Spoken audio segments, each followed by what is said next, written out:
My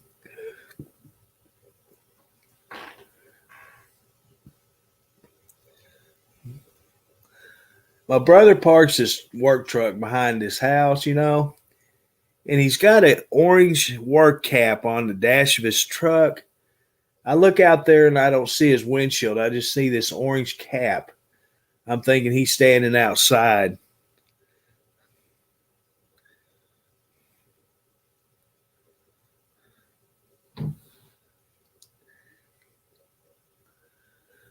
Well, that's the theory.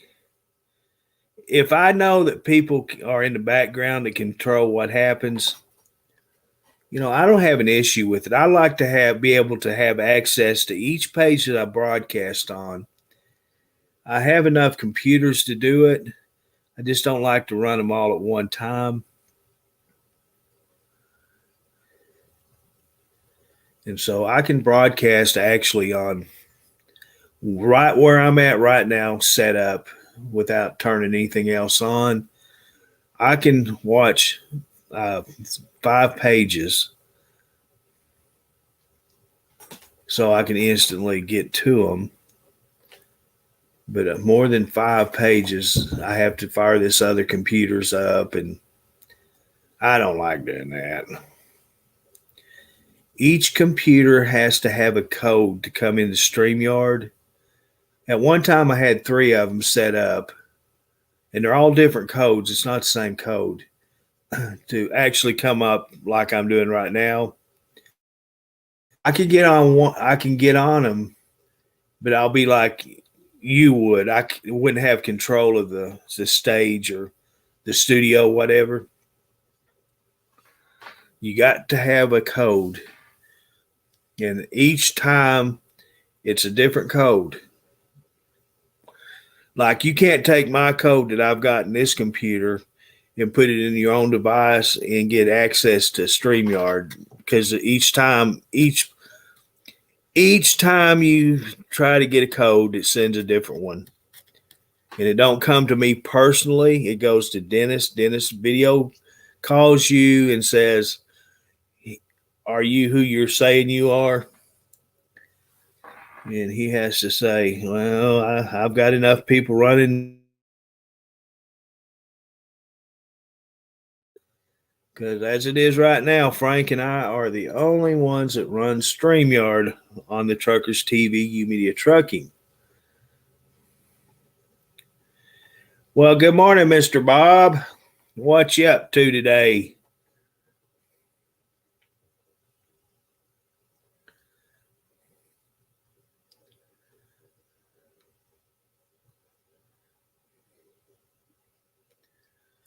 Let's see, is the Packers about ready to start playing football?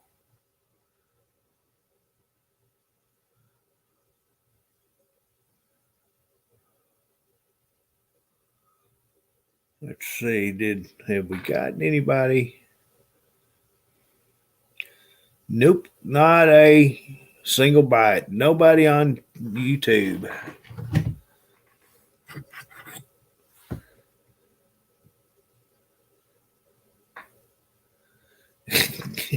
Go out. Hey, dude, you a camping fool.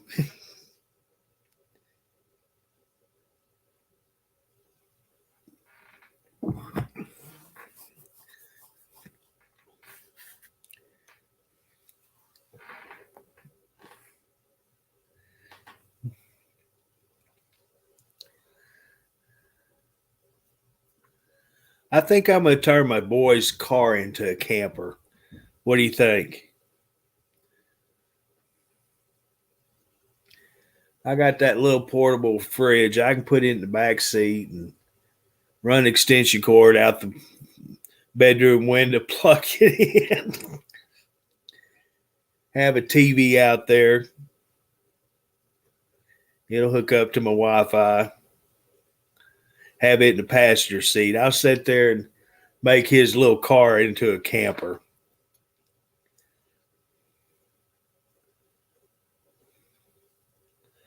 Awesome, man. Awesome. Sounds great.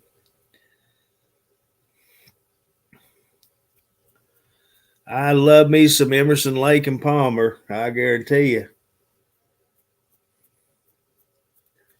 We were just talking about music and stuff earlier. Some of the all-time greats, and right there is one of them. Right there, Emerson, Lake and Palmer.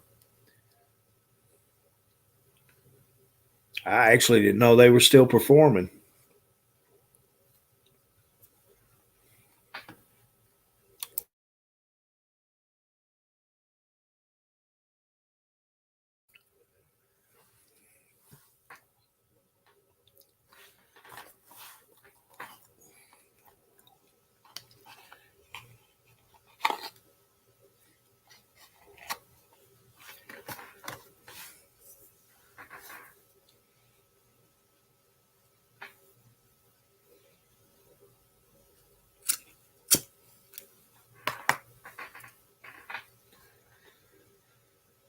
Let's see. He is in Ohio right now.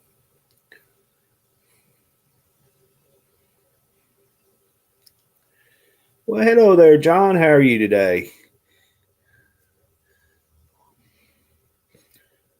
When was Dennis's drop? Is it this evening? In the morning? When was it? I can't remember. Monday?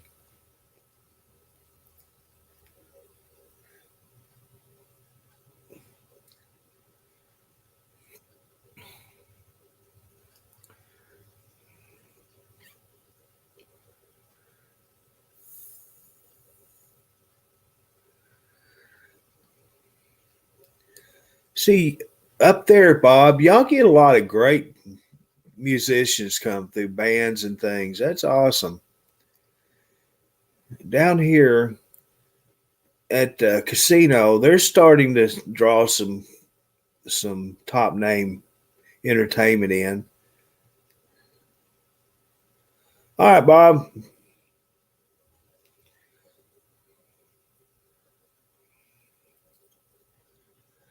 Back in the day, we had two places that lots of people came here and performed.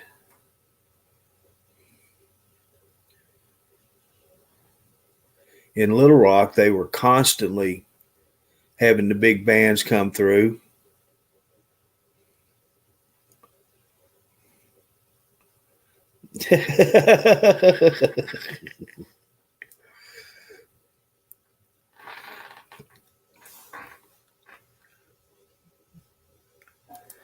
But I tell you what, they don't have the bands concerts they used to in Little Rock. Every once in a while they will.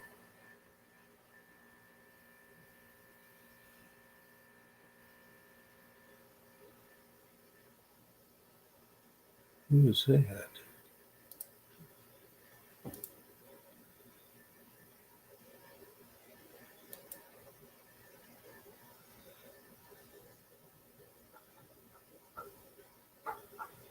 Come on, come on.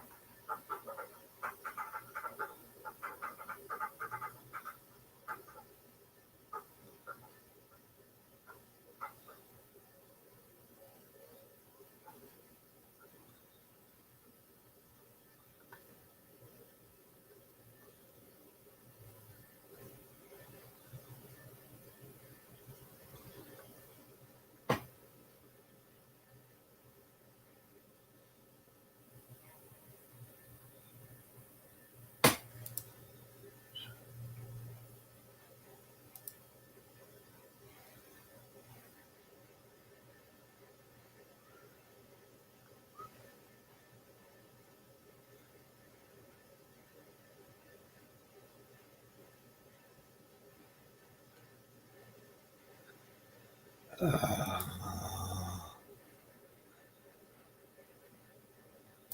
don't be doing that.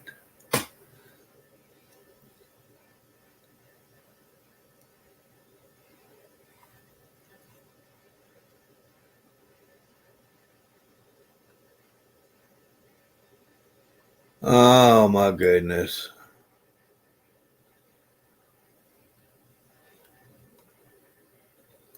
Can you say slow internet.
Well, actually, I'm going to pick up my groceries.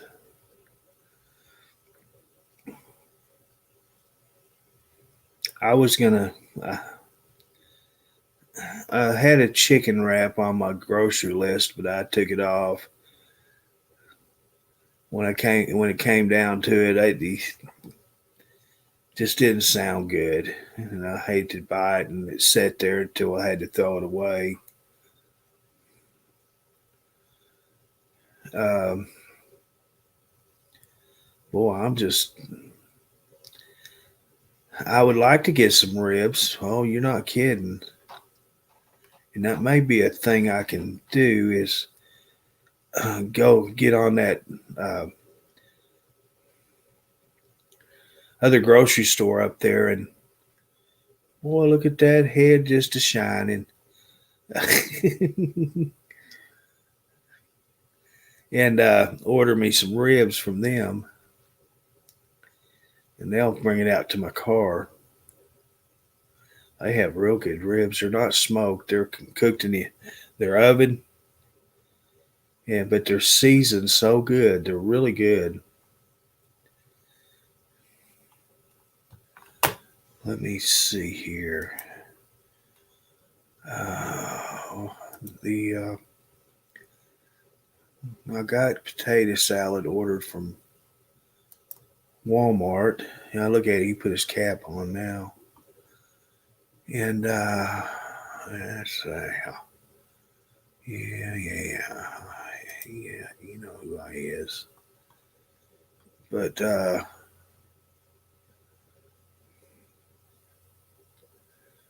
they got their baby back ribs on sale. Buy one get one for a penny.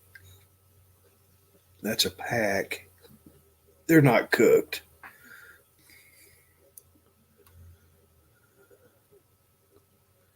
Oh, look there. They have a pretty good sale. They even have their New York strips. Buy one, get one for a penny.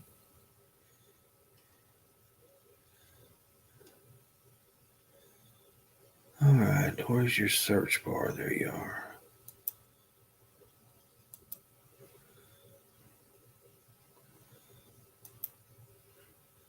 Get out of the freaking way. You. Dadgum you.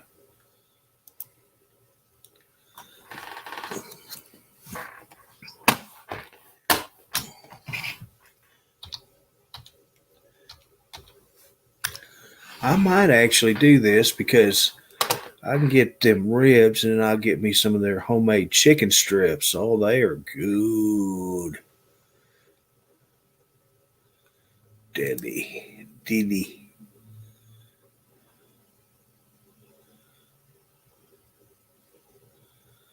$15.99 a slab. That's not bad at all.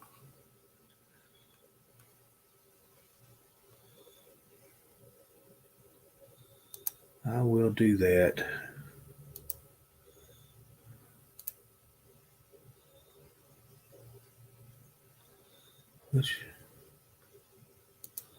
Let's do it this way. Amp not active. I don't remember the dang password.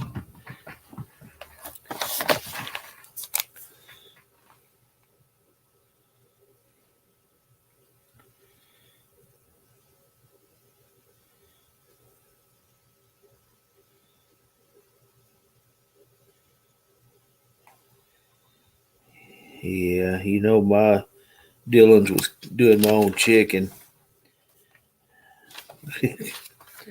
I don't cook chicken, I make leather.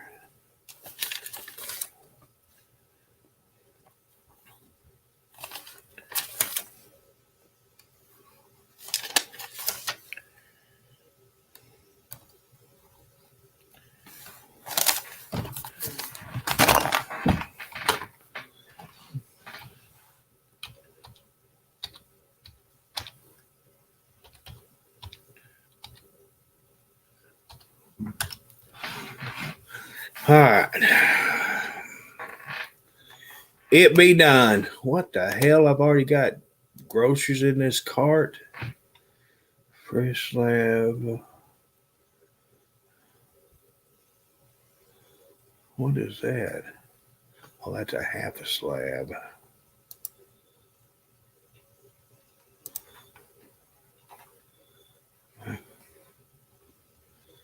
So,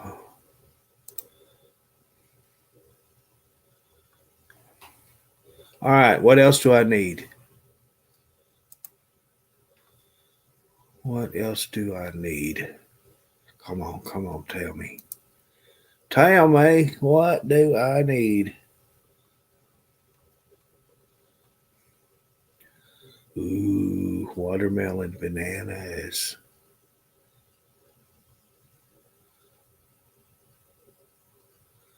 Look at them ribeyes. Yum, yum.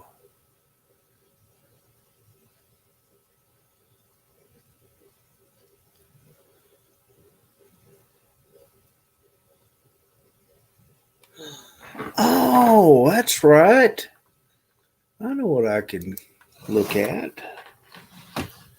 Since I'm going up there to get me some ribs.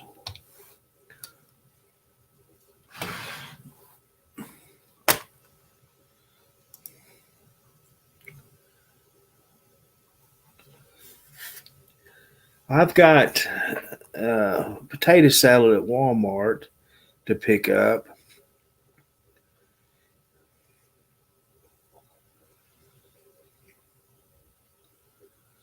And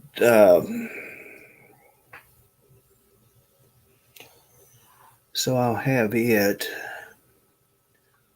to go with my ribs. I'm not a big barbecue bean fan. I never get barbecue beans. German chocolate cake.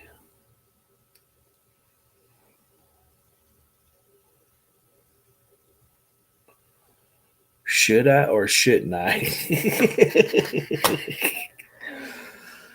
I've been saying I wanted one.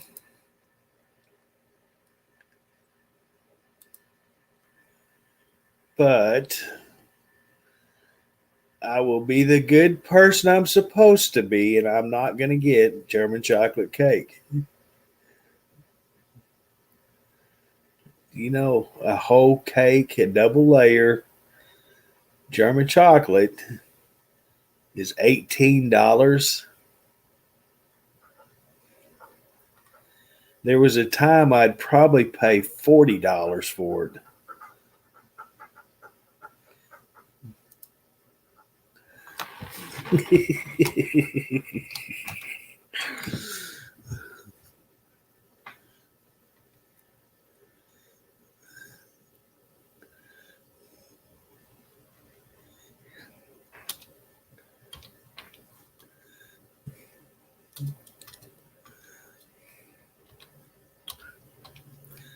Actually, what I need to do is make a trip to town and go by the bakery that I used to go to get me some coconut macaroons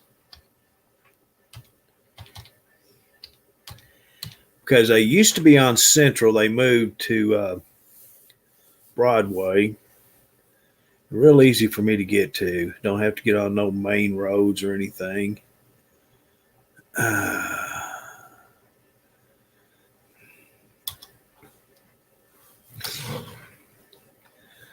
could sneak in and out of there and oh, they don't have it. And pick me up some macaroons and get myself back to the house. Snuggle up by the air conditioner with a little bit of macaroons.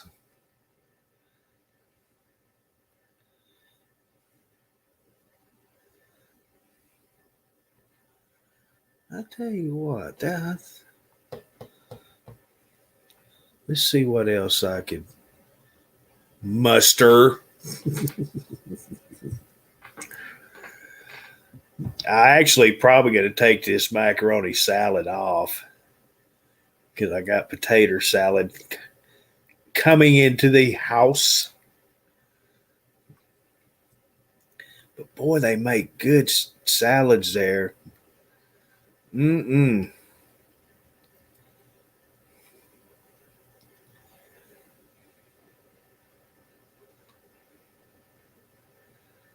Let's see. Do I need?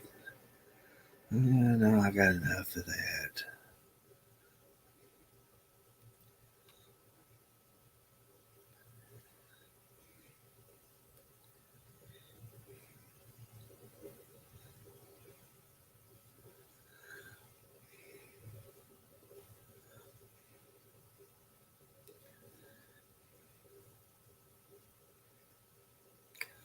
Hey, propane exchange. Bring your empty in, exchange it for $21.99. That's a good price.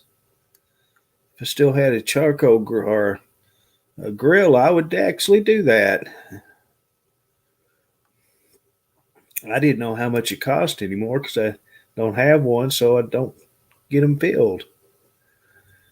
There's a place locally down here that fills propane tanks. There's actually two places. And the last time I'd used him, he was a few dollars cheaper than doing this exchange program. And you actually got what you get a full bottle. When you do that exchange, you may get one that's not completely full. Get out there cooking with it, and all of a sudden you run out of propane. I just got this yesterday. I think I had one that I cooked 3 times with, and it went run out of fuel. I don't need anything else.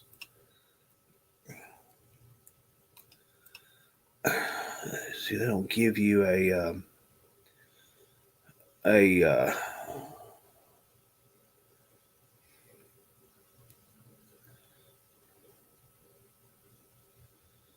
a menu to choose departments like Walmart does.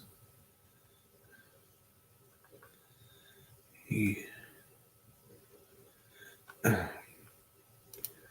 you have to type in what you want, and I don't know what I want. That's my problem. Let's check cat food because fancy fees, no, not yet. See, I'm going to hold off on them because I'm buying these security cameras.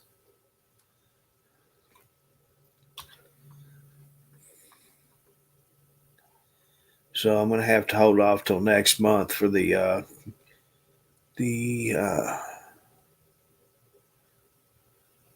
bar stools, but I definitely am going to get them.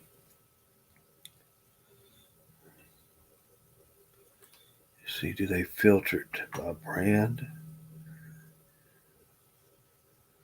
Purina One. They only have 3 different varieties. They just don't.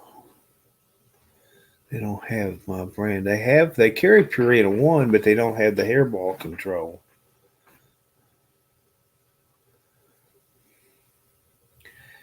And see, that's what's helped me up a lot is this cat food.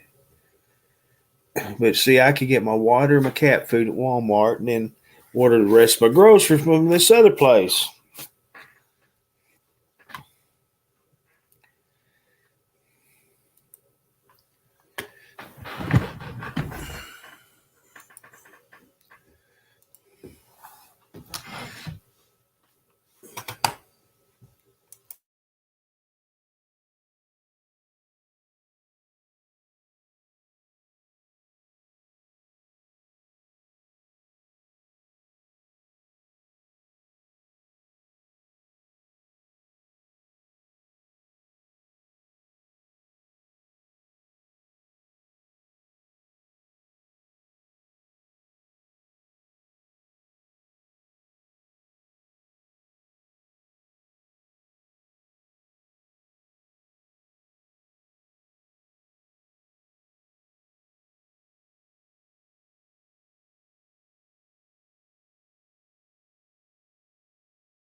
All right, I'm back. Good morning.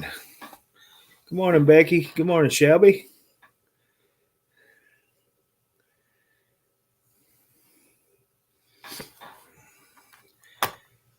Let's see, there was something else I was going to look for there and I forgot about it.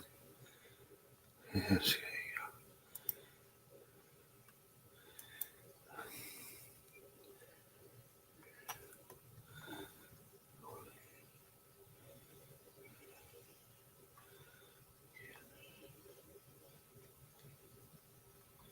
You get some thunder. We had that. We've had it every day.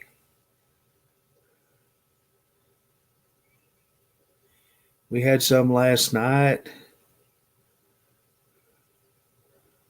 I knew it was going to happen, but I thought it'd be earlier in the day because it looked real bad all day. And it was right when it was getting dark. It just went to hammering, and I got up and come to the desk, and looked outside, and it was just as orange as you could. I wished I would have took pictures of it because I'm talking. It's like somebody had an orange light on outside. Okay, let's see.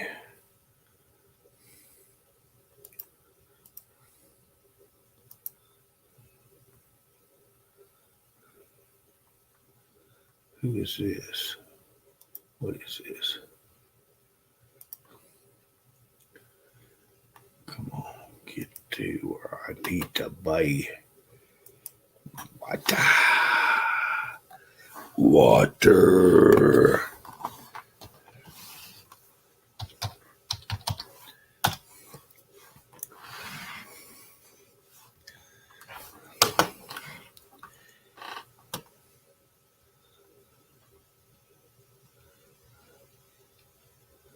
I don't know if they actually sell this brand or not. I thought it would be a Walmart exclusive. We'll see.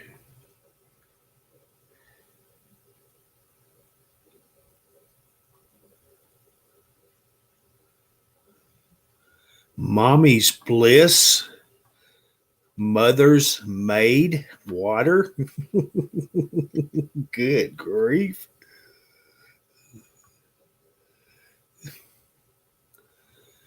You have all that Waterloo you want. That sucks.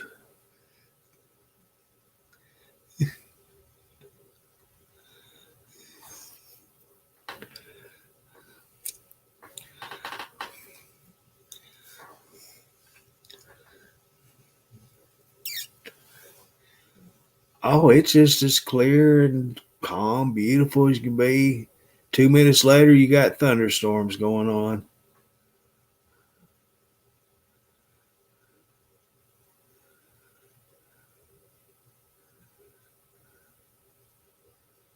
Hint, hint.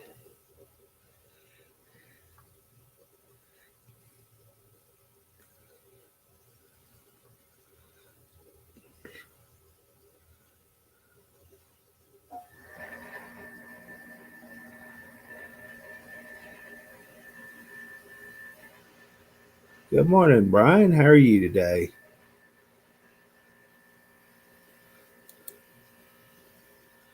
All right, now, vegan water.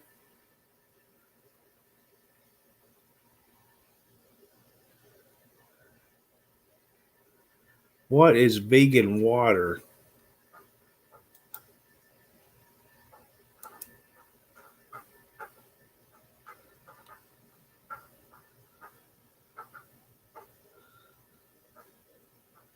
You ever heard of that?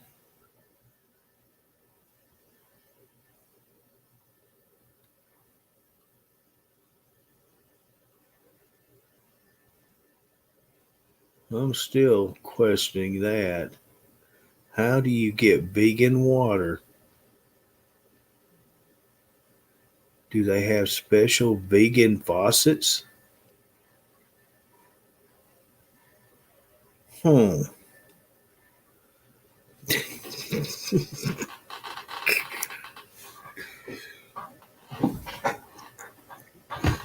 Now that's a good question. What makes water vegan?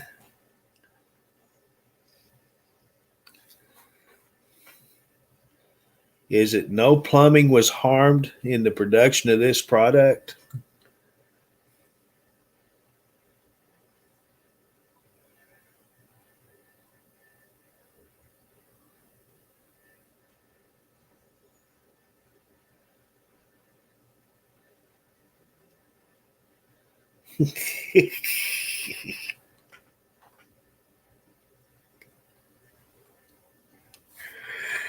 Yeah.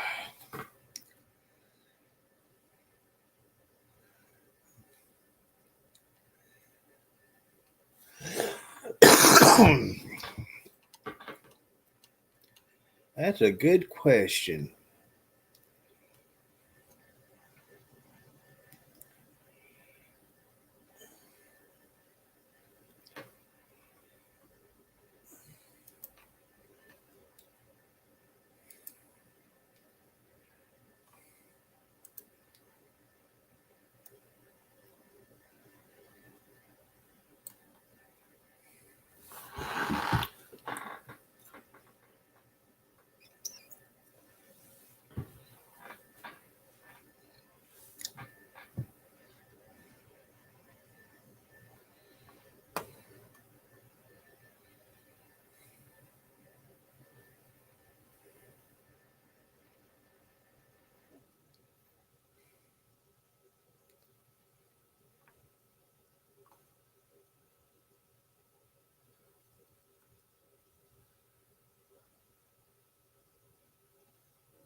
I see we got somebody over on Tennessee Street that has a new account.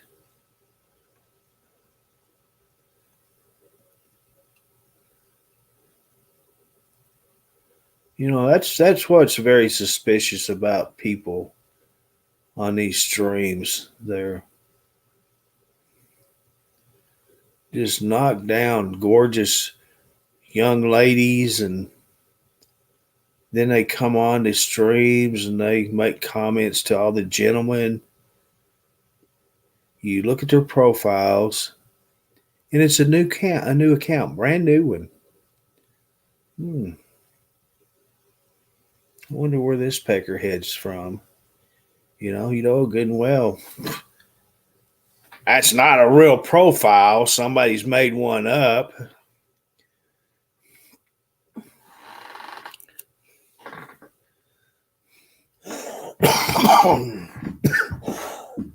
Was it last week on one of the streams? Someone come in and they was telling and saying how good looking these guys was. And I'm sitting there just rolling, laughing. And then a couple of the guys actually commented back to him.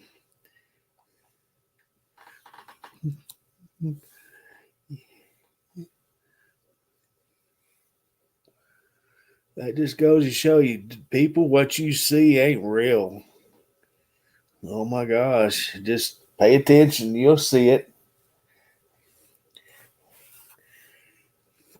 If I had a viewer come in here and their profile showed a picture of Jennifer Aniston and she just, oh, you're such a good guy. You are so awesome. You're handsome. You know good and well their ass is out of here.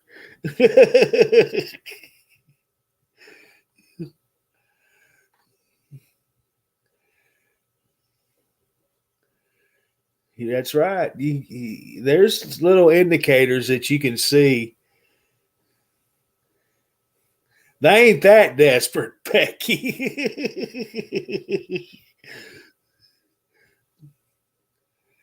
Come on now. If you stop and think, if these are actual profiles of these young ladies and they're that good looking, you know good and well they're not single ladies looking for dates.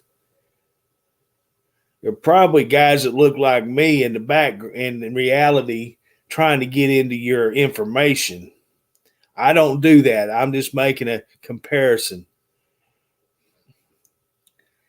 Because there is no way on this planet that ladies like that have problems for attention. Come on.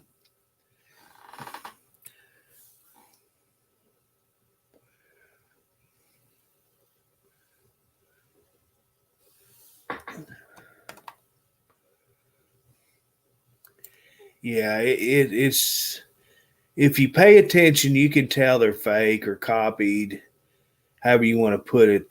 They're up to no good. Once you respond to them, guess what? They're going to have access to things you don't want them to. That's why you ignore them. Just don't even pay no mind to them. Don't click them. Don't acknowledge them. Just let them go. That's right.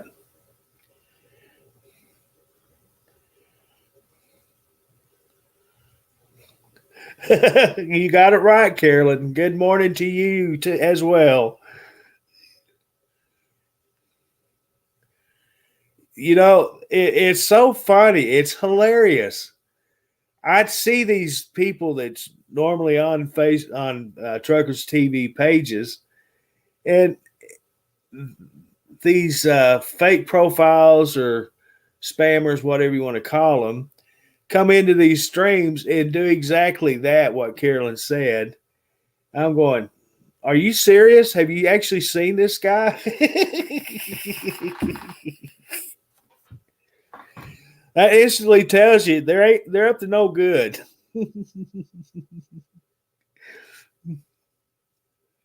And I have never said I look good, but come on now.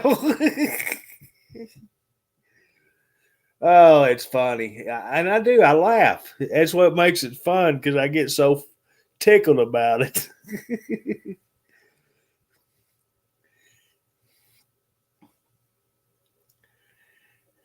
And if you stop and think, you don't see that happening to the ladies. You don't see no good looking guy do the same thing. It's always somebody using a female profile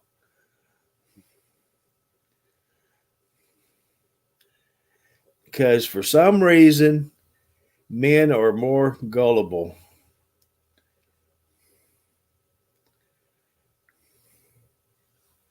They are the ones that seek the attention. That's why you see Amanda streams with so many viewers. And if you actually pay attention to it, biggest majority is men.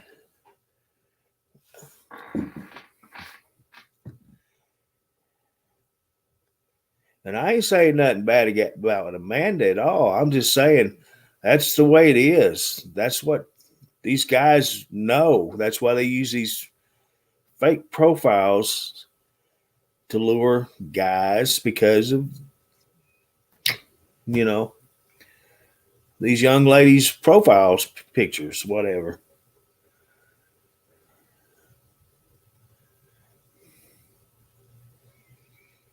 Yeah, every once in a while I'll play around. I'll say, wait, don't take them out. What you doing over there, so and so? What you wearing?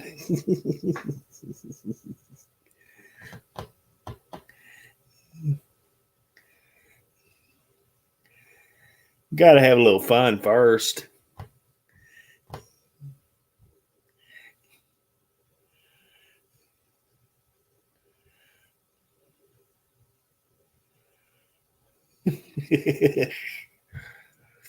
I've never even went to the one of them dating sites. That is the least thing from my mind that I would even want to think about.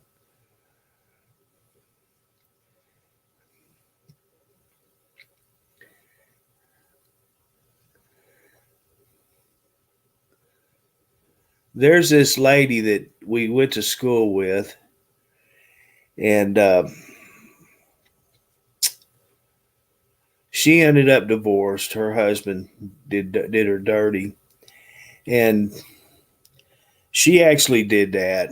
She got hooked up with a guy out of Texas, and she inherited a lot of money from her parents when they passed. And this guy just totally took her for everything she had. And her best friend, which was my brother's ex girlfriend, seen it happening. But this lady was so, she had, oh my gosh, I can't tell you how much money she sent him before she actually even met him in person. She was that desperate. And he finally come here and they met up and stayed the weekend, and then back to Texas he went. He didn't want her to go with him. He just come down here for the weekend, and that continued on and on. And he finally come to to Arkansas and married her, but it wasn't 2 weeks, and they were split up and had the marriage annulled. So she took her for everything she had.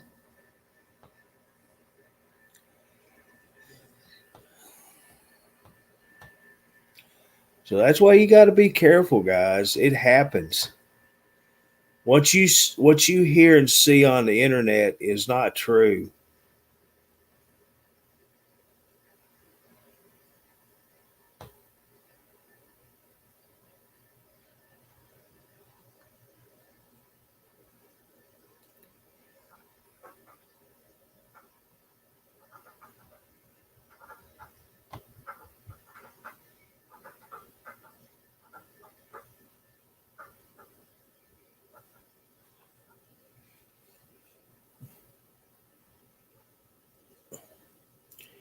If you're that desperate, just come on over to Truckers TV. We'll have fun. Come in into the chat room, talk, have a good time.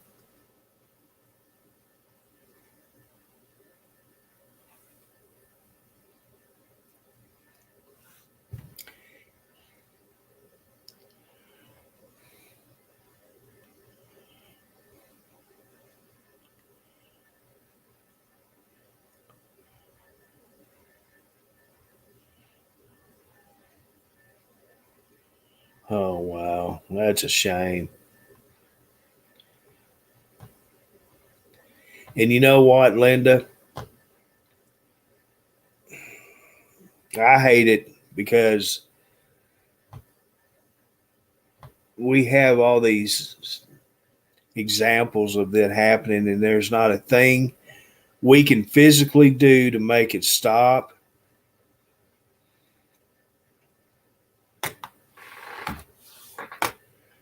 The only way it's going to stop is if they make it happen. They just don't want it to end. That's that male attention.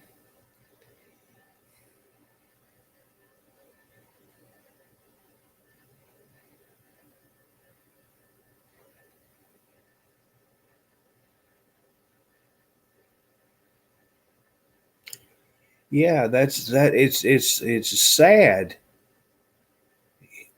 That's one thing I got to give televangelist. They had taken advantage of the older generation and took their life savings and all, and never skipped a beat in doing it. And now that it's worldwide, they just moved from the TV screens to the internet, and there you have it.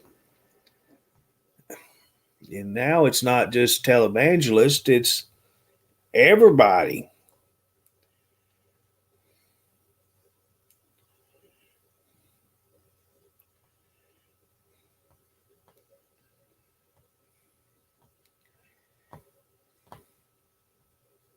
Get a cat.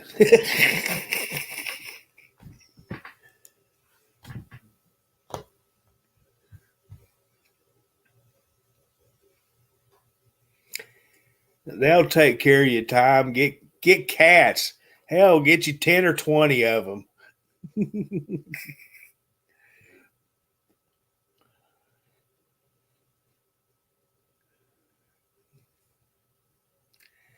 Yeah, Linda, you're the one that needs about 30 or 40 cats. I'll take care of you.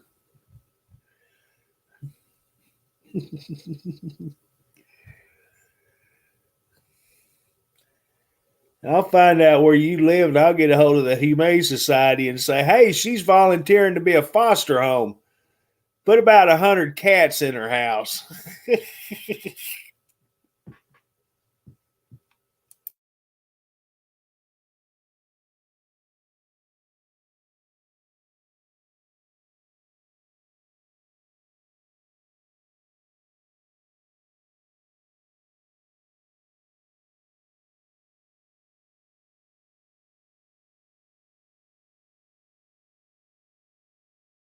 There's this one website. I don't know how many hundreds of cats they have in that facility. It, I watched it a few times. I don't even remember the name of it now. But I was just amazed. They had sections that was feral cats. They had sections that was domestic. The list goes on.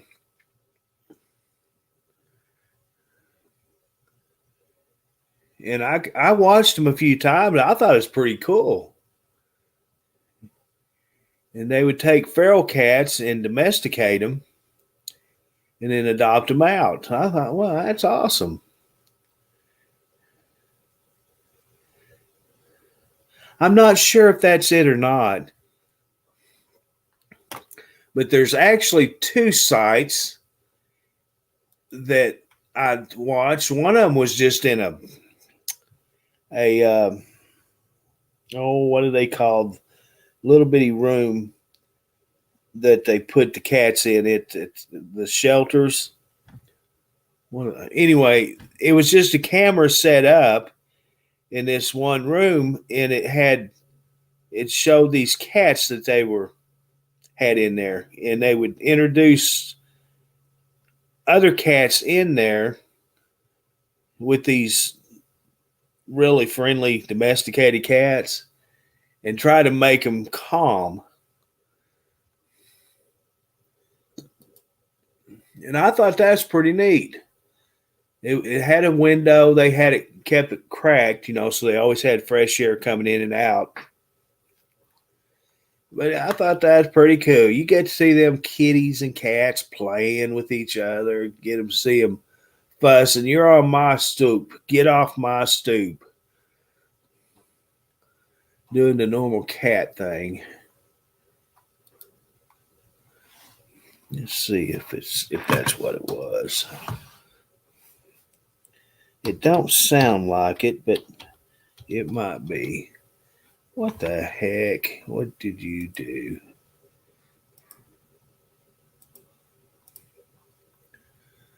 Okay, let's go here.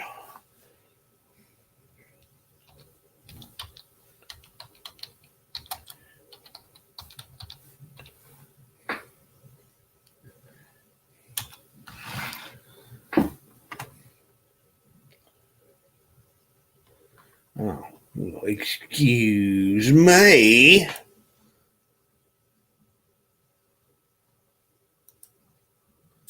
What?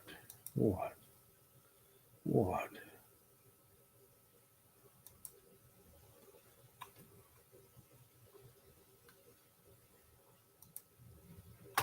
Oh, you butthead computer.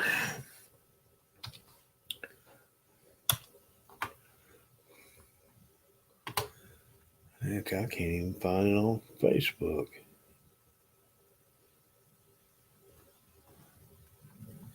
But no, that's not it.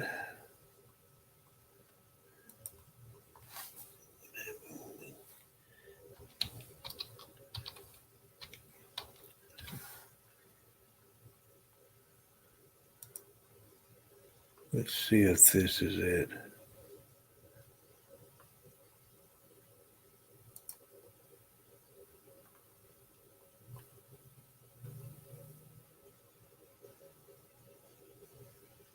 Now, this is the one. One of them, I think it is.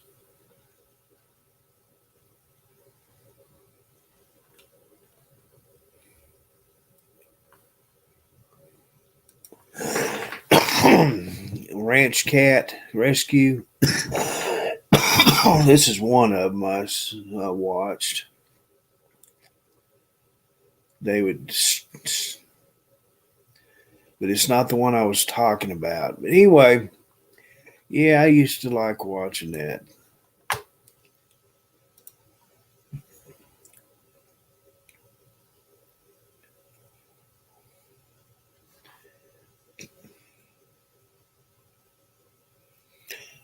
Yeah, the Humane Society in the village does that too. They'll Animal control will pick up a feral cat, and they have a room. They call it, what is that?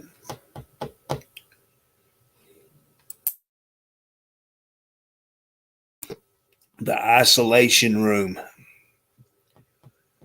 And the volunteers works the Humane Society works with the cats and gets them to where they're used to humans, and then they eventually introduce them into another room that with other cats, to where they get familiar with other cats and to where it calms them down. Kind of problem is a feral cat's always a feral cat. You can't get it 100% out of a cat, but you can make a good cat out of a feral cat.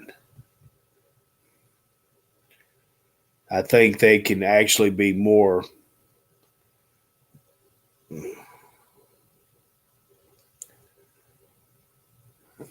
I don't know the word I'm saying.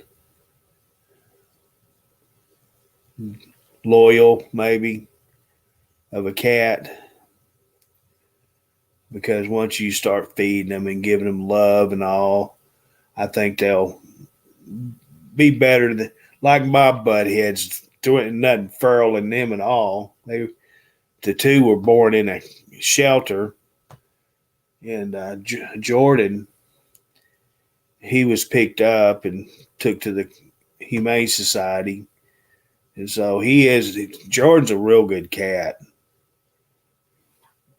but the two brothers, they're the ones that say, "Don't touch me." They got that kind of a devilish, "Don't touch me" reaction.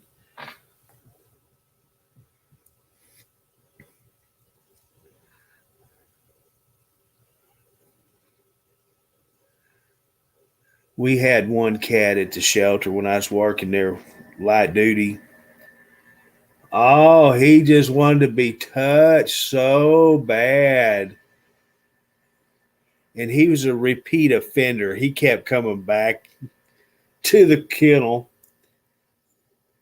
And once you went to touch him, yeah, right. You better have some welding gloves on because he'd tear you up. It's kind of like he was toying with you. Touch me, I dare you. But oh, he would just roll on his back and he would just meowing and cooing and just wanted to be touched. But as soon as you tried to touch him, oh,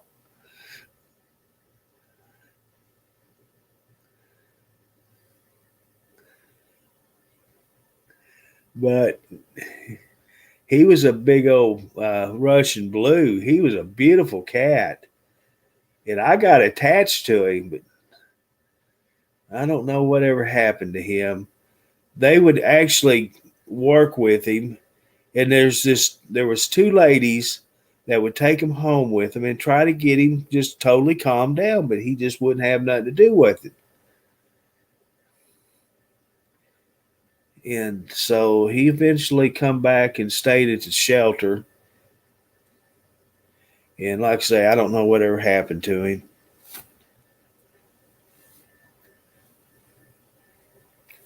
I thought my cats are big. No, that cat was huge.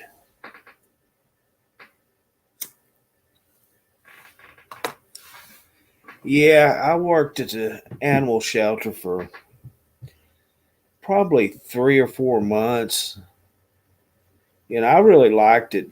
I helped keep the litter boxes clean, and fed the kittens that was in the isolation.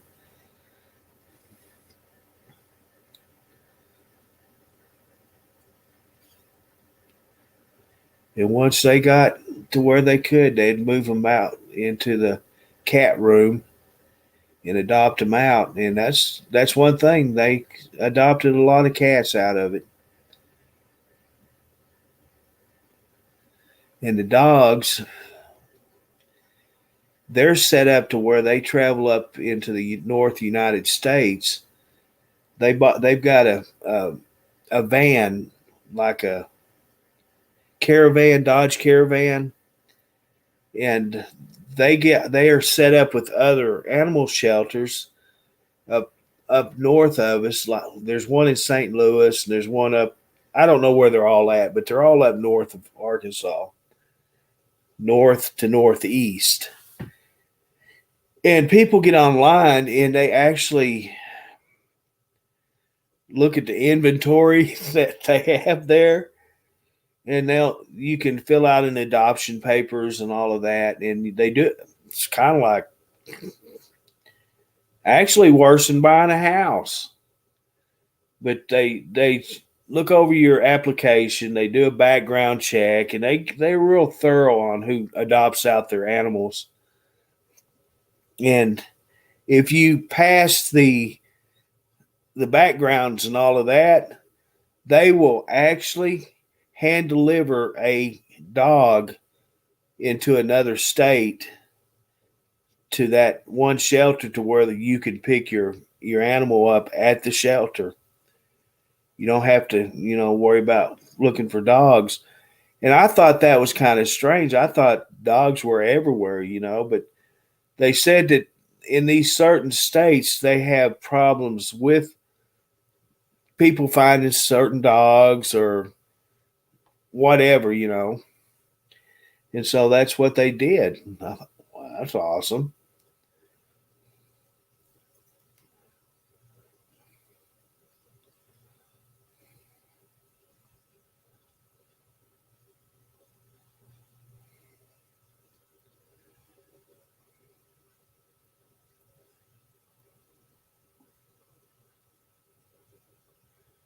Yeah, they have something here like that too, but it's not at the shelter. I couldn't tell you what the name of it is or anything, but they had on their uh, bulletin board in the office a phone number that we could call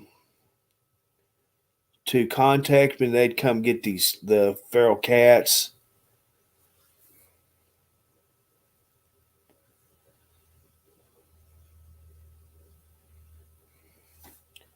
Well, Shelby, I agree with it because our shelter don't just adopt a dog or cat out to anybody. You don't just go to a shelter and say, I want to adopt a animal here.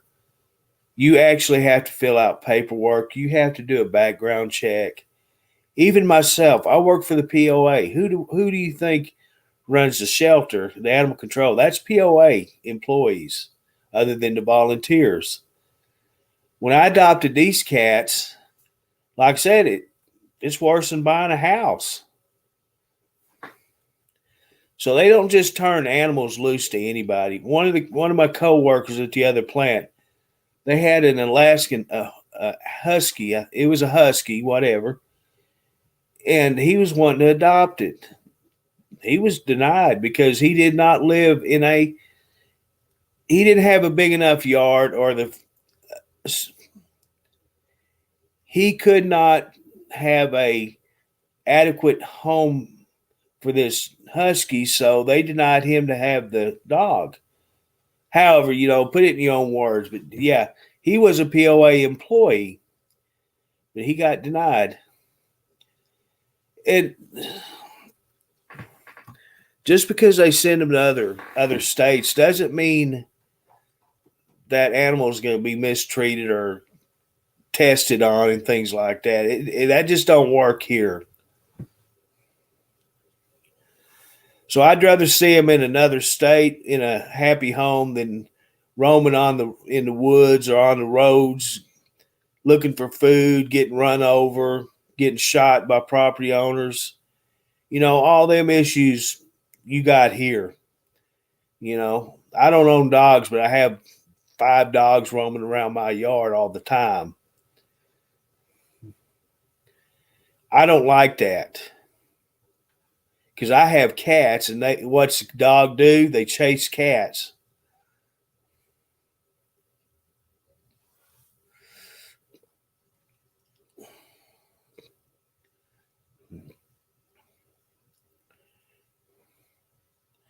Yeah, they have to have a fenced-in yard. That is a fact. Or there's stipulations to adoption. You can't just get them anymore. A lot of people, and I'm sad to say it, they call them what they call them dog. I don't even remember what they called them, but they sell them to research centers to do research. On comparing them to human beings, putting them through all kinds of torture and stuff.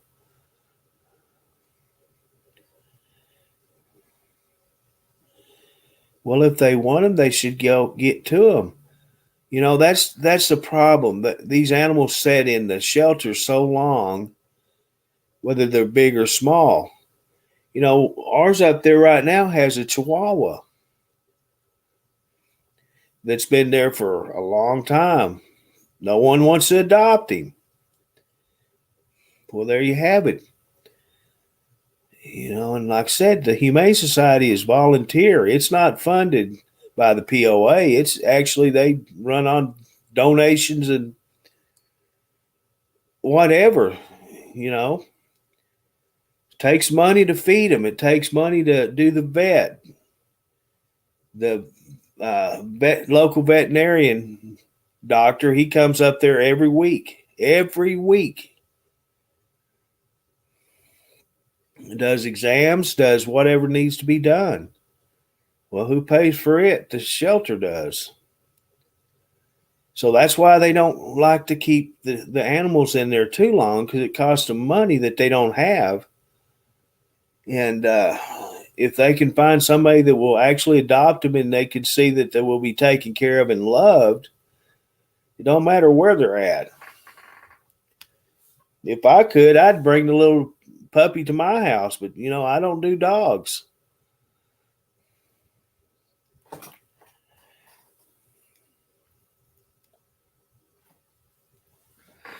There was a Shih Tzu there when I was working down there, and he was there the whole time I was there. He was just an older dog, but he was a good dog. People always want pups. Oh, they're cute and adorable when they're pups, but they grow up and they become a nuisance to people. They just dump them, quit taking care of them, quit giving them attention.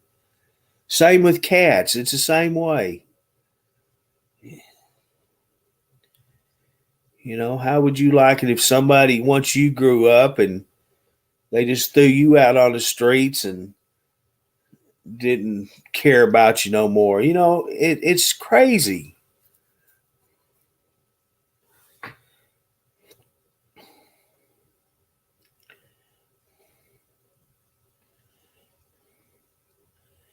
Yeah, and believe it or not, in my part of the world, a pit bull is a very sought out dog.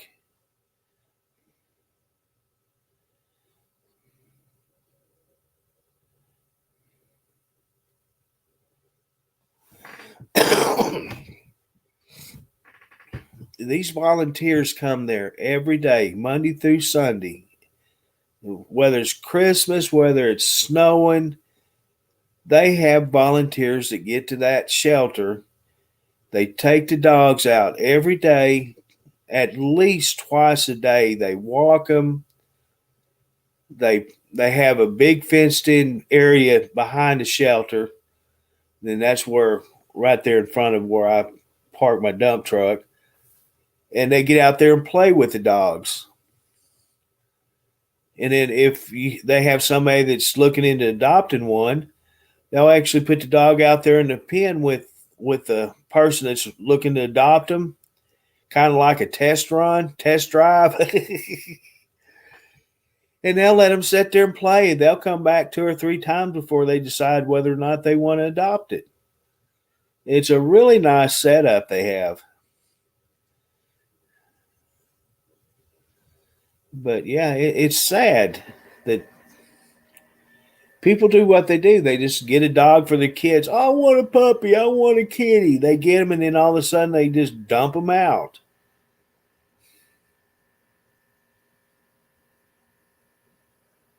Look at me. I have 3 in the house and 2 outside now.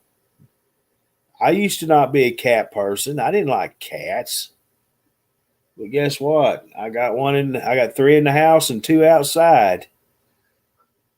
One outside, he's my nephew's. He just dumped out. He got dogs, and the dogs don't like cats. Well, they're the ones that's caused me the most trouble. One of them little yipping Chihuahua Terrier type dogs. I'm gonna kick him in the head if you don't Leave me alone and my cats. And then they got red-nosed pit pup now.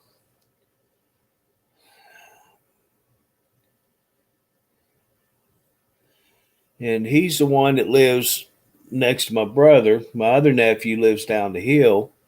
He's got three or four dogs himself.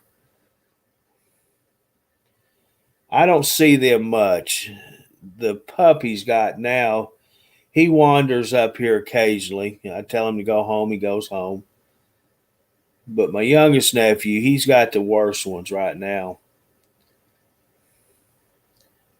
They're the ones that keep coming in my yard. And when I go out to feed the cats, and they're just barking and raising fits.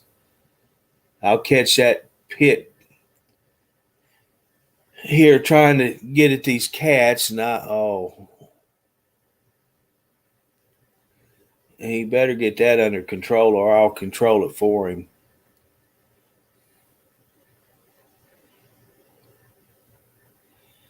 Well, Becky, kind of like the rabies shots.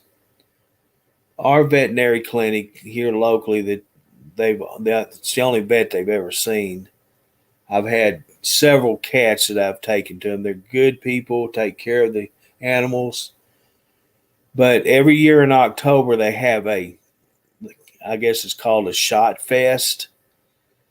You just take your animal to them. They come to your car.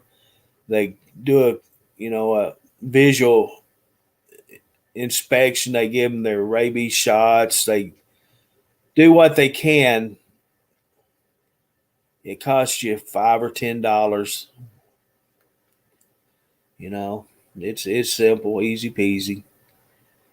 And if you got animals that takes critical care issues, it can get very expensive. But knock on wood, these three, I hadn't had any problems. But I've had I've had two cats. One of them, he didn't get to live long because he had urinary tract issues. And the other one, I had to give anxiety pills to. She was a little stoner, but she was my baby girl. Oh, I love that cat.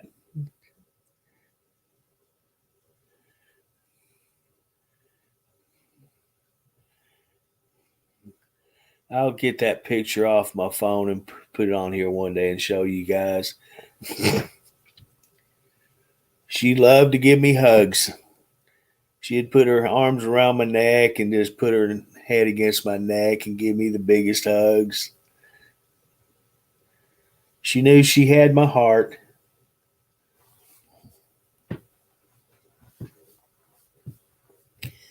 She had this little bitty thing. And she was fixing to end up at the dog pound in town, which is not a no-kill establishment. And it was my boy's girlfriend when they were right out of high school. She got the kitten, and her mom and dad wouldn't let her keep it, so she's going to have to take it to the dog animal shelter in town. And I said, I don't think so. That girl's going to live with me. So I just took her into my home. And she grew up here. At first, she was a one very friendly cat.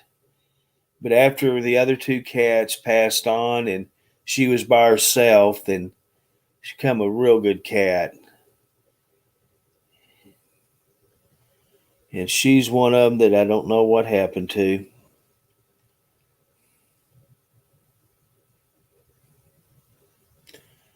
I remember one year we'd had a snow, and I used to like to take the cats out and put on the front porch to let them play on the snow because it'd freak them out. They were inside cats. They didn't know what that stuff was. And they'd just freak out and they'd run in the door. They didn't want no part of it. I put her outside on the porch, and she just freaked out and just ducked down and went to squalling. I mean, it scared her to death. She was looking up, she didn't see that ceiling over her head. It was funny, but it wasn't. And other than taking her to the vet, that's the only time she ever went outside. Once she did that first time, I didn't take her out again.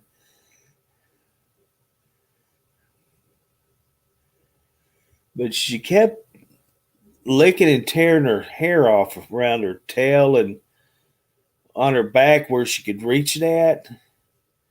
And we had blood work, had all kinds of things done to her. It wasn't fleas, it wasn't mites, it wasn't. She had that skin test done for allergies, no allergies, and the doctor said it's probably anxiety. She's by herself now, and so she put her on anxiety medicine, and it come in a capsule, and I'd break it apart and mix it in her wet food. I'd give it to her every day. And you can only get the medicine through the vet. You had to go there to get your prescription for her. I get a bottle a month. But that was my little stoner girl. But she ended up being my little sweetheart.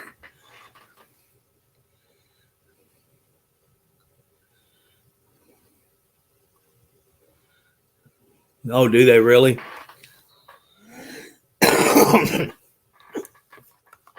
It's been a long time since I've been to Tractor Supply. That's one of my favorite stores to go in. I love that place.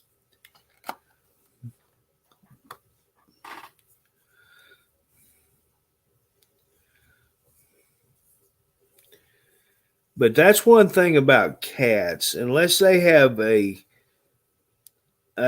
play partner, they get bored. They either tear your house up or they just do things to themselves, because they get bored, they're depressed. And that's why I always recommend if you get cats, get a pair. They have a companion that they can play with and get in their little feuds with. They don't take it out on us. We become referees.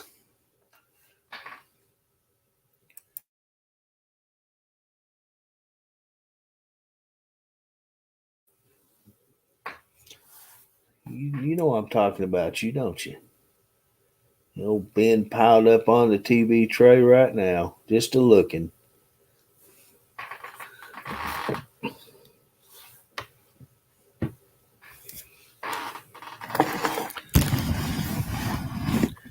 I don't know if you can see him or not. I'll turn you on. Look out, I'm turning you on.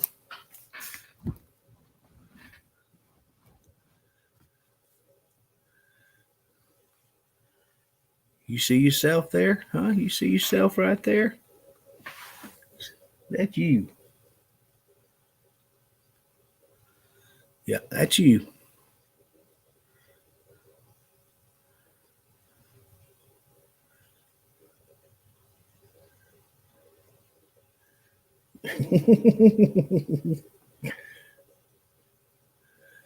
He just a looking. Yeah, that's you. Yeah.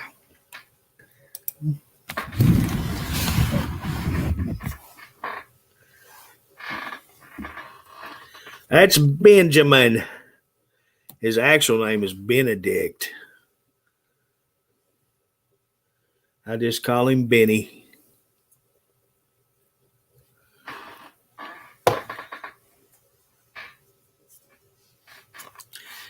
He is the most jealous cat I have.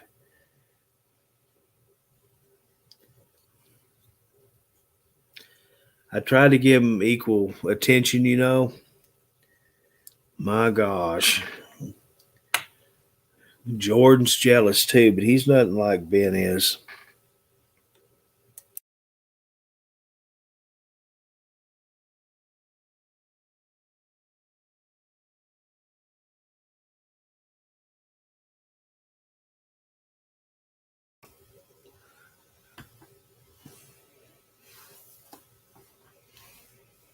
And one kitten outside, he looks a lot like Ben. That's Gray Boy outside.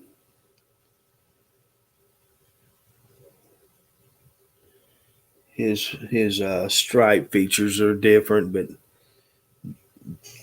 they look a lot alike.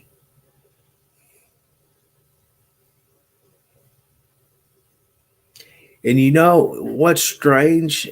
Animals, the markings they have.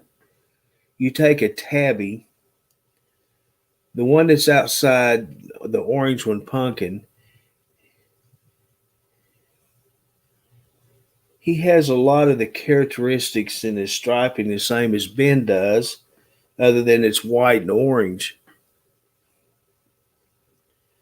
How the stripes are can be perfect. You know, that's something.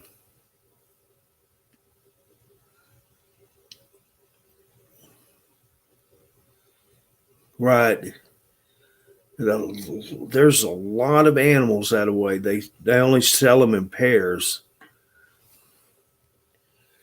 Co-worker I had, he was into what emus back early or late '90s, I think it was. They were creating emu farms, and you bought into them. You actually didn't get to take them home. They set up little farms, and these farmers would you'd buy interest in them. Is actually only what you did, either for layers or uh, meat production, whatever. And Donnie was set up as a layer. His birds, he bought two. They set him up, and he had 8 birds on his property.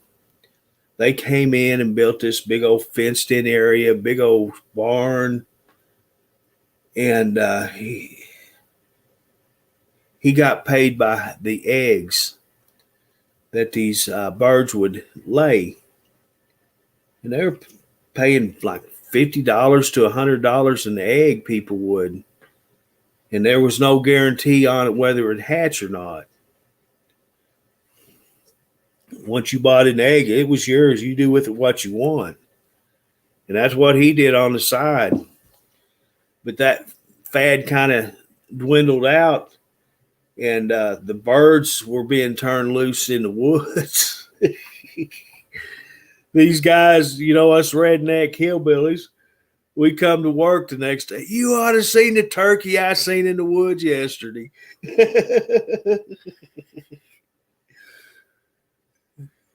They find out eventually it was them emus. But that company that he got set up with actually came to his property when all of that shut down. They took their fencing, they took and tore the barns down, where he was left with nothing.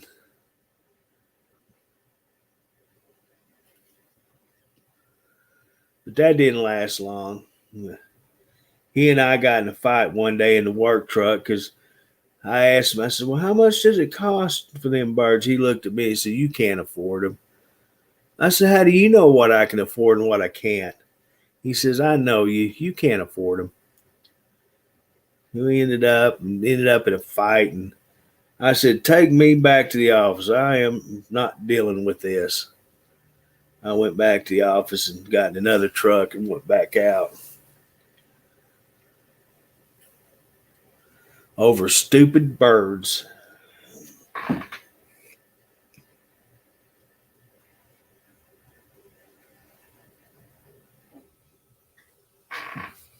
Ended up $5,000 a pair. No, I couldn't afford them. But by God, I wasn't going to let him know it.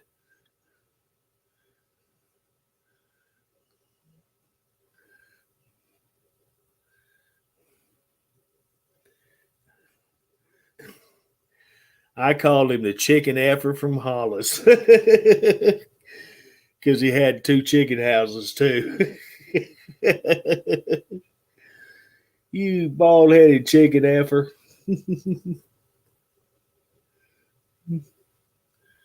But I said the word. I didn't say the F or effer.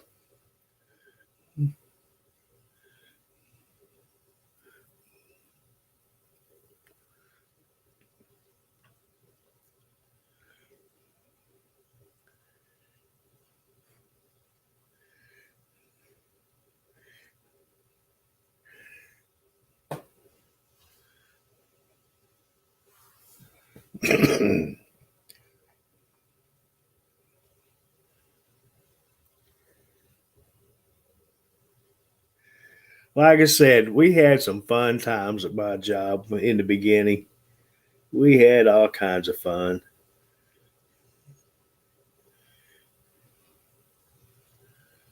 It wasn't so fun though, out there on them cold nights, early mornings in a ditch somewhere, ice hanging off your beard and mustache,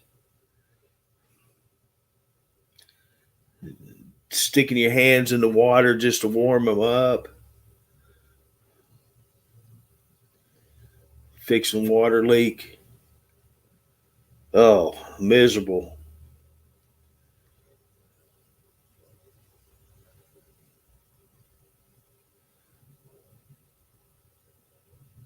And usually, when you got really any kind of plumbing buried in the ground, two times through the year, you have issues, and they're always when the temperature changes. The climates, the ground starts shifting. It'll expand or it'll contract. Temperature changes. Even though your plumbing is buried in the ground, it still moves. And eventually, if it's not bedded in the right bedding material, you're going to have rocks, you're going to have whatever in that ditch line with your piping. After a period of time, it's going to eventually wear a hole in it from the rubbing. And unfortunately, it always happens most of the time during the winter time.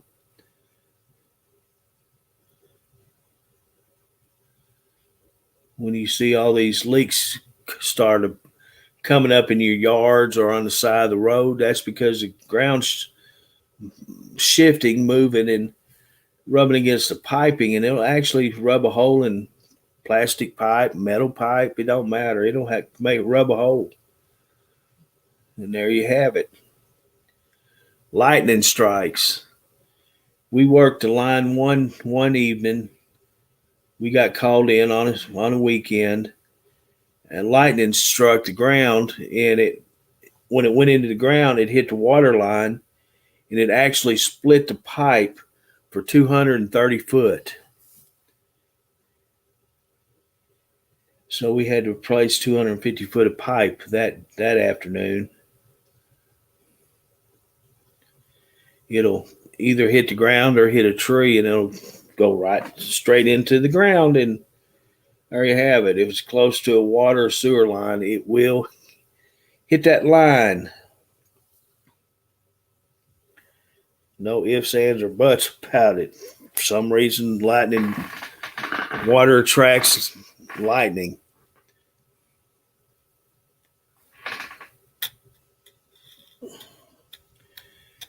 You could take a pair of welding rods and make divining rods with them, which is how the old timers used to find water to make wells with. And it works because I used it.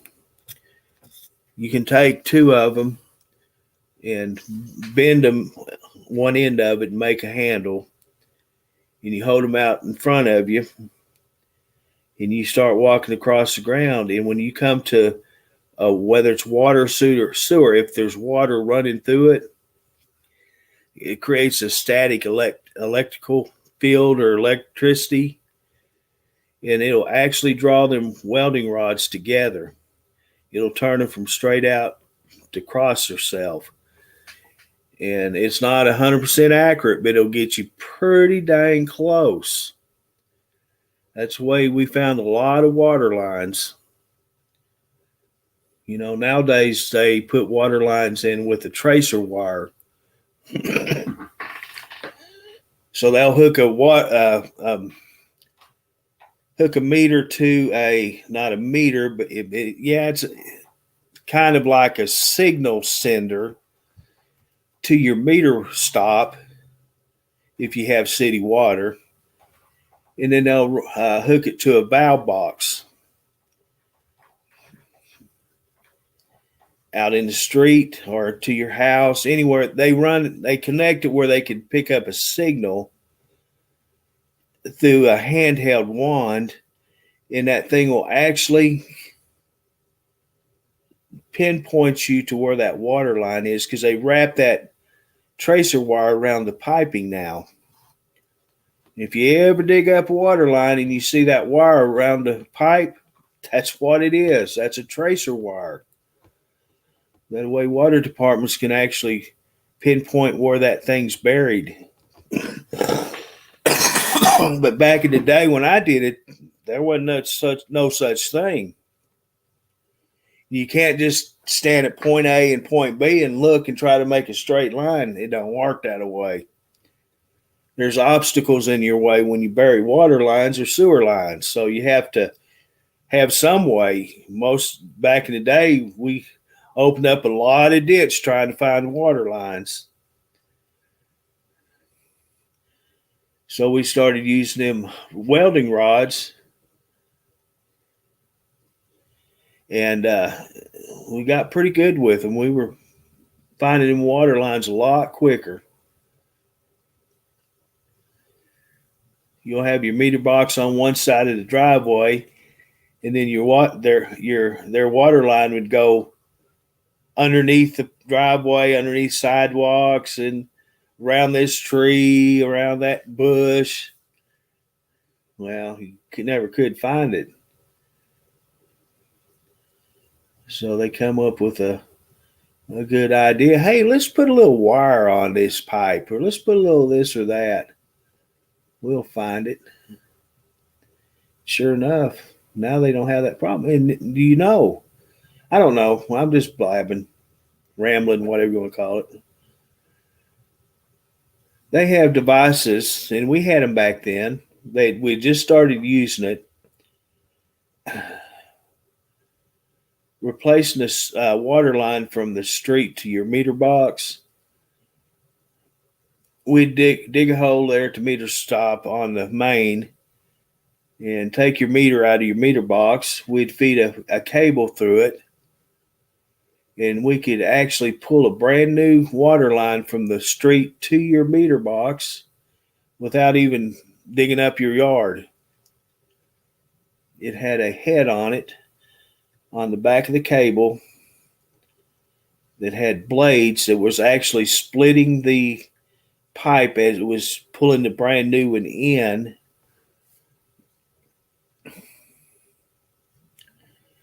And so you'd get a brand new water line laid from the street to your meter box, not even have to worry about re-landscaping.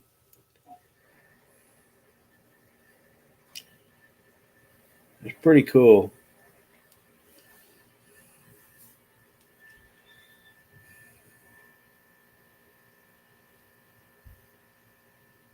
Let's see. I'm not going to have breakfast. I got about another hour or a little bit more, and I'll be headed out. Headed up to the big city. Up to my Walmarts. I call that a city.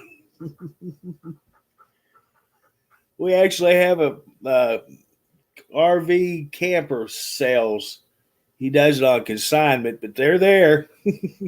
Got what, 1,000 banks and insurance and real estate buildings in there.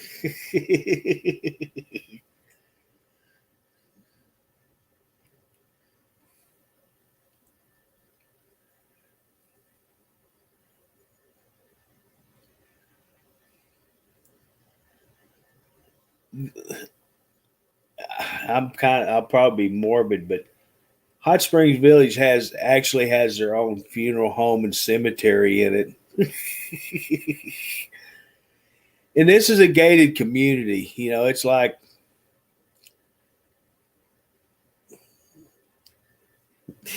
nobody can go in unless you have property or you have a reason to be there. It's not open to the public. They have their own funeral home and cemetery.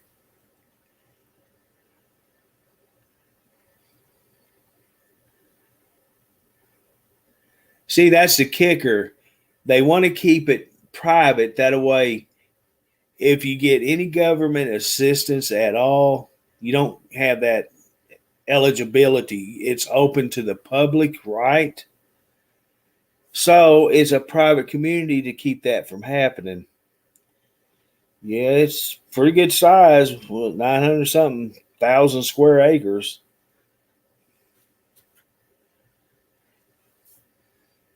But the only way you have access in is through gates. So everything that is built road wise,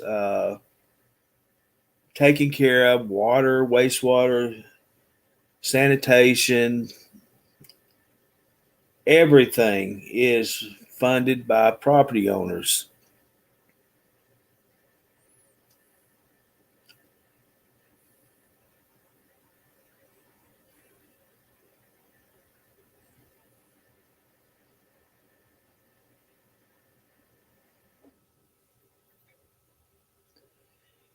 Uh, Old Mr. Cooper, he had built, I think he still had,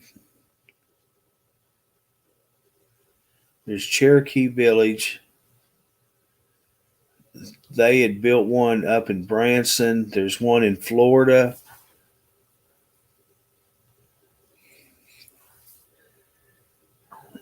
I think there's four or five that was eventually all established. But the one here is the first one that he built, I believe. Cherokee Village may have been the first. I don't know. But Cherokee Village isn't private anymore. They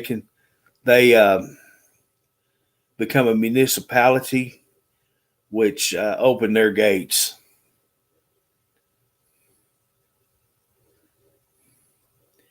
And then one in Branson, they just opened it up. Period. It's not a Cooper community anymore. I know my ex daddy in law. He had two crews up there doing sheetrock and or drywall and insulation work up in them houses up there. When it started up, it really boomed and then it just went dead. They quit building in it.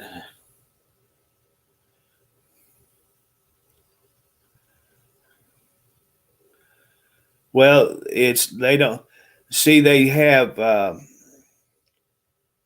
okay. There's a HOA and then there's a POA. HOA is in the village, but it's if you live in a townhouse or if you live in a what do they call them things?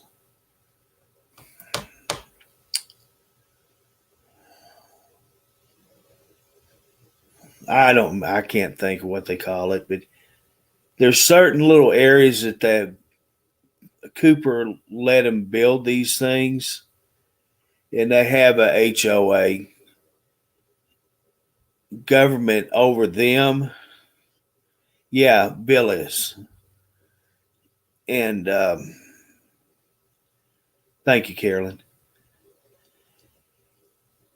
And so they get they these little I'm gonna call them communities. Okay, they if you rent or buy one of them, you have HOA dues that you pay, which I don't know anything about, but you still have to pay your POA dues.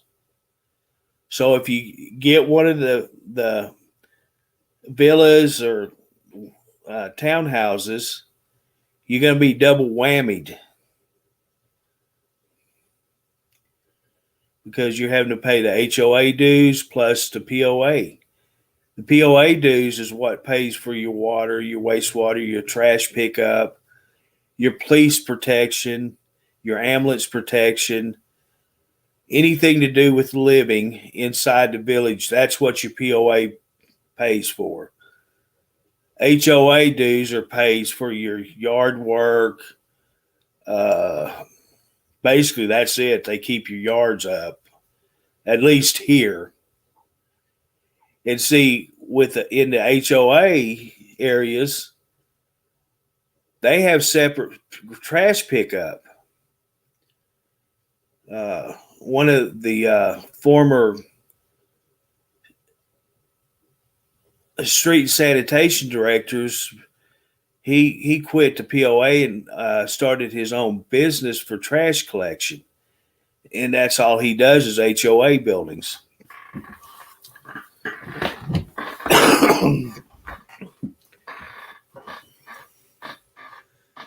The condos is what do they call that place? Oh, that was the worst place to have to work in too. What is that place? Timeshares. Timeshares. That's what I was trying to remember. That's the only place they have like condos. You do have some duplexes, but majority of all of it is just like a house.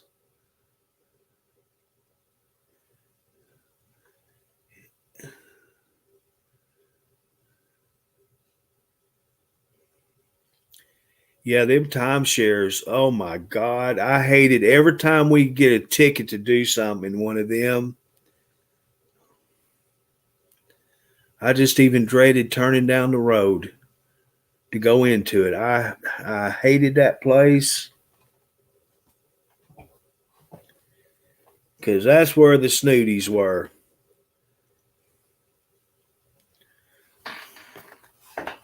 You'd be digging up a ditch to replace or repair a water line or sewer line. Them people come out of them houses, whatever you want to call them, and start just griping. You're making too much noise. Well, listen here, Mister. If you want some water back in that place, you better be quiet and go back in and shut the door and not bother us.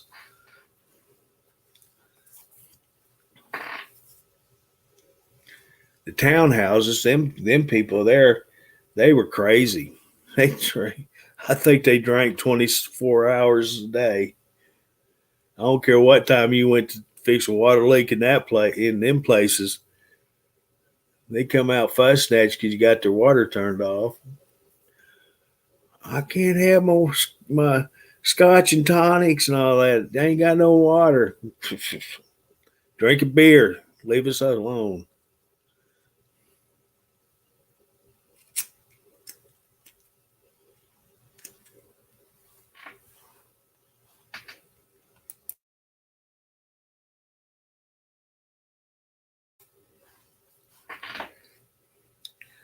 So when I went to work at the POA, I'd already been working in the village for about 6 years because that's where I would do just about all the house gutter work was up there. And I'd come to Hot Springs a few times, but not very often. We had a couple of guys that did remodels. I'd have to go put the gutters back on the additions or parts of the house that were taken off to do the remodels with. That's about all I did in Hot Springs. We did have one job that was over 1,000 foot of gutter. That paid a good. That was a good paying job.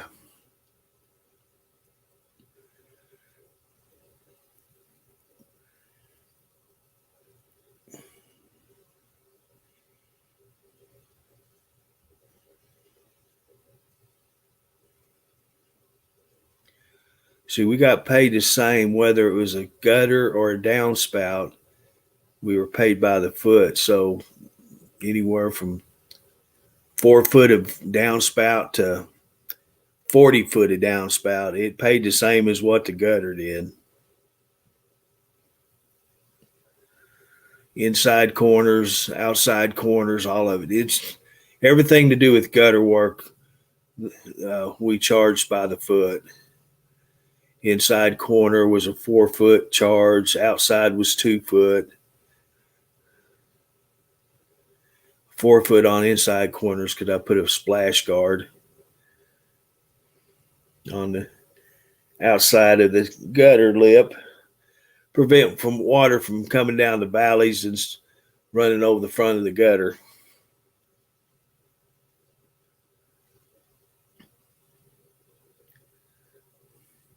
So I already had, I knew my way around the village. But when I started, the main road that went from the east gate to the west gate wasn't even halfway built. The road wasn't. And so when I retired, you had it from the east gate to the west gate. And see, there's only five accesses to the village. And 3 of them are card gates. You have to have a card to get access to it inside the village. And 2 of them, one of the gates are manned 24 hours, 7 days a week. That's the north gate, and that's the main entrance to the village. It's manned 24/7. The east gate is manned 14 hours a day. And the rest of the time it's card access only.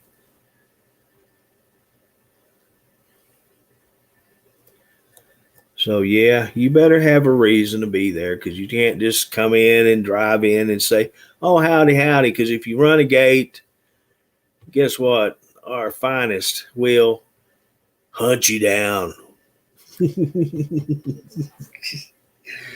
I called them all Barney Fifes myself. In the beginning, they were nothing but high titled security guards, but they're actually deputized Saline and Garland County Sheriff's Department employees now.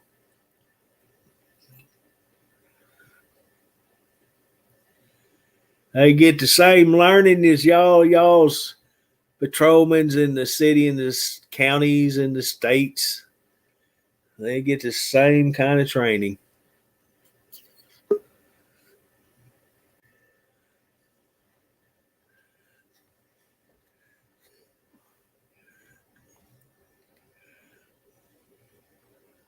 Let's see.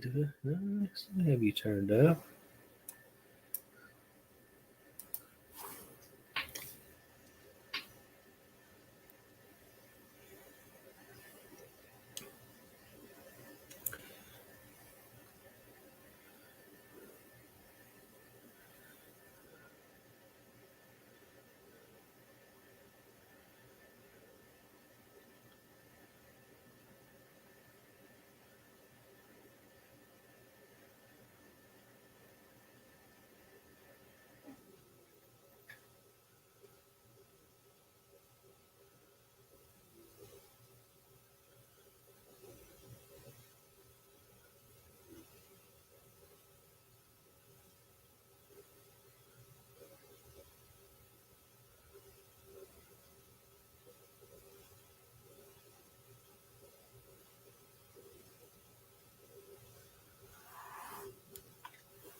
Let's see.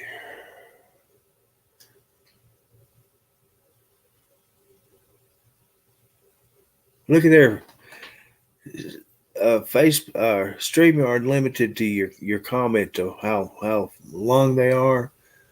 So I'm having to read off the Facebook page to read your whole comment.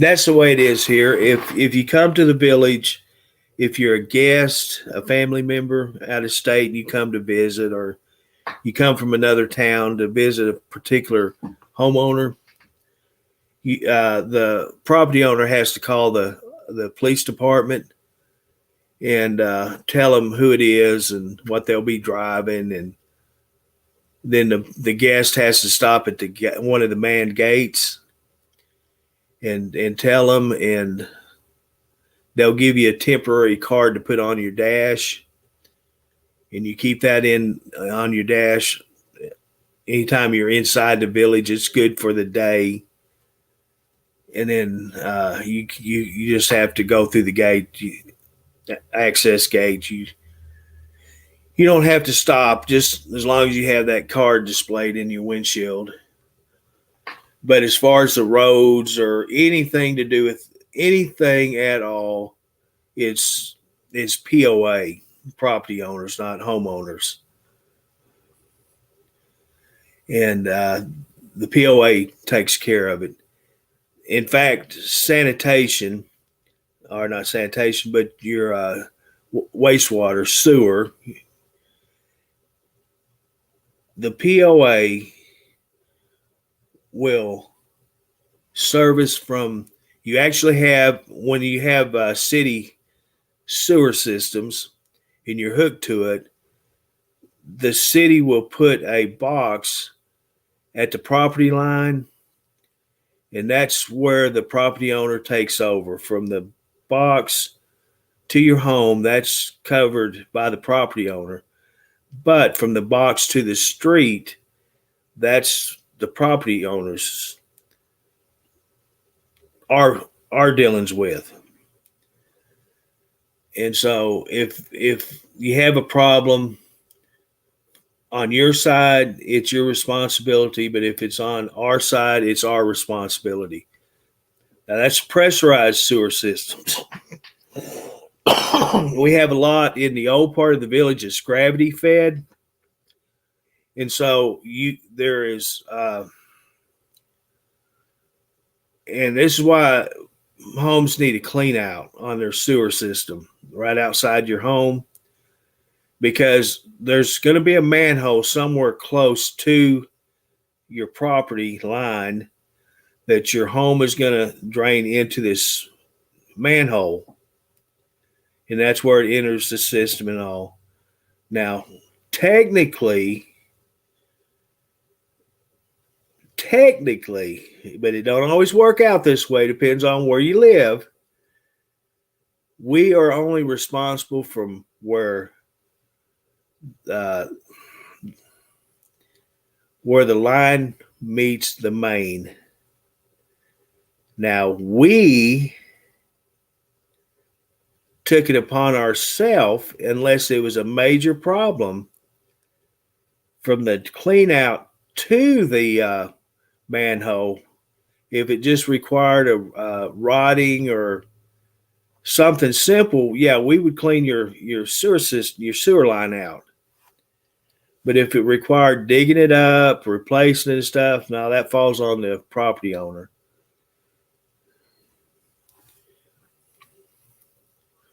So we would always run a rod up the sewer line, and if it wasn't blocked by, things that get in there from your home, then yeah, that's property owner, not us.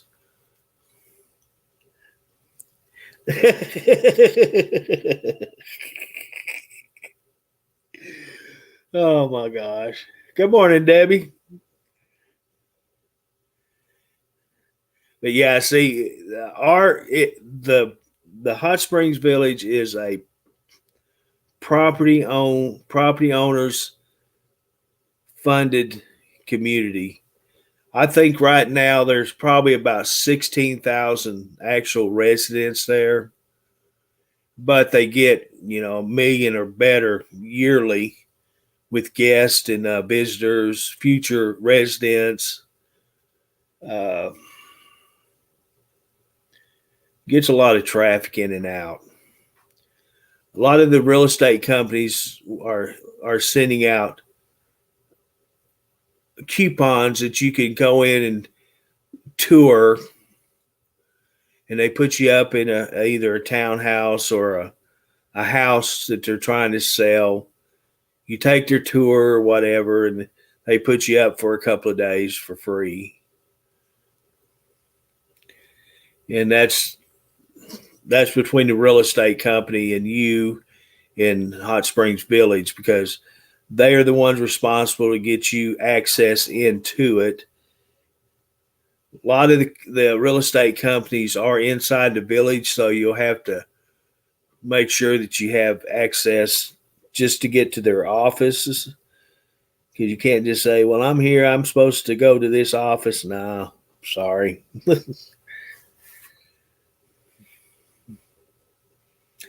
I was an employee for 30 years.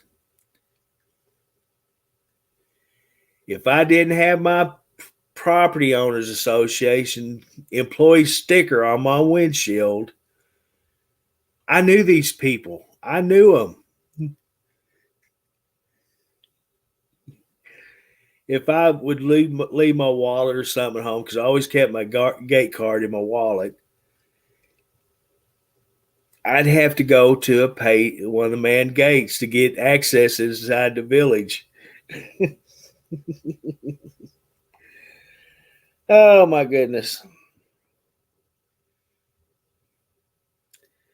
If I didn't have that sticker on my windshield, I would have to call my boss and say, look, tell this meathead that's denied me access, I need to go to work. And thank you very much. Now I'm going to be late.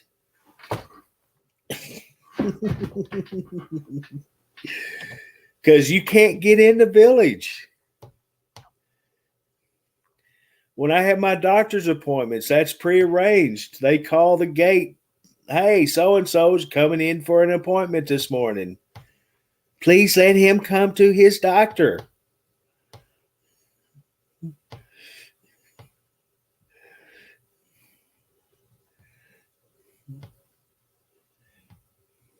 It's crazy.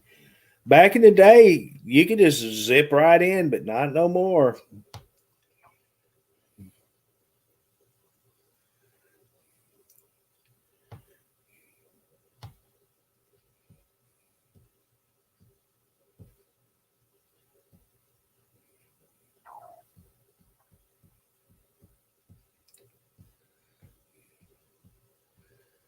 I wonder what Frank's doing. I bet he's picking his nose.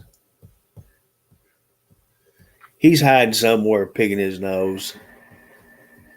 Yeah, I'm sure he's over on Dennis's stream. He likes Dennis more than he likes me.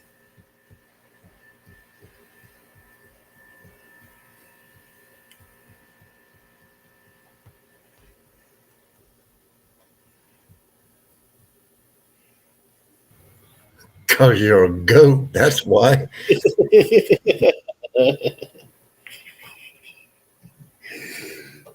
Nah.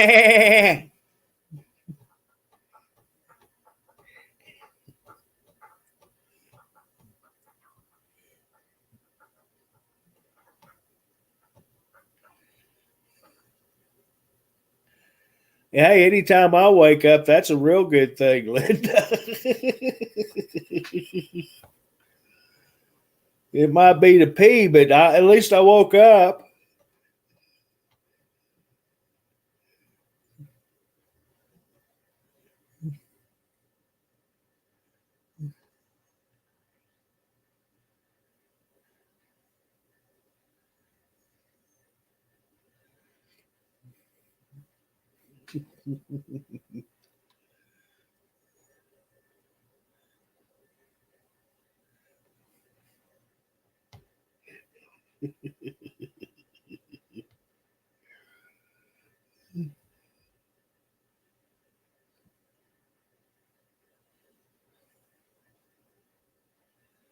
Yeah, that's a way. A sewer line's worst enemy is trees, bushes. Oh, these bushes are so beautiful in my yard. Yeah, give it time. You'll be cussing them bushes eventually. Just give it time. They'll actually fill a pipe just solid with roots. I don't care whether it's concrete, plastic, it don't matter. If there's any gap, seam, anything in a pipe, them roots are going to get in it. I've seen it. I've had to replace it. It happens.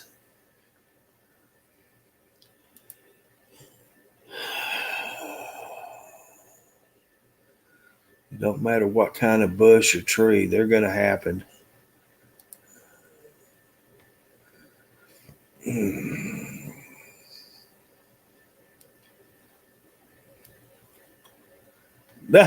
Shit.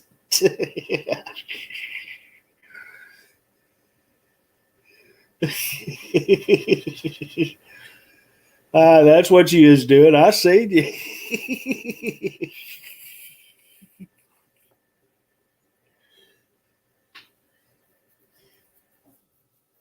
It kind of looks like you too, Frank.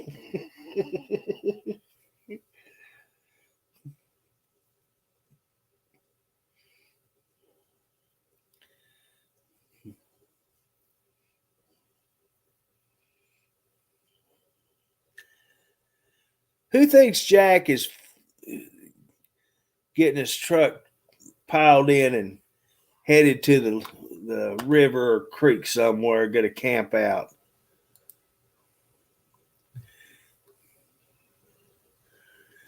Who thinks that's going to happen?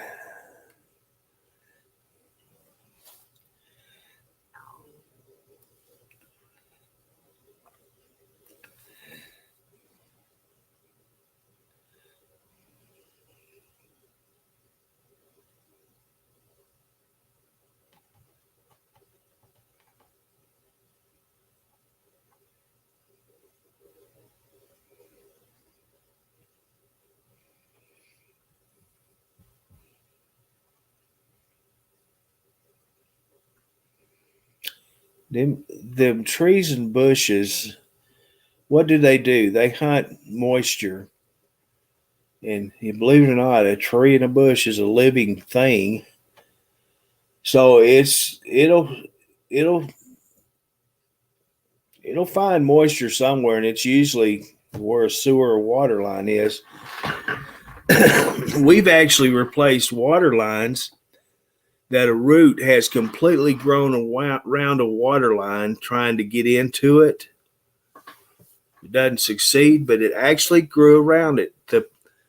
We'd cut that piece of pipe out just to take back to the office to show our boss what the root did. It's unreal. Look it up sometime on the internet. You'll see pictures where roots actually grow around water and sewer pipes.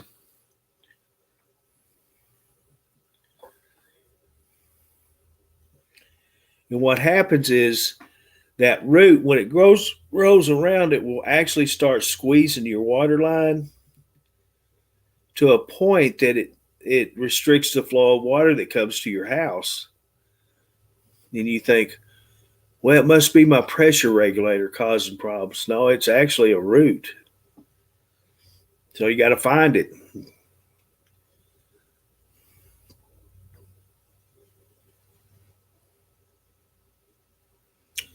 Did I say hi to Judy? Good morning, Judy. How are you today? Like I always say, I get to flapping my jaws and I don't pay attention.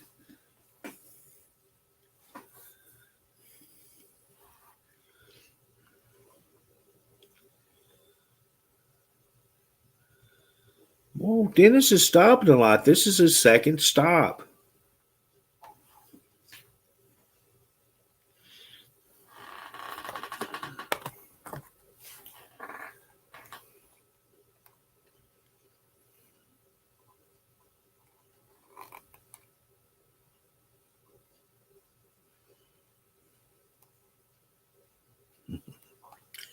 Every time I see Roto Rooter, I get this little jingle in my head. Hey there, swinging bachelor. Do you have that constant problem with drip, drip, drip? If so, call Roto Rooter.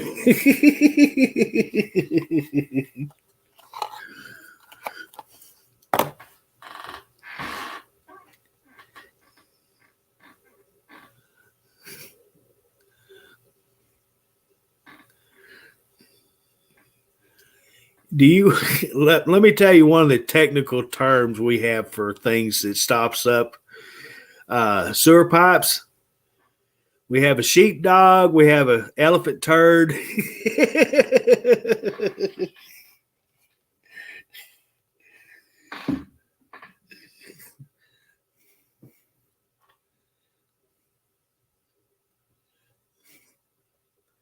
Yep, that jingle right there.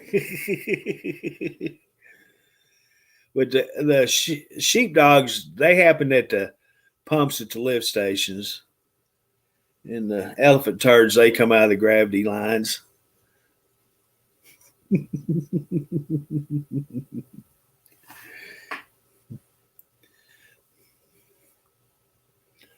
That's our technical terminology.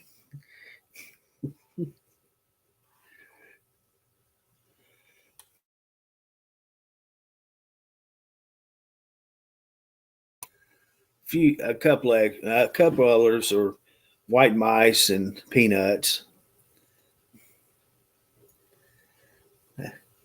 See, even us sewer guys have our technical terms.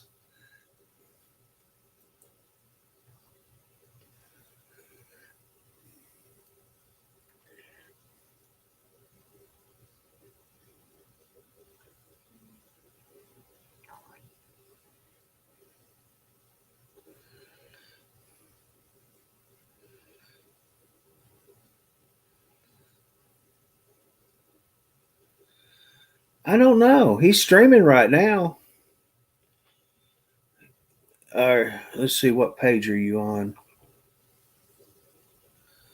Okay, that's why. See, you got to go in there to Truckers TV main page, Joyce. And good morning to you. Glad to see you. Go on to look up Truckers TV main page, and up there on the corner, you actually may have to unfollow and then refollow, and make sure your notifications are active and set up, because a lot of times your personal device and Facebook will update and it'll trigger it off, and then you have to go back in there and redo it again. But yeah, he's streaming right now on the Truckers TV page. Good morning, Roy. How you doing?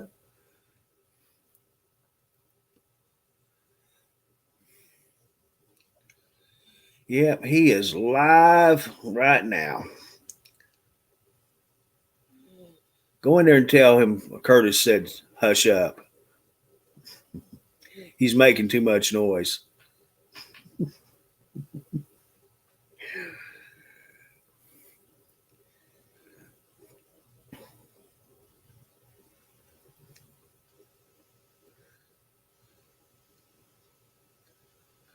Yeah, even myself, I have to do it occasionally, because Facebook is always doing little things behind your back you don't see, and that's the majority of the time that'll cause a problem with people not getting notifications anymore. And if you just actually go to the main page and unfollow, then refollow, and make sure your settings are set up to be notified.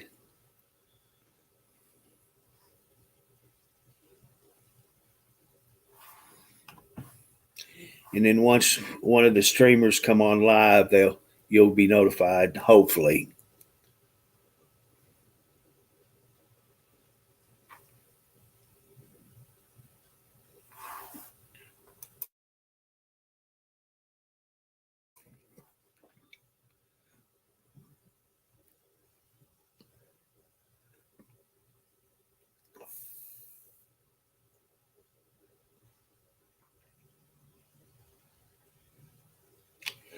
Hey Frank, go over to Dennis's stream and say, "Hey, Curtis is streaming right now. He's got 150 people in there."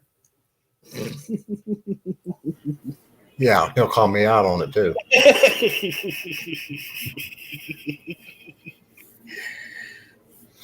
Yeah, he'll probably leave his stream and come over here and then, yeah, okay. This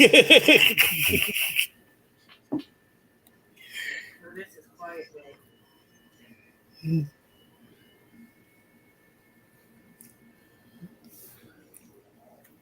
Yeah, I didn't know if I was actually shutting down Truckers TV by streaming on it, Oh, I don't know. but nah, he's streaming, so it's good.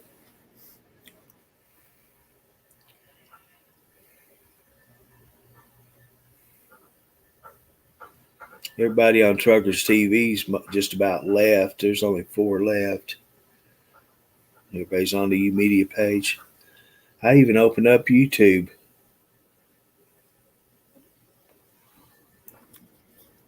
Yeah, no, I seen that. I came in over there. Yeah, I got it. you're the only one that's been there. Yeah. I'm over here now.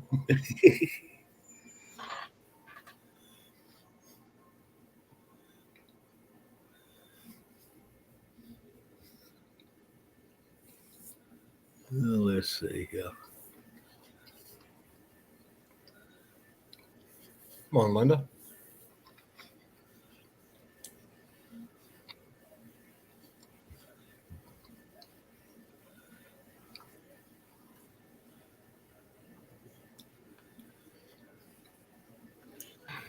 Oh.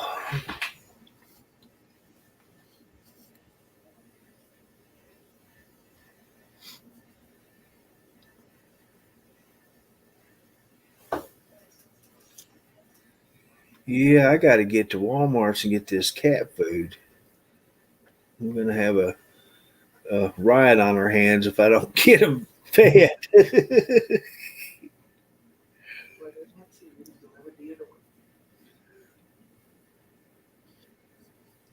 Hey, if I send you my grocery list, we pick my stuff up there too and send it to me. Oh, you can count on that. I don't think my wife knows. My I wife heard her. she knows better than that. It's kind of scary if I'm gonna have Curtis go grocery shopping for me. He might bring back some goat milk.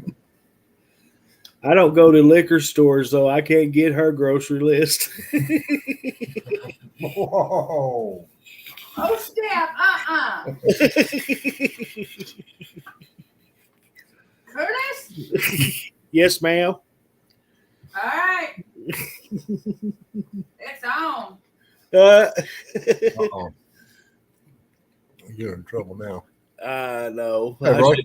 I should have said that. Oh, whatever. Carolyn, he had, when you asked that question, he was up to 45 at that time.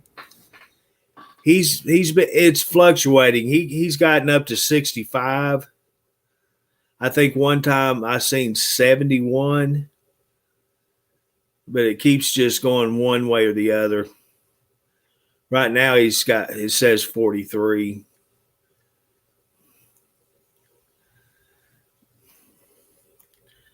Kind of like us here, it's saying that we have, well, it just dropped to 13. But I know we got about 1,000 here.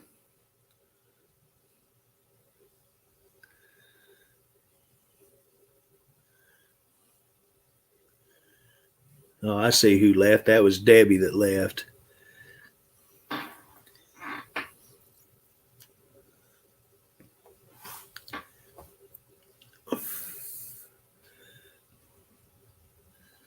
You know, I get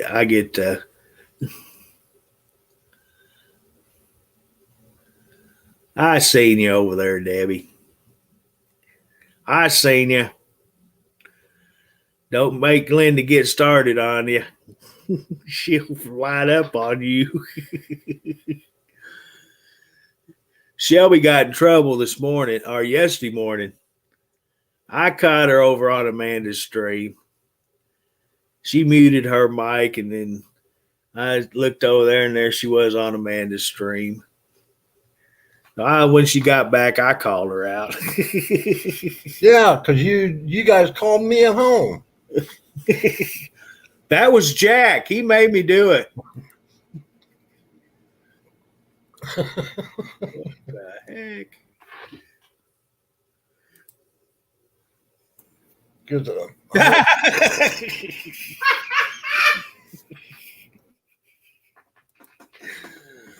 Oh, see, she's already drinking her morning dose, eh?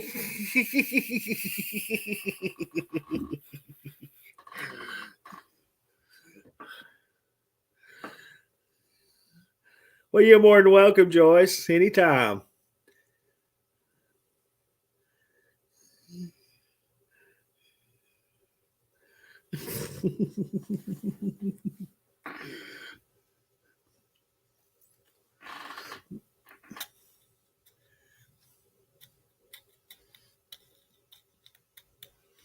See, when Jack streams, I actually turn the volume down so I don't hear him. what are you talking about, Debbie? Don't get mad. Mad at you for what?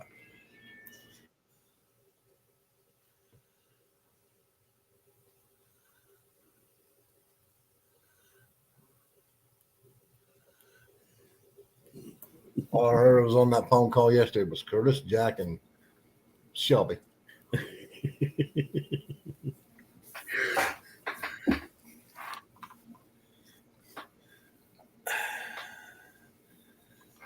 I seen you comment or Michelle comment, one of the two, but under your name Mm-hmm.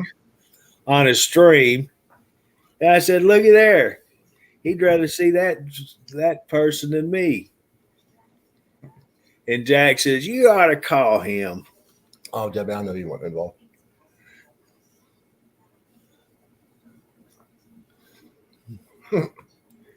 Yeah. I said, no, I'm not going to call him. Says, jeez.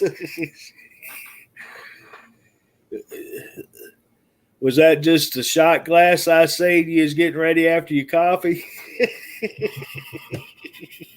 Got your shot glass. Her coffee chaser, excuse me. Oh yeah.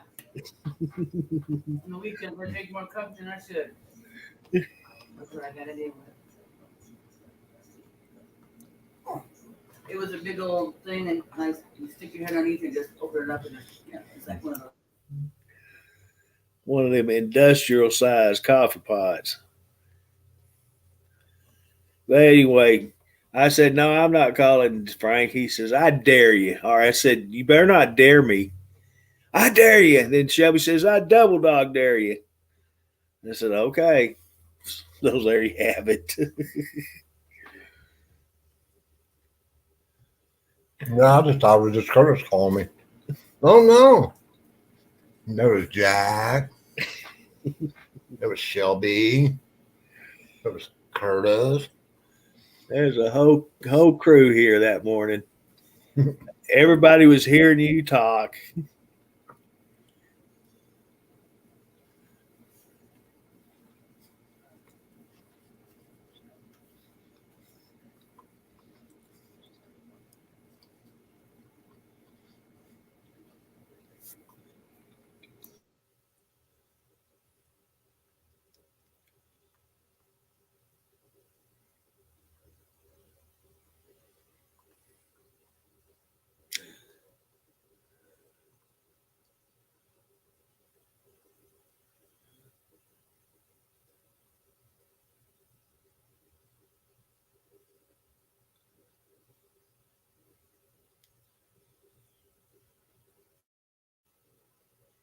You know, it's amazing.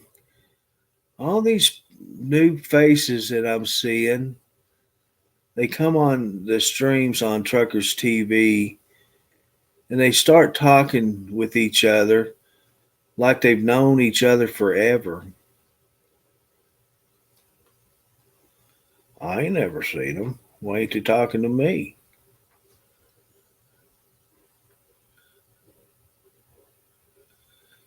But it's amazing. I've never seen them on any of the streams, but yet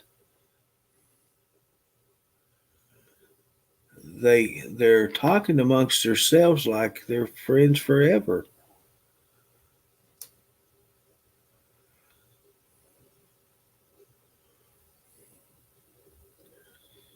Oh, he's got a troublemaker on his page. Oh,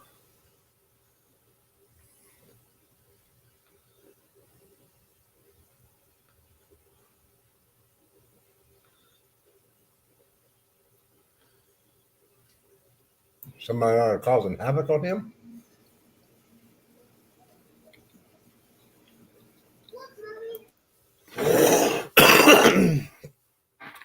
oh, he got a party thing on his page right now. She's a beautiful. She greeting all the guys.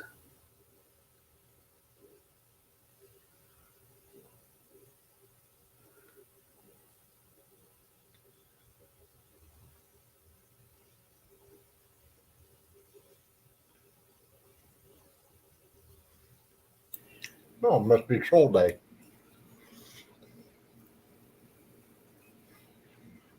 She's beautiful. Oh, I might have found my new girlfriend.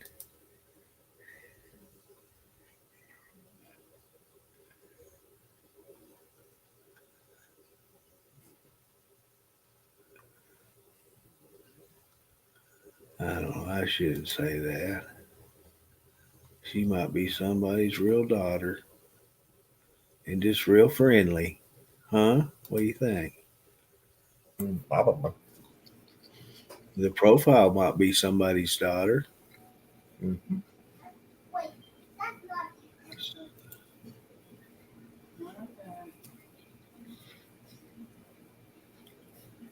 Oh, wow. Nice. Real nice. Yeah, she could be somebody's little troll. Oh, wow. You ought to see the headlights on that Buick.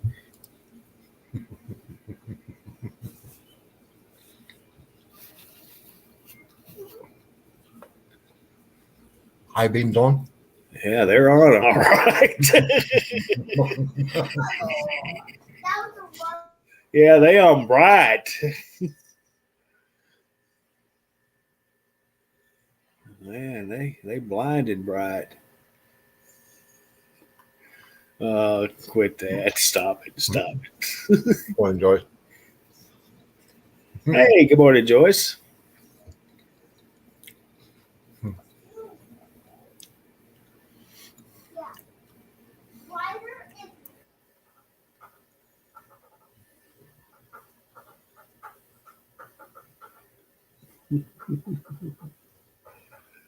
Oh, wow.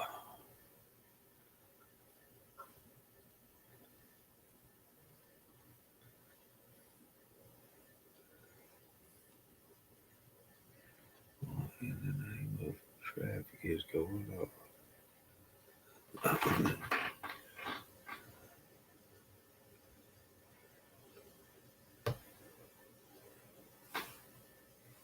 Really? Did you get blocked, Carolyn? Did you get blocked on Truckers TV? Did you do a no?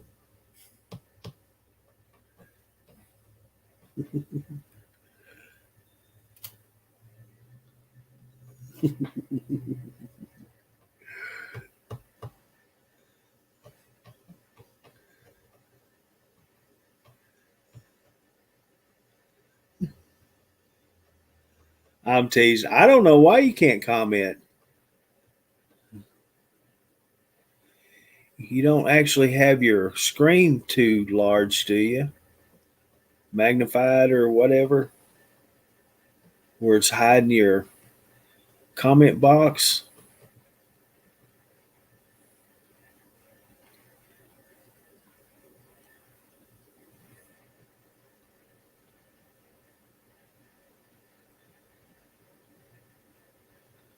And by the way, I didn't do it.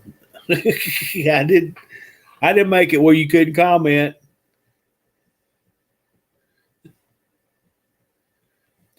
when I talk about everybody going on these other streams and watching them, I'm just teasing you guys.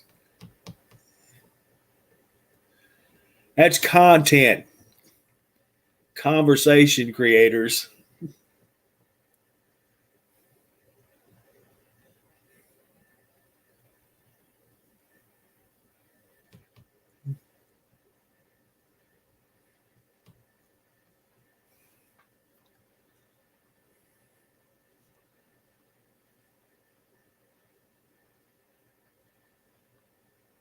Are you? Do you have both pages? This one and his open up. That could be the problem.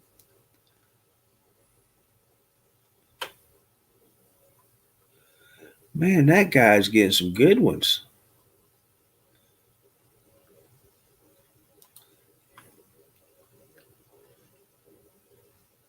I'm not mad. I'm just teasing. Yeah, I'm not mad. Let's see what this one says she is.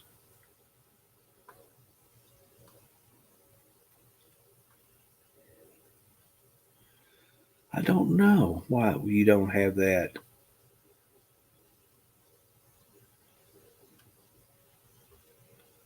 Let's see. Hello, baby.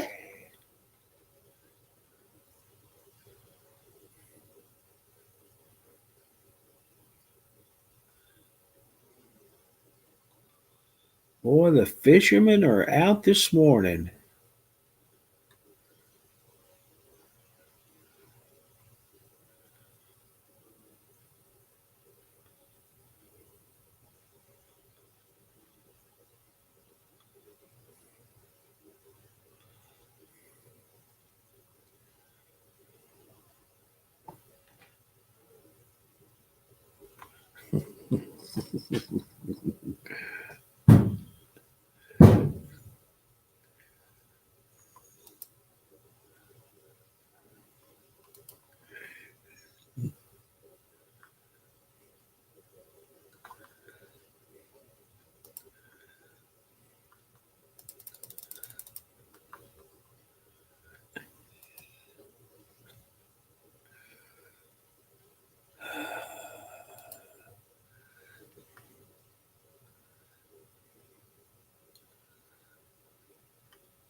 Hey, Debbie, say hi to the troll over there. You just liked her greeting.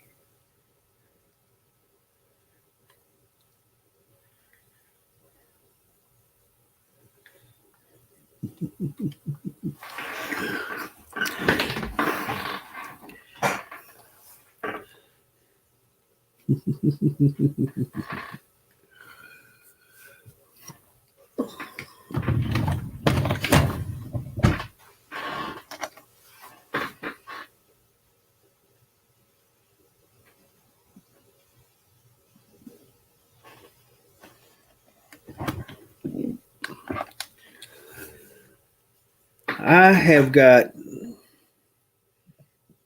to put a door back in the bathroom, in the closet in the bathroom. It got taken off. The hinges are gone. So I finally bought some new hinges and put them in my desk drawer and forgot about it.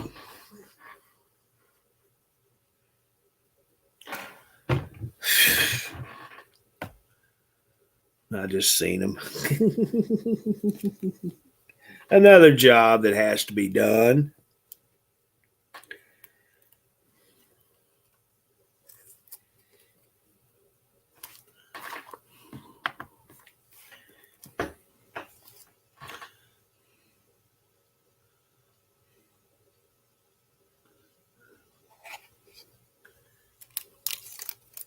Oh, I don't know, Debbie. She may not. We don't know.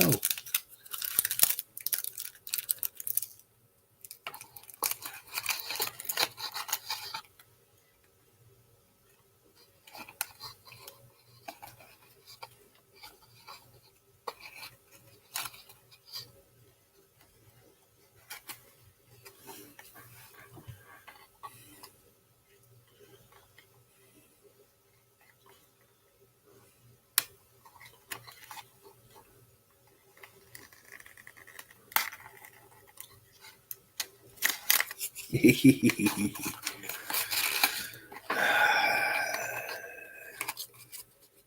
had somebody come in asking about Dennis. Who was that? Joyce something, I think. May not have been, but someone asked, well, why they call Dennis Toilet Paper King, and I told them he's so full of crap. He uses a ton of toilet paper. Isn't that right, Frank? Who? Dennis. Why they call him the Toilet Paper King? He's full of crap.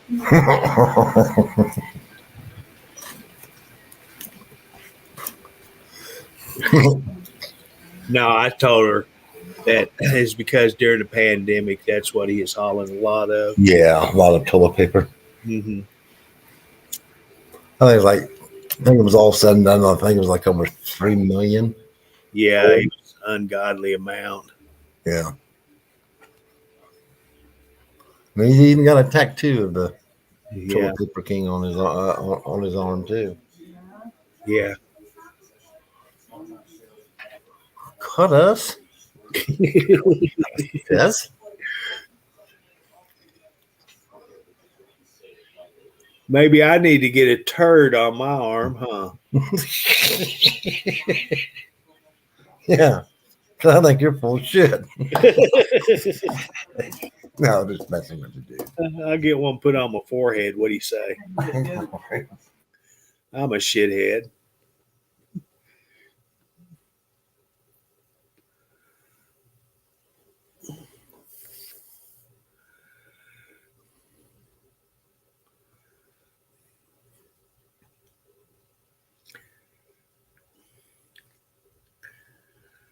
One thing, I said it earlier, everyone has to realize if someone you've never seen comes on one of the streams and they have a profile picture, this is just drop dead good looking young lady, and they're always greeting men, always.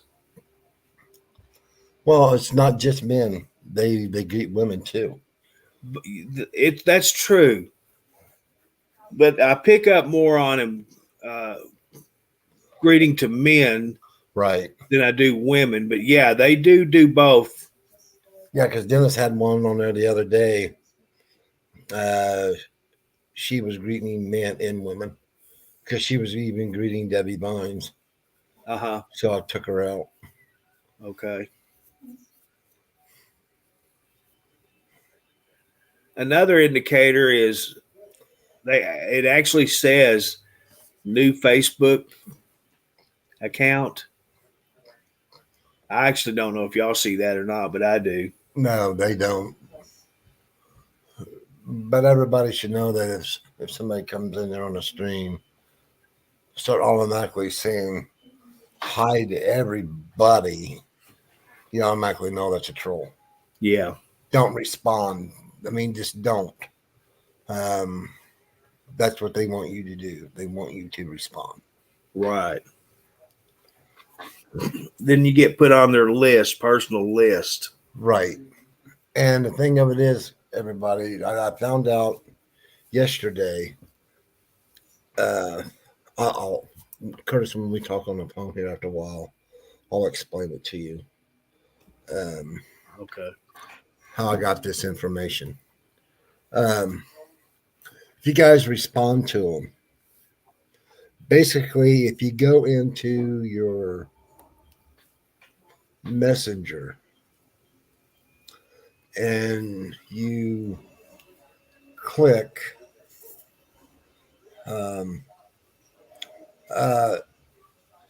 let's see here. Let me make sure I get the 3 little bars up there. Where it says chat. Then you go to where it says message quest, and you click on it. But then if you click on the spam, and if you say hi to these people, basically you will get spam notifications. Basically, it goes to like naughty women, naughty chat rooms, stuff like that. Oh. So basically, that's what these trolls are, is to get you to say hi to them And that's what it turns out to be. Then you get all these spam notifications of like naughty chat room, all this and all that. Oh, I'm glad you said that. I could go to these nasty sites. Yeah. So that's a little bit of piece of information that I come across. So if a troll comes in there and you guys see it, saying hi to everybody, just please just don't respond back to them whatsoever. Holy crap. Look at all of mine.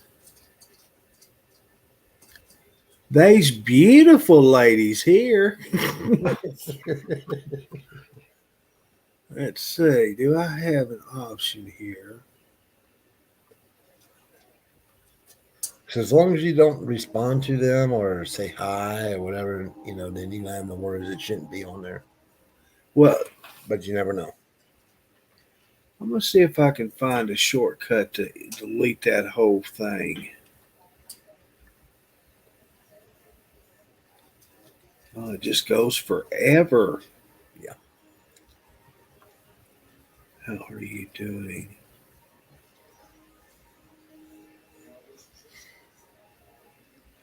A contact is waving at you. How are you doing? That was 5 years ago.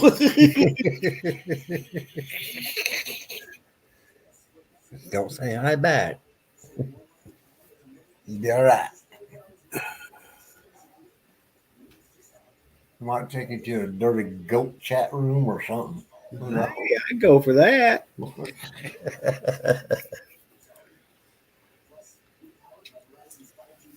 I ain't afraid of no goat.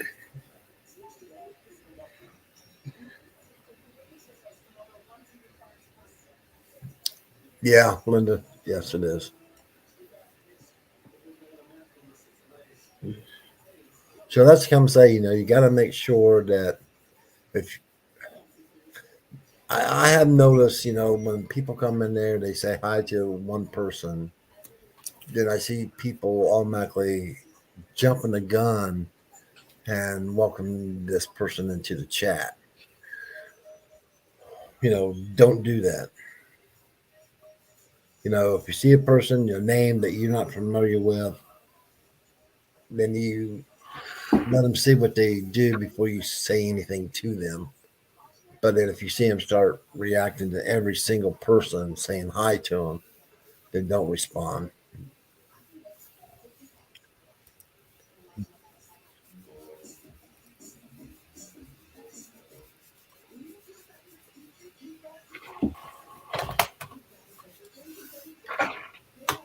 But if you do respond and you do get the spam or the dirty chat, I mean, you can leave it and leave that chat or get rid of it. You can delete it, and that'll be the end of it. Is that the wave you're talking about, Linda?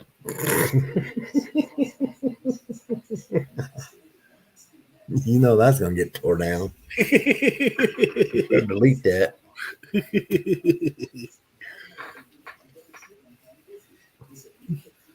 I see Facebook, Jill, in your future.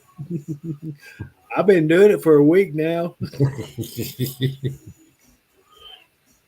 That's what makes Jack laugh. I get on his stream and he'll say something about you guys talk to me or say hi or give me the finger, so I automatically give him the finger.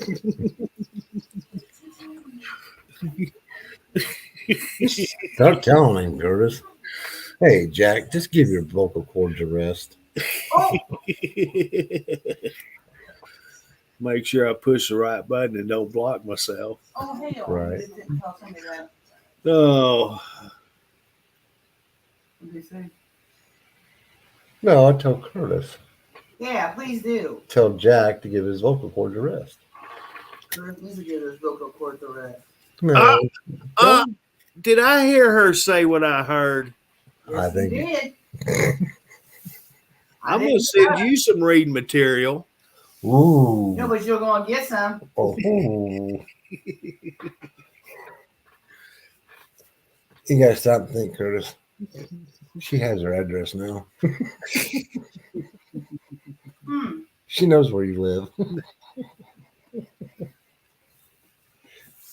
Let's I'll send you see. something from Walmart to your door. Next thing you know, you're gonna be hearing a knock on the door. And she's gonna be standing there. You better have clothes on. Hand delivering your reading material. Let's see here.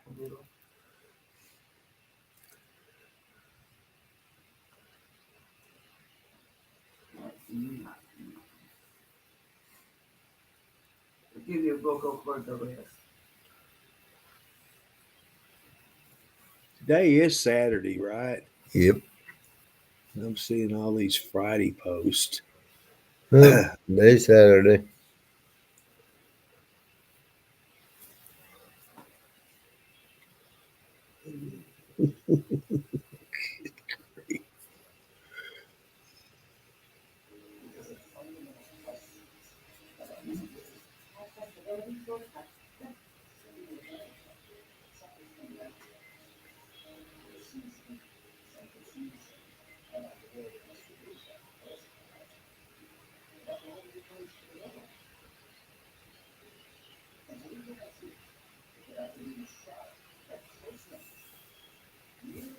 Well, Mr. Google, how come you're not Mr. Driver? I'm sorry, Mr. Driver Manager.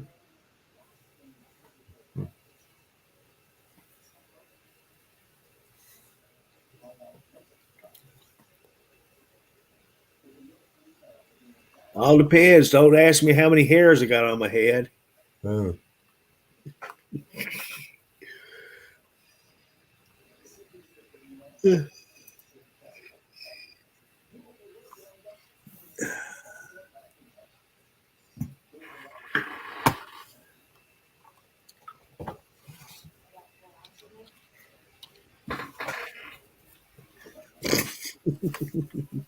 Mr. Driver Manager. Call HR there and tell him that me and Curtis wants a paid vacation, please. Yeah. Hey, Beth, We deserve what you got? it. Ask me a question. Hey, Beth. Dude,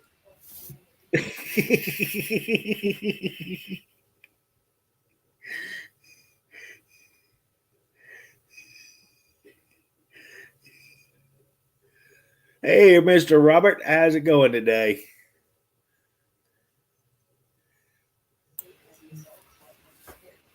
are we 5? Okay. Well, you're acting your age over there. You're acting like you're a 2-year-old. I don't do. All right, Robert, glad The to hear. vocal cords, the rest y'all do. It's possible. I don't know. Well, I'm not a vet, but yeah, it could be the food it's eating.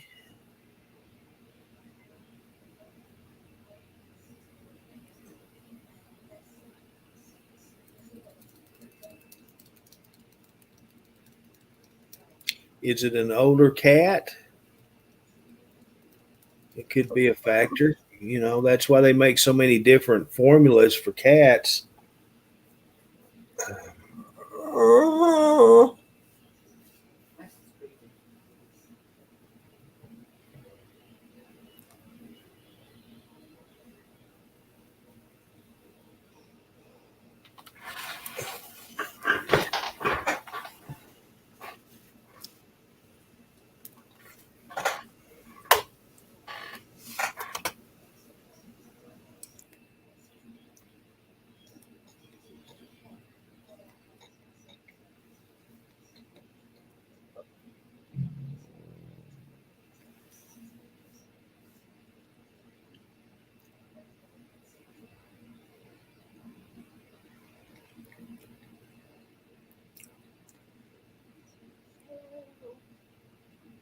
That's creepy.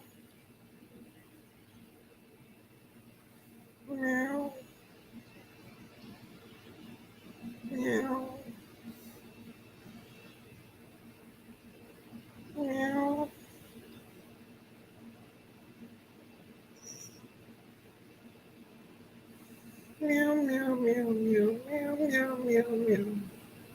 Meow.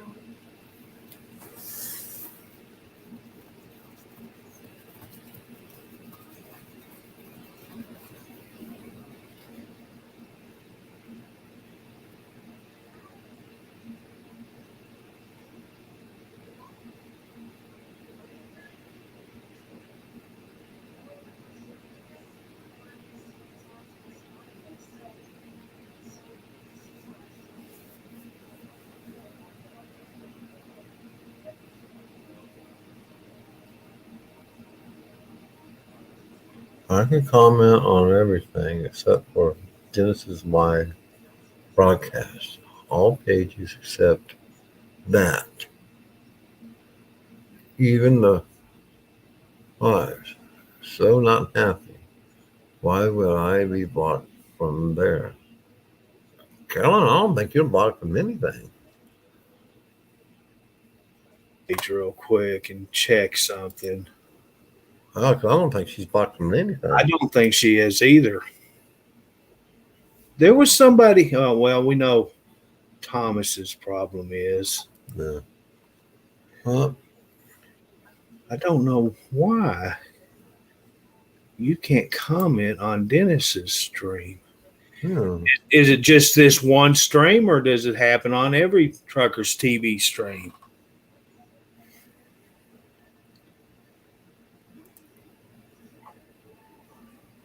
Beth, no. No, I'm not gonna be a cat. Okay, let's see. Come on, come Oh. on, little fella.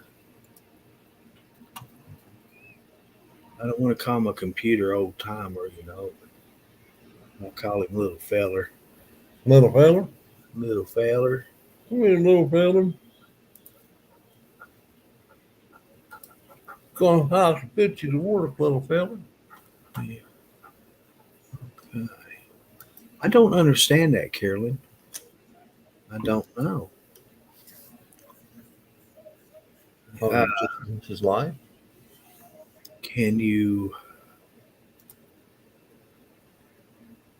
What's Dennis streaming on? Is he streaming on Truckers TV? Yeah, he's on the Truckers TV. I don't. It's not a blocking issue because she's not there. I didn't think Carolyn was blocked from anything. Yeah.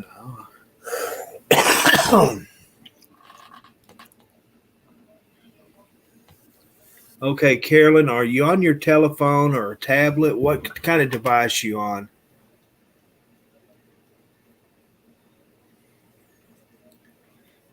My comment bar does not come up.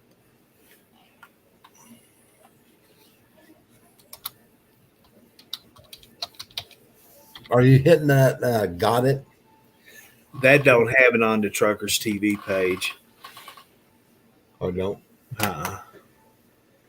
Now, you are good to go on everything, Carolyn.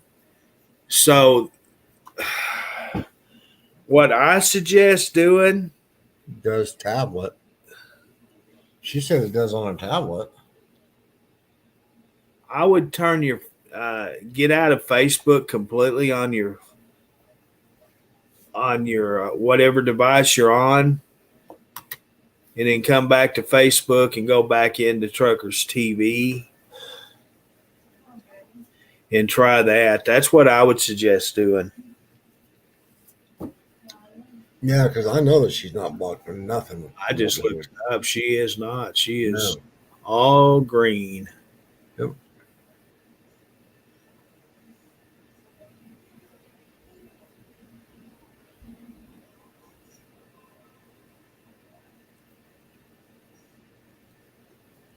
Jeez.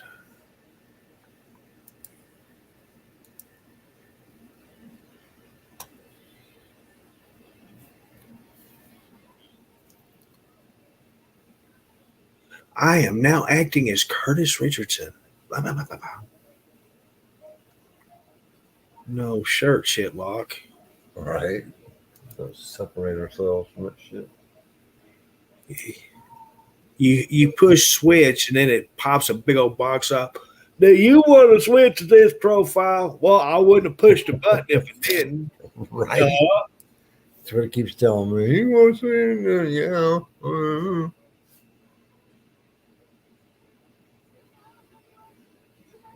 There you go. Get him, Frank. Get him.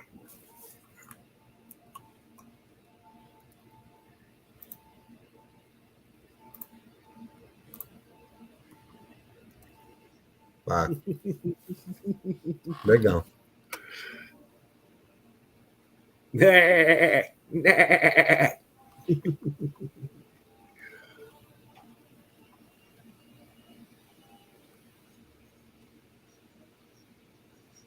I can't do. They don't know any Facebook codes to get back on Facebook. Oh, Can't they don't know any Facebook codes to get back? What?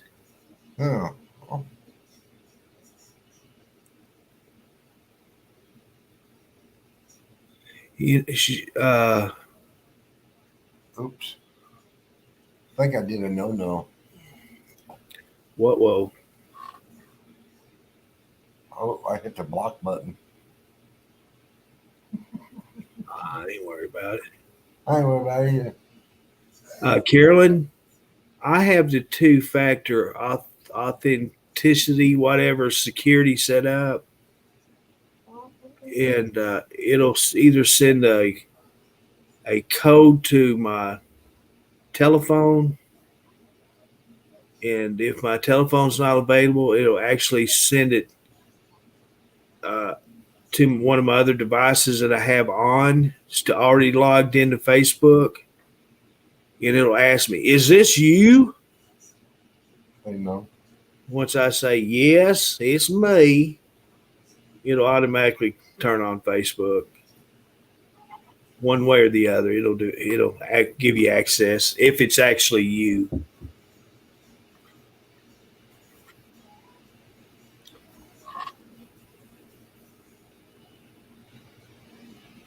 Or that she might have to update her computer. I mean, her tablet.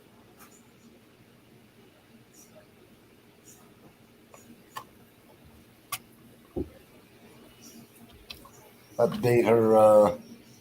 And it's like all of her apps and everything are updated.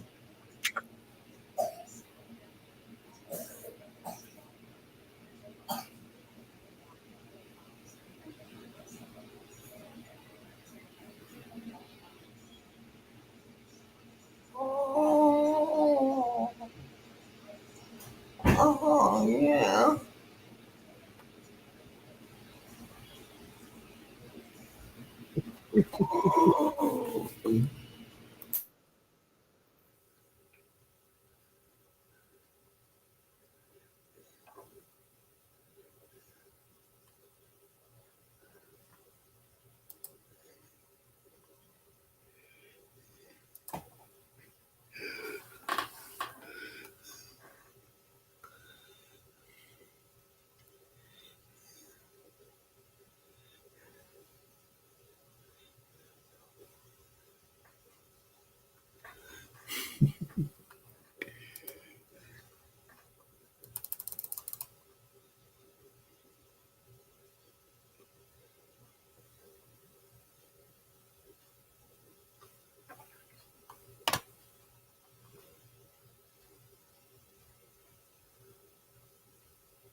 What is this?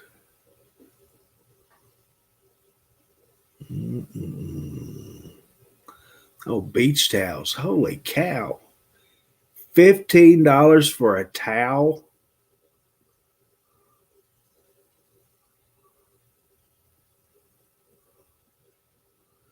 I got a bunch of sheets. I can tear them up and make me a towel out of. I don't need to pay no $15 for a stinking towel.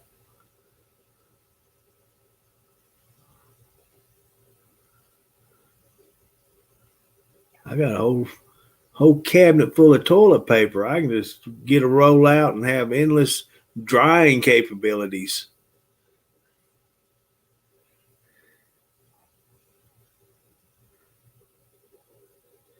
Yeah, that would probably be your best bet, Debbie, is having checked by a vet,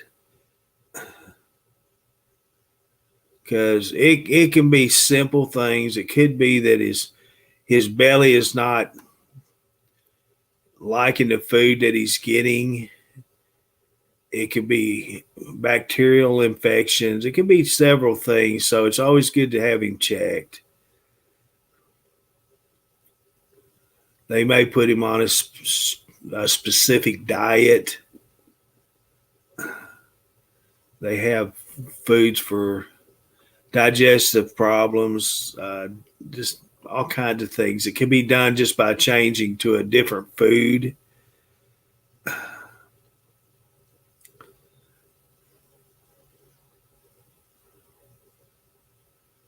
You know, it's kind of, people out there, they can't eat certain foods because their bodies don't like it, and animals are the same way.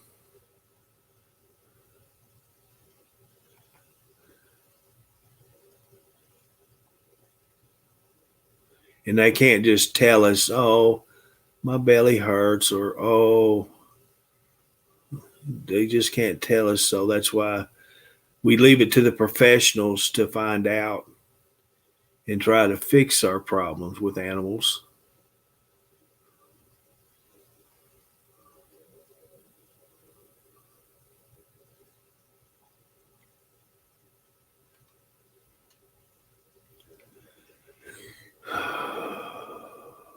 Oh, wow, look at the size of them blackberries. They are huge. Man, that's a mouthful. One berry.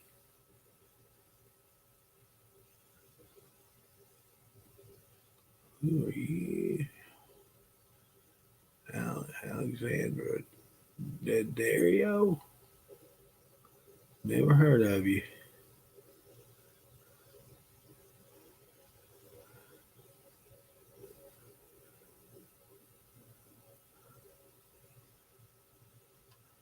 Got this cinema archive, and they pop up all these actors and actresses, people I've never seen in my life.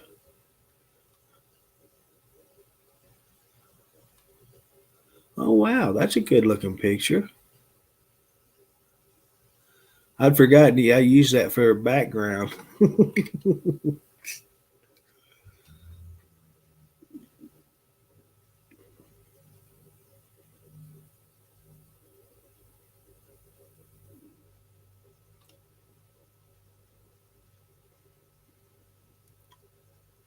Where are you at? I didn't pass you. Go back to him. There you are.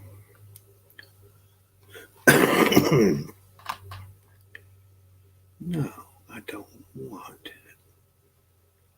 Larry's. I like to pay, but I'm not looking for Larry's.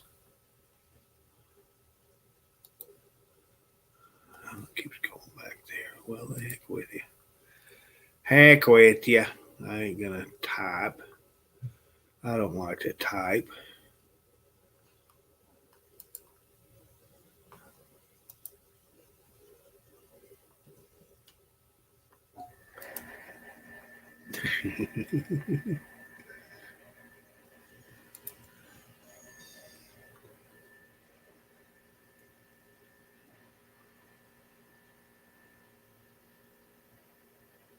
There you go. You're going to have a stoner cat too, Debbie. It takes a few days, but you know what? Well, it's possible. It may be because of the fireworks going off right now. If you have them going off around your house, that could be the problem.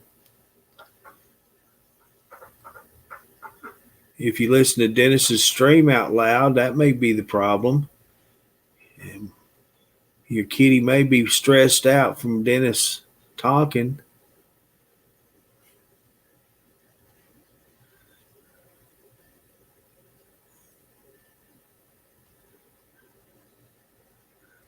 Who was it? Was it yesterday or today? This morning? I think it was this morning. One lady that was on here earlier uh, said that she was stressed and had to go. I asked her, "Does my voice stress her out?" I apologize for my voice. Hey, if I send you $1 on Cash App, will you end Dennis's stream? No, it take more than $1. So if we end it that way, we can blame it on Jack. Hey, there you go. I'll answer the phone. I speak no English. Yeah. Well, who turned off my stream, Jack? Jack done it. It's all Jack. He's the one that does it. He said that he was going to teach you a lesson, Dennis, trying to make him shave his head bald. No, I told him that. Did you see his picture? Yeah, he looks like Mr. Clean. Don't he look like Mr. Clean? He does. So does Jack, but it's like the skinnier version. Oh, that's just a photo thing on Jack. He didn't shave his head bald. That was just a Photoshop.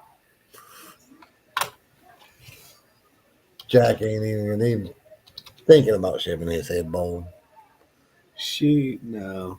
His wife will have him put him through the ringer. Yeah. He'll be moving to Indiana or Arkansas.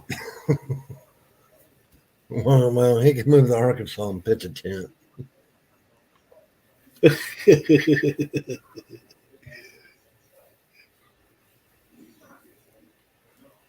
Then he can move to Missouri with Dennis. There you go. Dennis got a room. Yeah.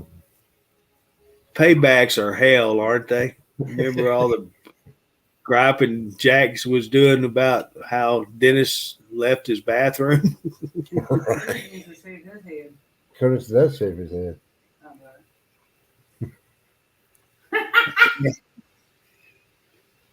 You can't find a hair on Curtis's head. The hell you can't. I have 7 of them. Thank you very much. Oh, I'm sorry. That's right. Because you part. I hadn't shaved yet. Yeah, I hadn't shaved yet.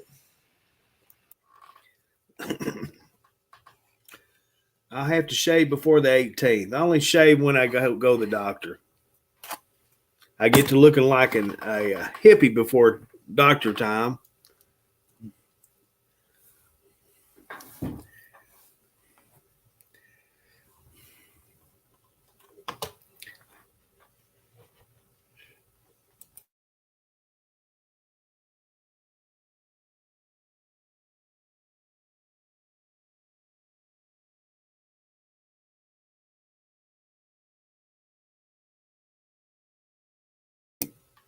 Yeah, you might be better off if it actually started around people started shooting fireworks off. That may be it.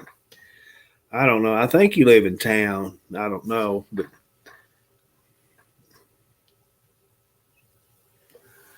once all the noise and commotion of that's over with, maybe he'll get better.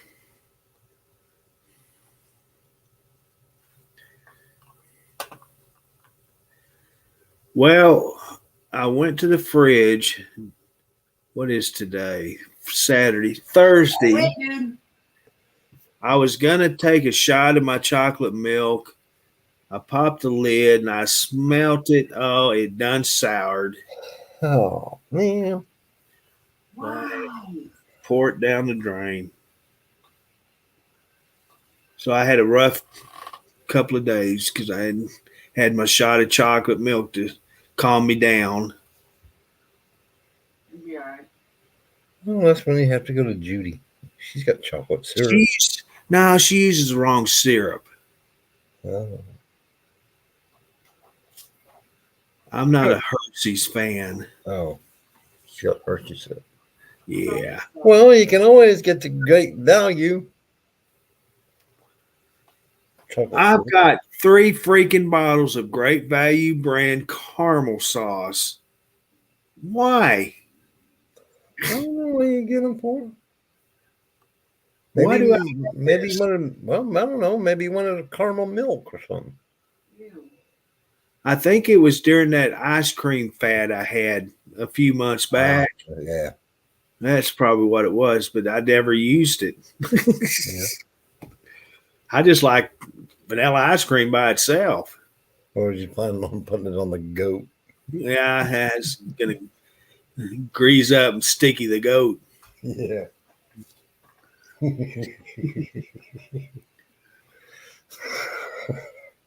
Oh yeah. Hey, that's Frank's favorite. That's Frank's favorite dish. What's up, Buttercup? No, I can't do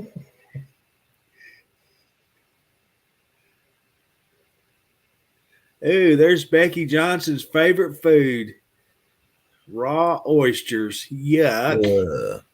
It looks like somebody just spit big old hockers in that shell. Right? Yuck. Why would anybody put that in their body? Hey, anybody that's had raw oysters, can you feel them moving in your belly? Because they're live. They ain't dead, they're alive. All right. I don't think it's some wiggling out. Never mind. Don't anybody ever tell me that eating a raw egg is yuck because they literally put that stuff in their bellies.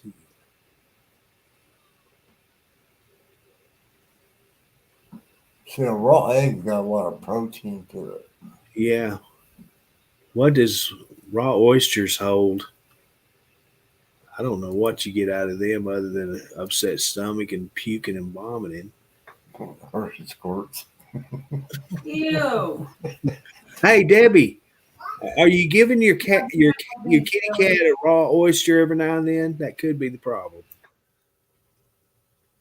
It's not settling good with his little tummy.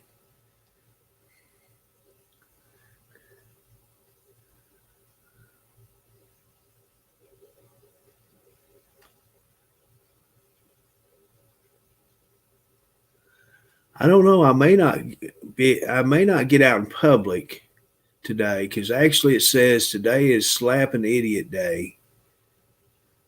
Oh, it's on the 5th. That was a few days ago, so I'm safe. It's Slap an Idiot Day. Well, who's the idiot? Yeah.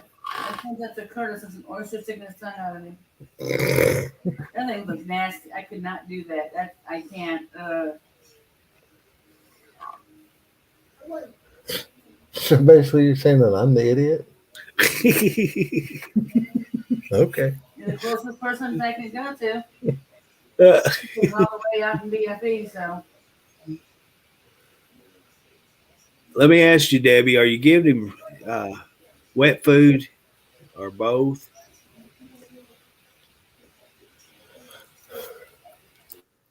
No, he may be eating too much wet food and his stools aren't getting solid. I've heard that being said in a veterinary office before. Got to have roughage.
It's very possible, Debbie. You never know. That could be the problem. See, my cats refuse to eat it. They will not even eat it. They'll go to the plate and sniff it and look at it, and they just walk away. They scratch it like it's a pile of crap.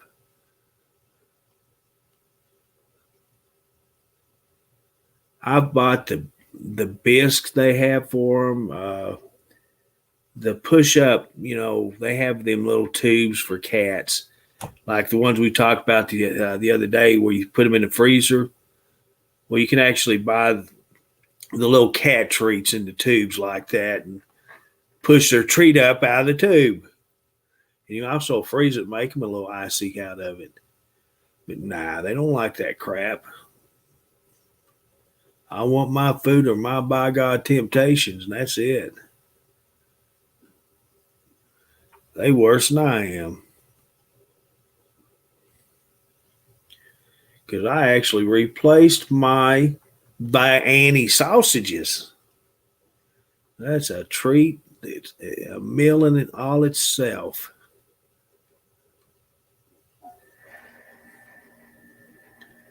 I can pop a can of them and go to town.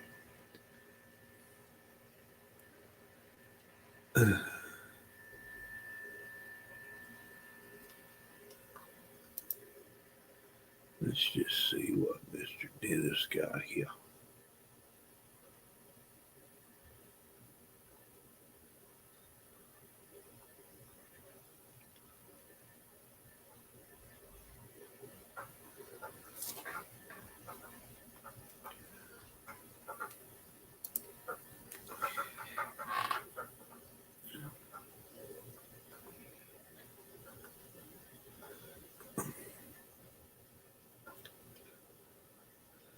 If you wanted to give him cat wet food, because Oliver, the kitty I had that didn't stay with me long, he had to, and he liked it, so I didn't have a problem. But the other cats, I gave them wet food too, but the majority of the time I just give them dry food. But one thing you can do with wet food is mix it, just make a little bowl of it with dry food and put it in their dry food, mix it up, That's a good way to get their bodies accustomed to it. But yeah, actually, if your cat don't drink a lot of water, you better be giving them some dry food or some wet food, excuse me. They're not getting enough moisture in their bodies, and it creates urinary tract problems. I went through it. I lived it. It's not very pleasant. You have a little kitty just a screaming. It ain't meowing. He screamed. I felt so sorry for him. I knew he was hurting. So that's something I do know from personal experience. If you own a cat, especially now, get this. If you have a long-haired cat and you have had him fixed, you better make sure he drinks a lot of water or he gets a lot of wet food. Because, yes, he will have issues. The older he gets, the worse it gets for him. It's only long-haired female cats is what the vet told me that have been spayed or neutered.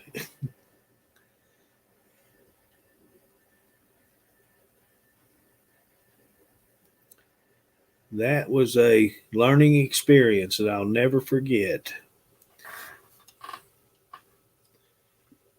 I like long-haired cats are pretty, but the short hairs seem to have less medical issues.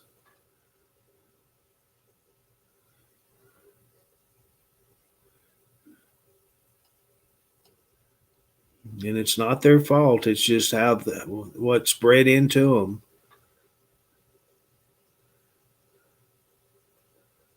I guess you need to do a little research before getting a cat, I guess, to say it that way. check each breed out before you just go get one. If you have choices, other than, I'm not saying don't just go out and get you a long hair, because what I'm trying to say. I'm trying to say learn how to take care of a long hair cat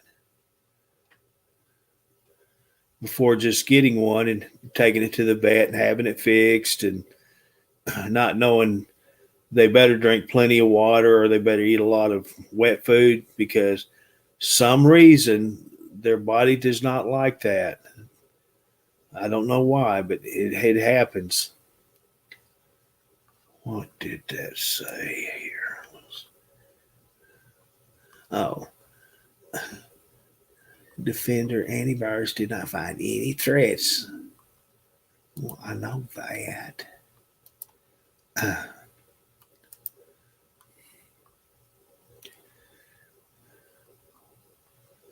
Let's see.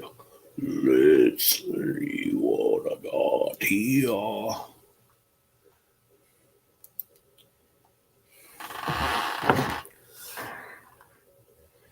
Yeah, Oliver didn't shed that much. I really liked him. He was my little buddy. That hit me hard.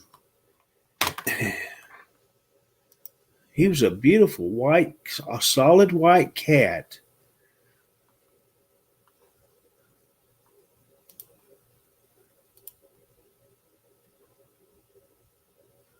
He'd lay beside me on my couch and just lay there forever on his back. I'd keep my hand on his belly just to rub, and he'd just lay there hours, never get out. He loved his belly and chest rubbed.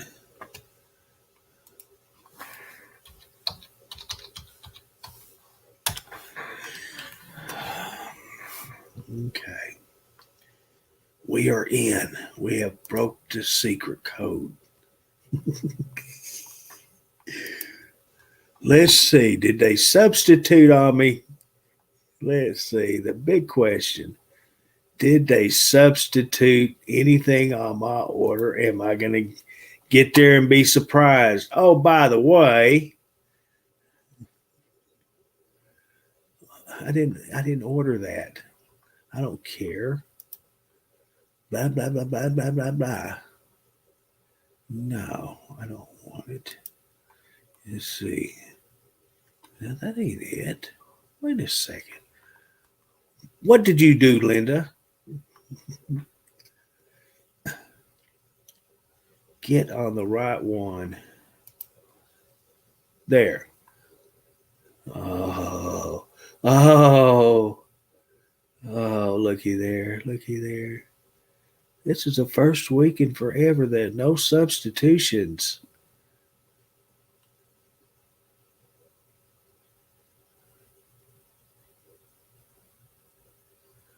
I'm not going to tell Frank what I got myself, my treat. I'll tell you guys, I got me an apple fritter. Yeah. I got me one of them there apple fritters. That's my treat. I've been such a good boy.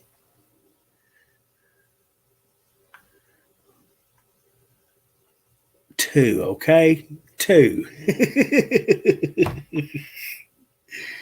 You drug it out of me, Linda. Two.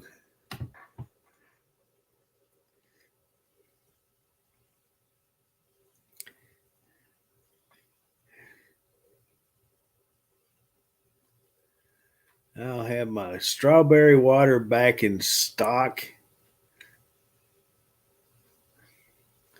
No chocolate cake. That's German chocolate.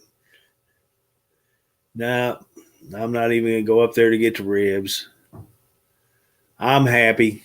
I got my Vianney sausages and my piccolo lunch meat. I'm good. They finally started getting my piccolo back in stock. Yummy.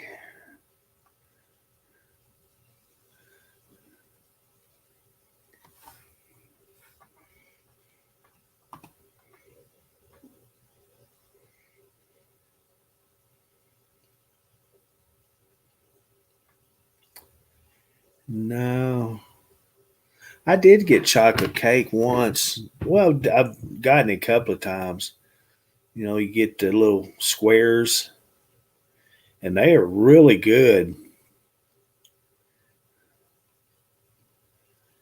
And you can actually, if I was wanting to glutton or anything like that, you could actually get a whole cake and actually save money in the long run rather than buying it by just a little chunk.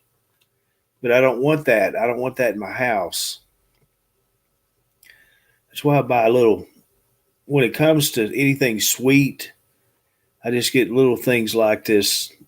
These two apple fritters or this bag of Baby Ruth bars.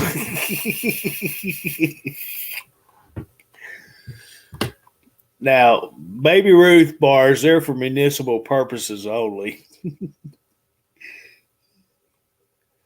I get a touch of the rheumatism occasionally.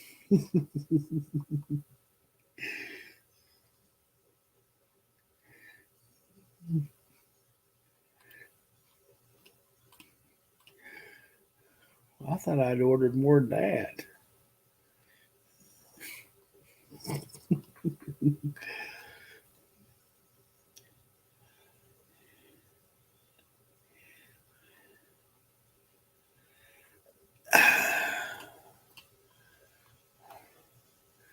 You remember them Pepperidge Farm cakes that they have? They had a coconut, they had chocolate, and I think there was one more.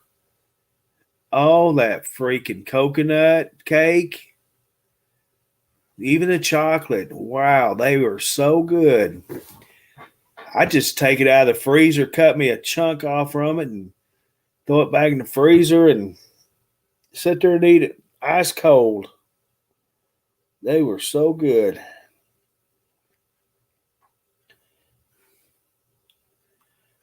Yeah.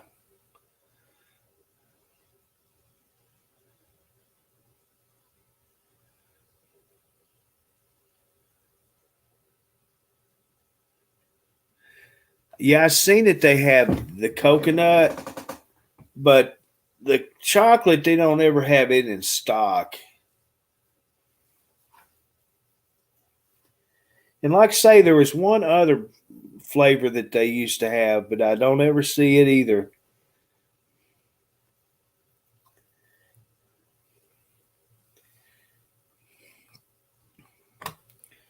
When all else fails, I'll order me one of them coconut cakes. I just take a big knife and cut it in four sections, and there you have it, folks. A 4 miller. I ain't none of this petite when it comes to that sweet.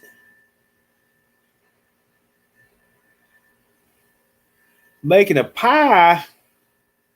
I like pie. You ever thought about making a cobbler? They're real easy to make. Actually, pie is too.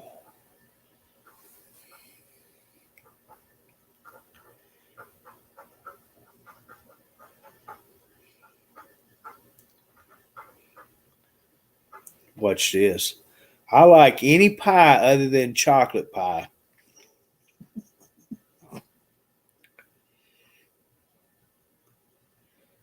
There you go. My favorites, cherry and strawberry pies. Yes, ma'am.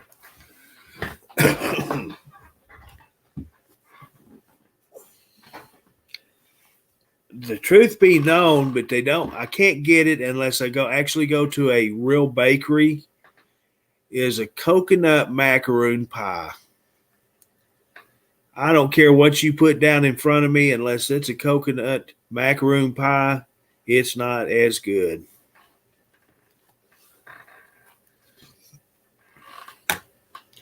If I was plumbed and wired, I would have that in my house 24/7 on every meal, a piece of coconut macaroon pie.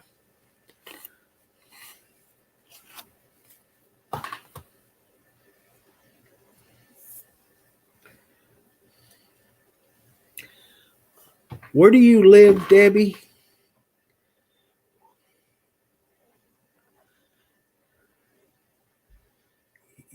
Don't you live in Tennessee? You don't know what a cobbler is?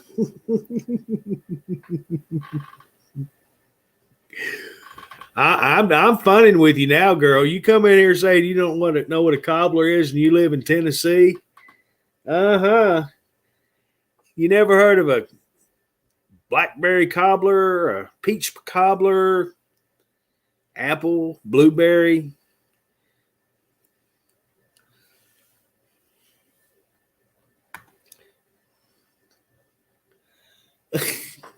That's a Southern thing, Debbie.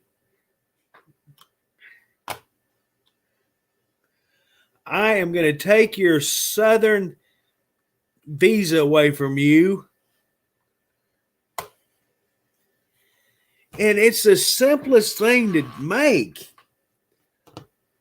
You know, they have all this pie filling in a can, right?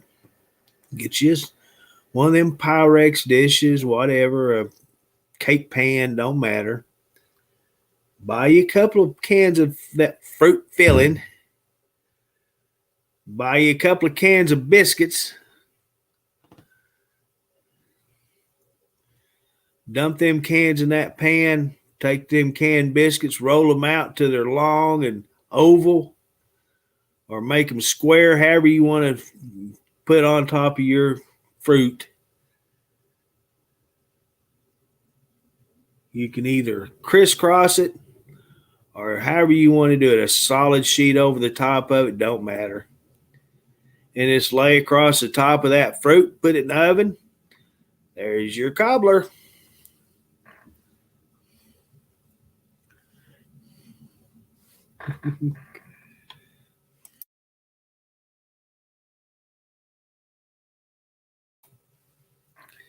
It's kind of like fried pies. These things are so easy. Grandma taught me so much. People go out and spend megabucks just to buy fried pies, right? Canned biscuits. I think you can use a canned biscuit for just about anything. You take a canned biscuit, roll it out, dump your pie filling in it, fold it over, run your fork across the edge to close it up. Either throw it in the deep fryer or put it in the oven. Either way, doesn't matter. There you have it. Simple, quick, and boy, are they good.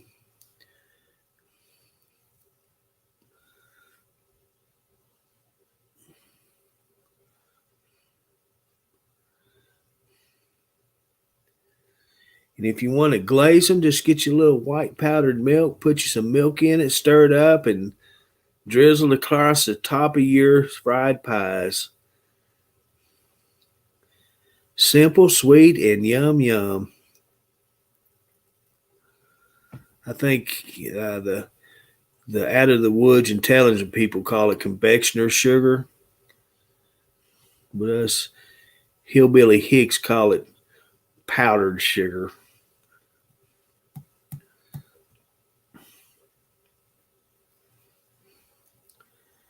Yeah, I know all the tricks to the trades, the shortcuts when it comes to cooking that kind of food.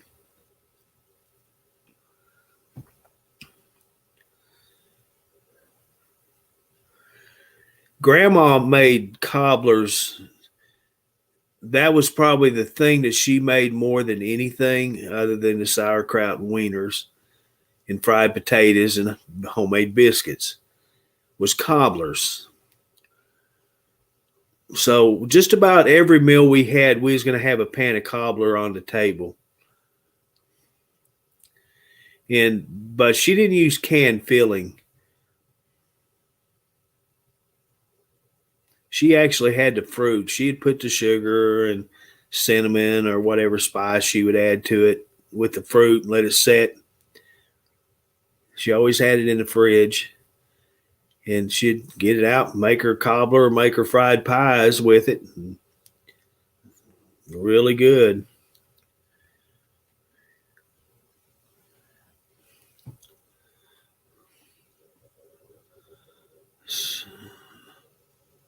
Strombolis. Okay, that sounds good.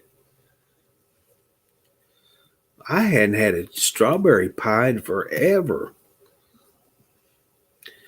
I think I have one of them little Walmart cherry pies in the fridge. It needs to be thrown in the garbage. I got to take it down when I go to Walmart. Put it in the can.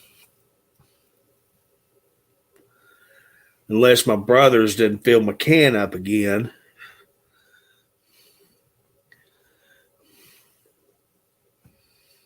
I don't mind sharing it, but he always fills it up.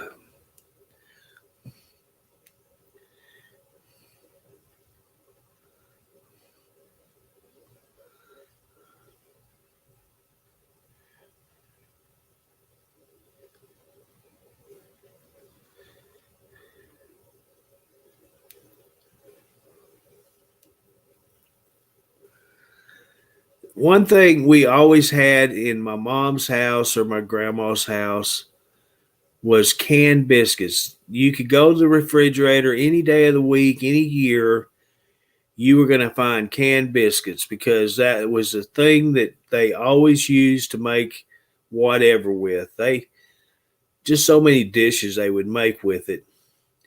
It was quick, easy, and simple. They didn't have to mix up their dough or anything, and it's good. Mom liked to make the homemade homemade donuts.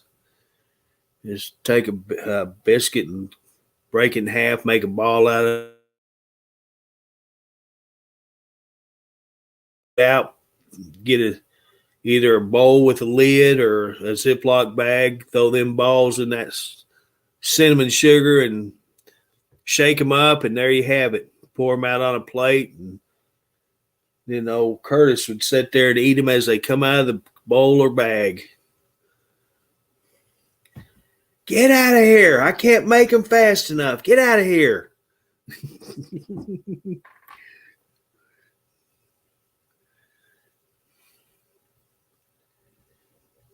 That's one thing Mom and Grandma never did. When it actually came to baking, they used flour and they made their own,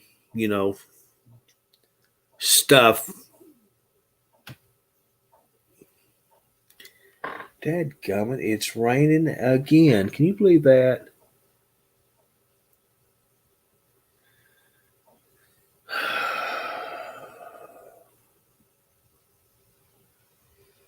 I don't ever remember seeing Bisquick in Grandma's house or Mom's. Now she may have there at the end had it, but I don't remember it much if it was there. Yeah, that's true. They make good pancakes.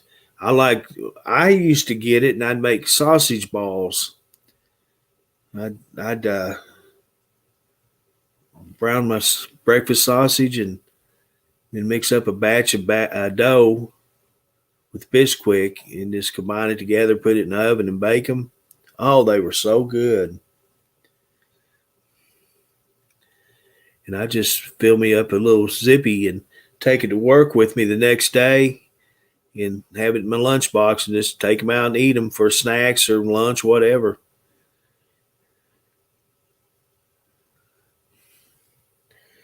But when it come to biscuits or actually making a pie dough, it was scratch, all the baking sodas, the flour, whatever they put in it. I don't know what all they put in it to make their dough with, but it was homemade.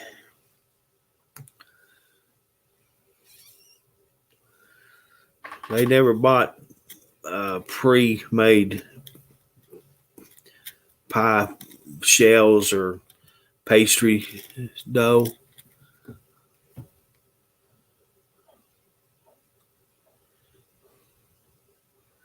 Why, you offering it, Randy?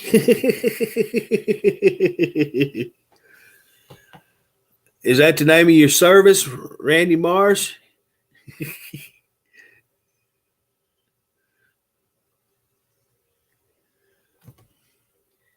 Anybody looking for a good head job? Look him up.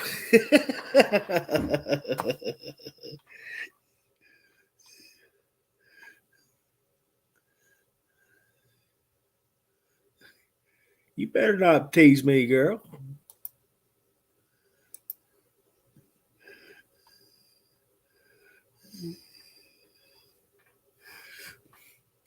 I'll give him one more try, and after that, he's out of here.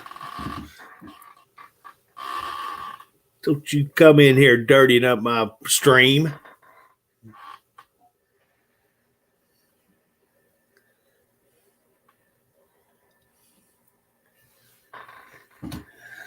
Let's see. Let's get out of there.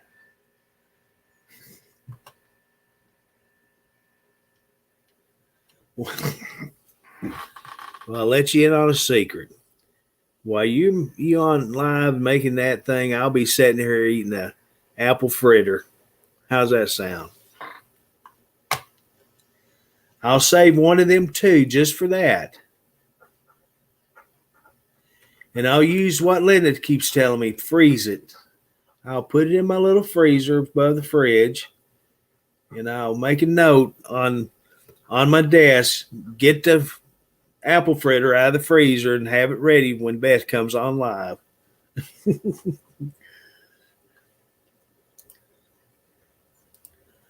Okay, that's ready to be picked up.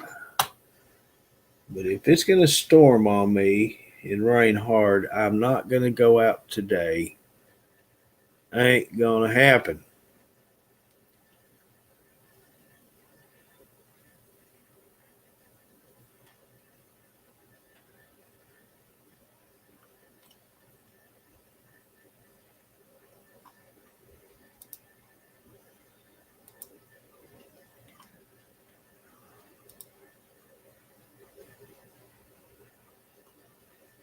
Now, why did this song pop in my head?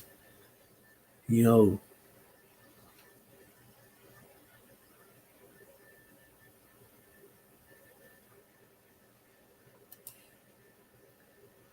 know, that song the Police sang?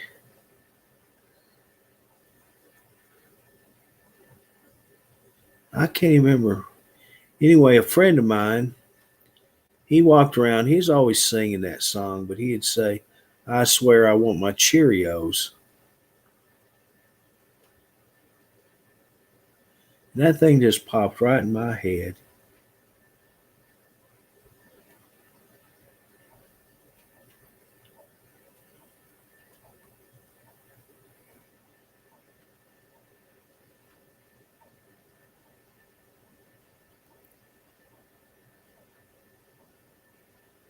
Yep, I hear it dripping on my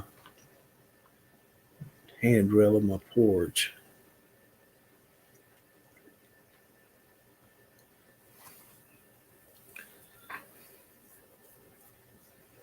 Oh wow! I didn't even, see. I don't even pay attention on my stream here. I'm off in La La Land.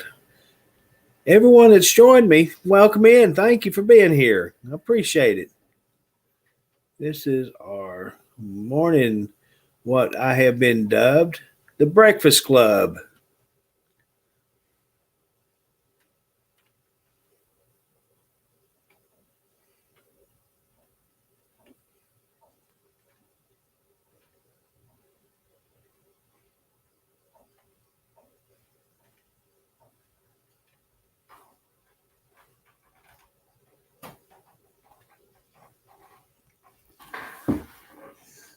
Let's see.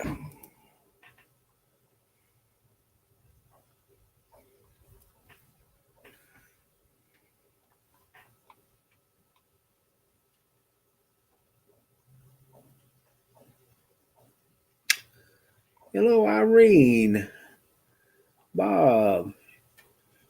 I'm going to try to pronounce it. Ural?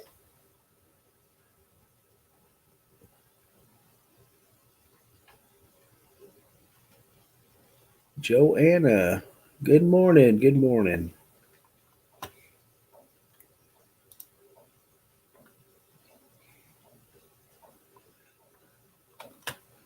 How you doing today?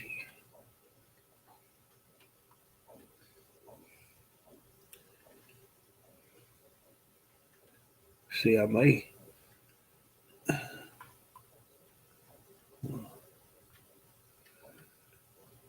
actually put my raincoat on. I got to go up there.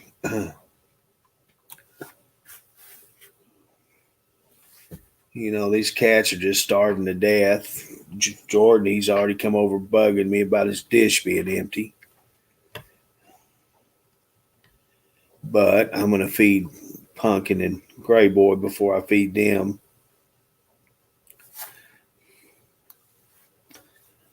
So they will get the remainder of what I have left. That gum, they ate a lot this week.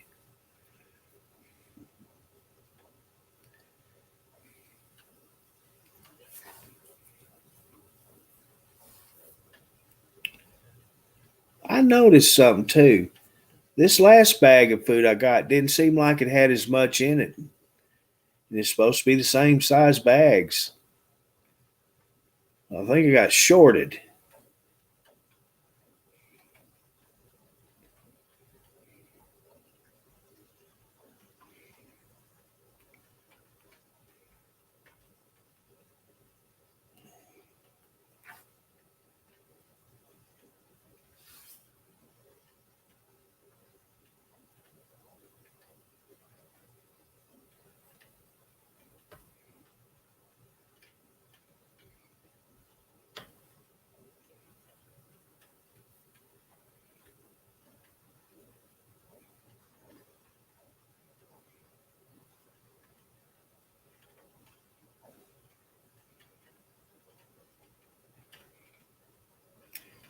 I bought a raincoat before I had to quit working. A really nice one too.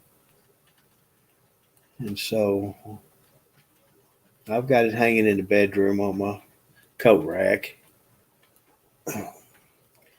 I've only used it a couple of times since I quit working. It's a nice one. I really like it. It's not real heavy or not too thin. It's just perfect. I think I got it at it was either Sears or J.C. Penney, something like that. I can't remember. I ordered it offline. Yeah, Linda, you heard me right. I ordered it off a line because I wasn't going to use it for work, and I wanted to use it for personal purposes. So I didn't want to be walking around no orange or red or yellow raincoat. So I splurged and paid for it. And like I say, I only used it maybe twice, maybe not even that much. Because normally, if it's raining, I don't leave the house because I can always find something to eat. I got stuff here I could give the cats, but I don't want to.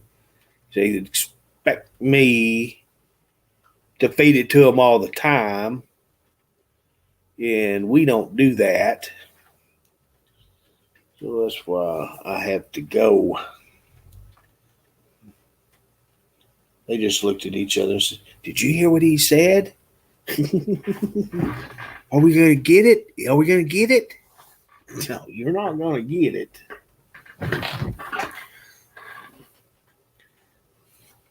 You keep bugging me, you're going to get it.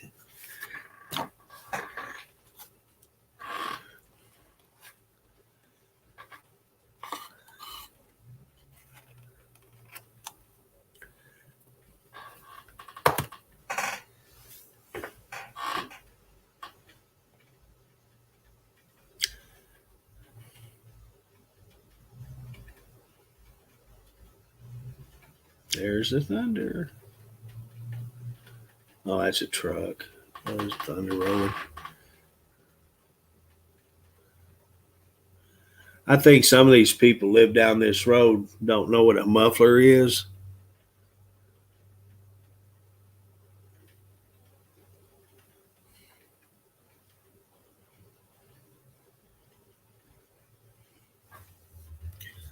As long as it don't storm, I'll be okay. I can take that back road and get there. It might take me 30 minutes extra, but that's all right.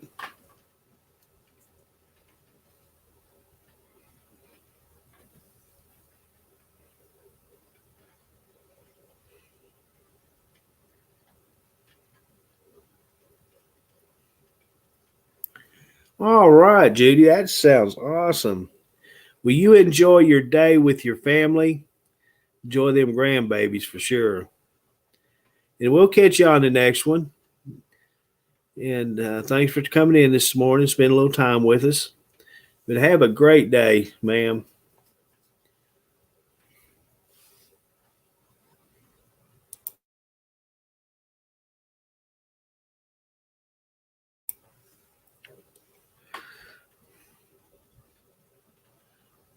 Yeah, isn't that crazy?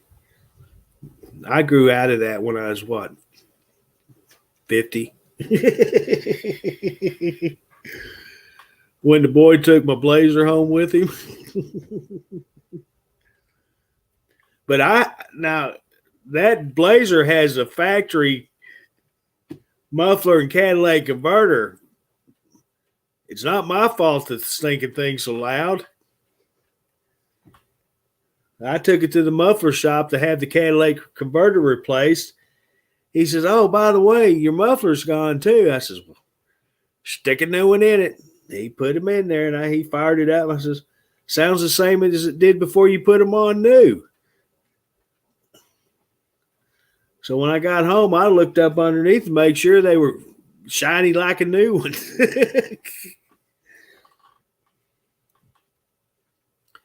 I did not in my life know that Cadillac converters, if they start getting stopped up, they will make your check engine light come on and stay on till you replace that Cadillac converter.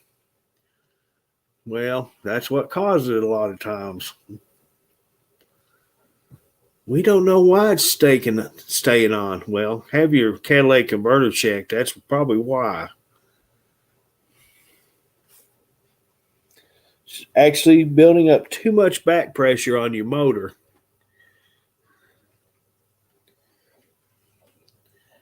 You know, driving wise, I couldn't tell it. It's just that pesky little check engine light kept staying on. And it turned out it was a Cadillac converter.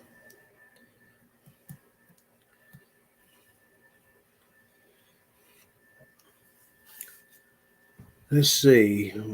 That was $700 to have that replaced.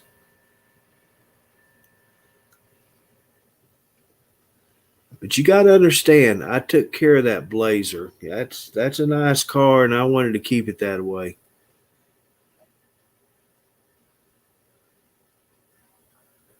Yep, I wanted to keep it that way. It's a 99 model, but you wouldn't know it. You'd swear it came right off the showroom floor. Really nice.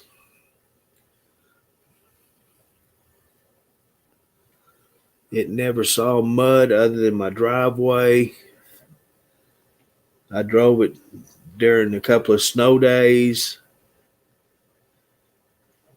But other than that, it wasn't abused. It had a new motor in it. It's a 4-wheel drive, 4-door. Really, really nice car. Inside, you open up any door, it just looked like a brand new car. Outside of it, not a speck. Like I say, I wish I could find a picture and show you guys what it was. Now, the 2001 Blazer I had, I couldn't say that about. It could not touch this 99.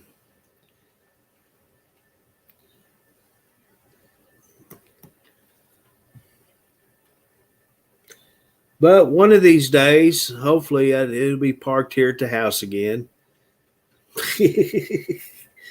Every time I talk to him, he says, we're going to bring that car back to you. Last time, Father's Day, he says, Eric and him was going to drive it over here, and they was going to get his car and take home. That was Father's Day, and guess what? No car, and his car's still in my front driveway. He said he's going to have to clean it out, which kind of worried me. But then I finally says, "You don't have to clean it out. Just bring it home." I want my car back.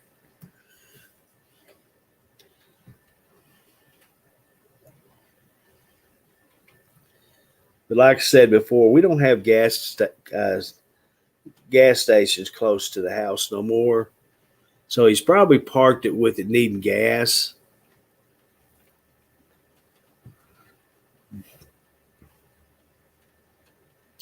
Because the last time he used it, he done me the same way. He brought it and parked it in my motorhome shed.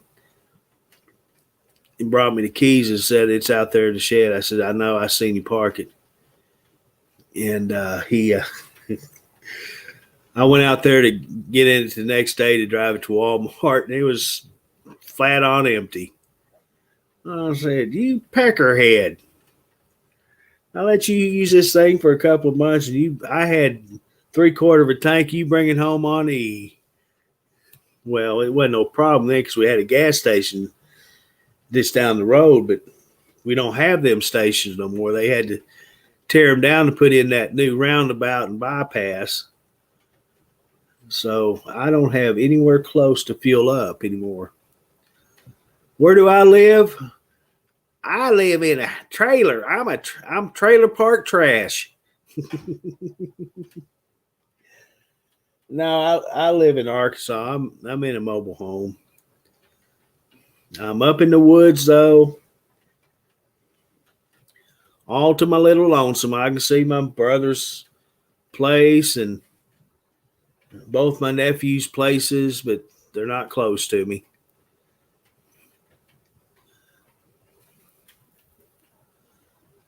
Brother just bought that new mobile home and put up here. Brand spanking new.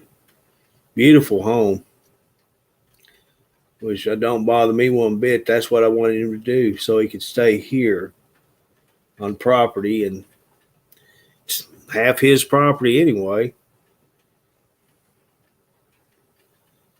And it was already placed for the sewer and had water service from my pump. It was all good. So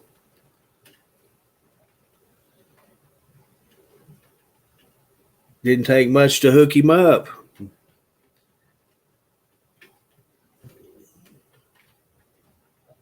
When they run his power line to his house, they kept it up high enough so you can get a tractor trailer under it now. Before, when the old trailer was there, it was old and it dropped down, and a box truck couldn't even get through here to get to my house. So I called Energy and had them come take that line down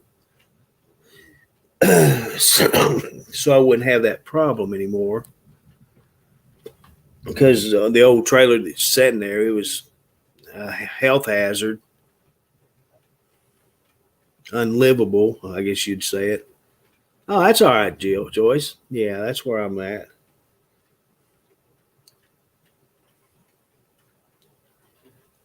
So he tore it down, and the guy that tore it down was a buddy of his. They're in Survivors together, both of them former presidents of this chapter.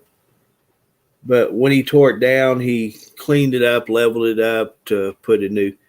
He was talking about building one of them little houses there, and I said, "No, don't waste your time or your money. You can get you a home set there and move right into it. Don't have to wait." He waited for several months for the guy to get with him to build it, and he never did. So he finally bought this new mobile home. I think it's a 14 by 60, 2-bedroom, 2-bath. It's a nice little home.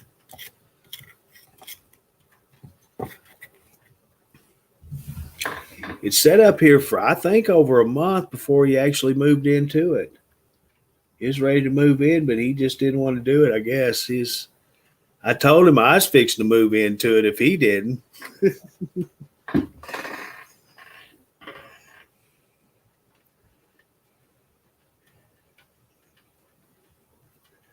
He just laughed and says, "There's enough room. Come on down."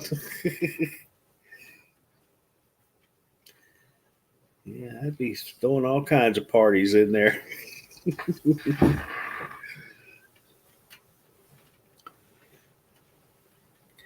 Cookies and milk parties.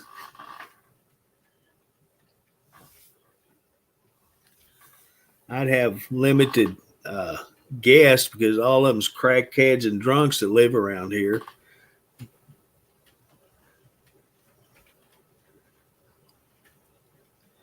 Yeah, that's including my nephews too.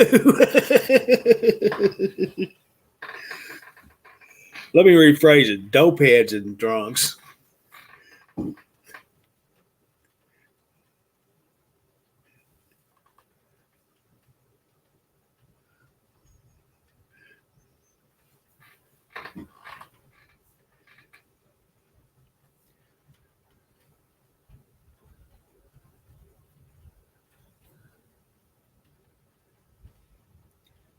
But no, I've lived here, you can say, all my life. It was my parents' property. And when I got married in 87, I bought a little trailer because it was just the wife and I at the time. And she had two kids, a daughter and a son from a previous marriage. And once our son was going to be born, before he was born, we ended up buying this mobile home. It was brand new. And I had put up here in 89. Yeah, 89. And I've been here ever since. So when mom and dad passed, brother and I inherited the property. And there you have it. He has half, I have. Well, he don't have half no more. The house, my parents' house, was broke off to 9/10 of an acre for future, future something happens and house has to be sold. Well, it was already broke off that 9/10 of an acre, and the house goes to one sell, and then we keep the remainder of the property. I end up with 4.5 acres is what I have. No, we don't get much snow. We get more ice than snow.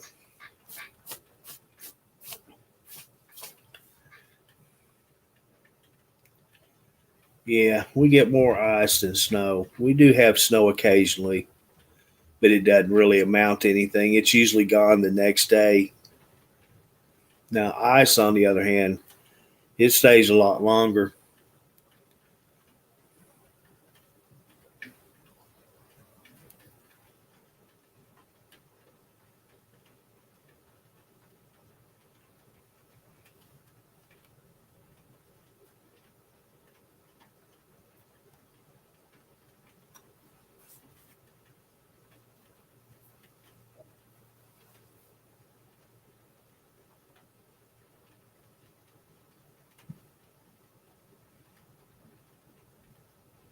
Now we used to get snow, and we haven't had a good snow in many years.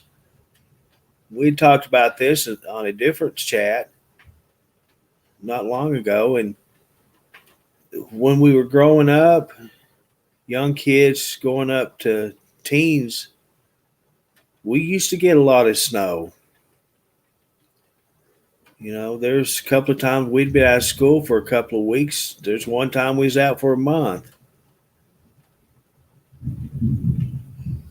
But them days are in the past. I think we got snow twice last year. One of them was maybe 6 inches at the most, but most of it was gone the next day. The other one was inch or two is all. And that's all we got last year.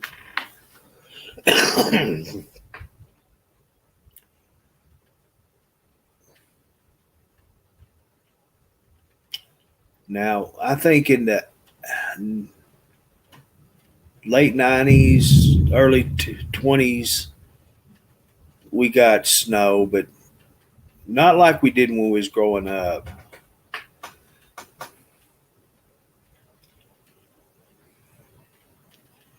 we used to take that corrugated roofing, and we live on a hill. We get to top the hill where I'm at and get on that roof and then slide down the hill. Oh yeah, that was fun. Right, idiot on my head.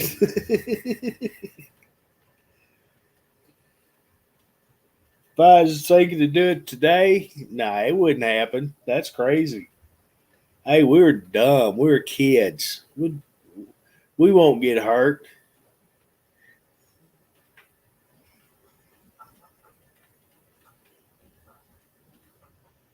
Finally, Dad bought us some sleds. We each had our own sled. And so we'd get on the sled. We'd walk up on the road on the hill. We'd get on that sleds and down the hill on the other side we'd go. We'd whip into our buddy's place, and that's where we'd set camp up. We'd sit out there in that snow and cold weather day after day.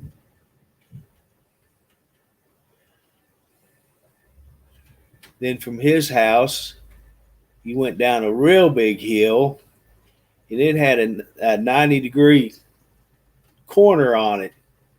If you didn't make that corner just right, you'd end up in a field. It wasn't fun, but we learned how to do it pretty quick. Lots of oops. I ain't gonna make the turn, bail off, or hit the field. There's a lot of years we'd sit there at the bottom of the hill and help push cars up the hill.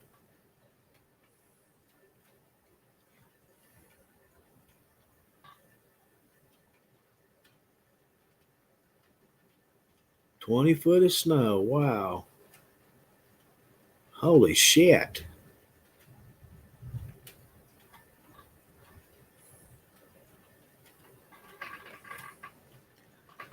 I don't know that we had ever had more than 5 foot a year.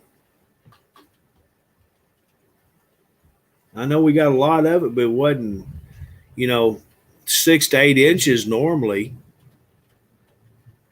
20 foot in a day.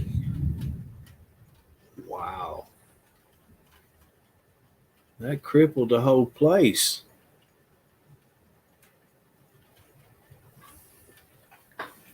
Now, when it comes to rain now, we get a lot of rain. But by the time the summer's over with, we dry out and we get underneath the average. But up until that point, yeah, there's times I worked at the plant, we were getting over a foot of rain a day. And on treatment plants like that, they don't like that. That's too much of a flow coming to the plant. And they get upset stomachs. That's when issues arise. That's why when people have to live at the plant,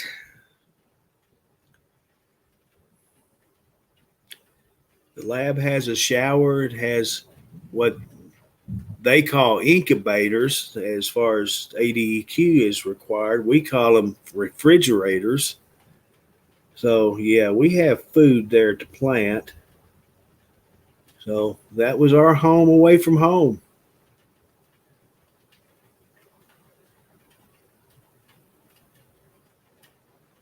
Well, hell no, you couldn't even get out your roof. Your whole house is covered with 20 foot. Unless you live in a 3-story house.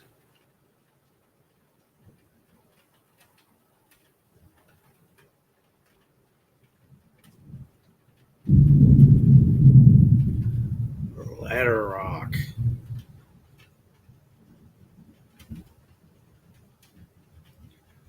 Well, I guess I'll spend a little more time here. Because old Curdy ain't leaving my house in no storm. I don't plan on going to Sonic. Isn't that crazy? Every time I go to Sonic in the afternoons, I get in a storm. Someone up there is telling me, don't be there. Don't even go there.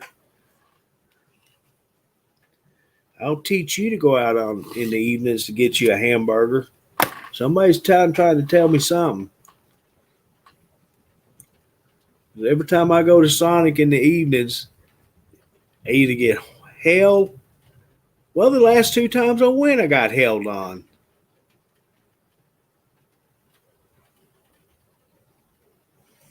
One time I went down there during a tornado. Just somebody up there is telling me to stay away from Sonic. Don't leave the house in the evening, is what they're telling me.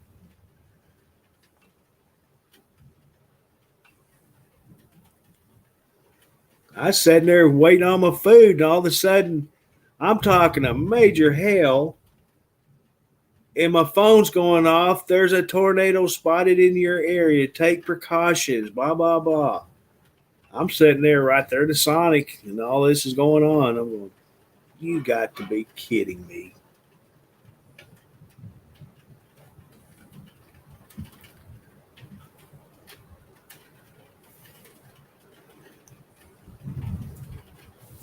It's got to be McDonald's is behind it. They knew I was going to Sonic, and they was trying to keep me from going. Isn't that what it is?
I think I've done asked, what you guys doing today? Anything? You just gonna hang out? I know one person in here needs to get to the Walmarts and get their dang microwave. I know that. Listen to this. I wish Jack was here so he could hear me say it. Someone is procrastinating.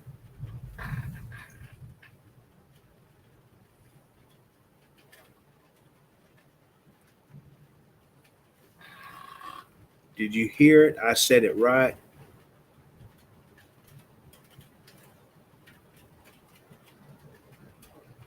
All right. That is awesome. I love car races and live. Yeah, I used to go to the dirt tracks. We had 3 dirt tracks here, within, I'm going to say 30 miles or a little bit farther. And I loved going to the car races. I'd load that boy up with me and off we'd go. I had family that raced, and so that's what made it fun. I had somebody that actually knew racing, so I always loved going and watching them race. Yeah, asphalts. I've only went to an asphalt track one time. It was in Little Rock, not inside Little Rock, but it was close to Little Rock. And I didn't learn about that place till right before they shut it down. So only got to go there one time. That was pretty neat. But myself, I preferred the dirt tracks. I really liked them. I still occasionally will flip over to the pro races here. I watch some of the open wheels. I watch the NASCAR and all of them. But if there's a dirt track race, I'll watch it. The Outlaws, the Modifieds, the one track dirt track that I went to in Little Rock. Last year was their last season to have it open, and it'd been there for 1,000 years, I guess. I don't know. They'd been there forever. It's right there off the Interstate 30. It's called I-30 Speedway.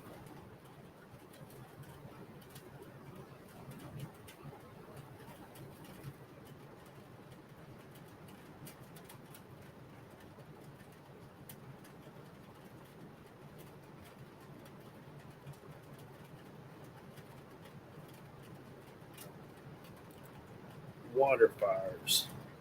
What is that? I guess I don't know what that is, Irene. I'm sorry. When I worked at the motorcycle shop, uh, early early '90s, no, early '80s, late '90s.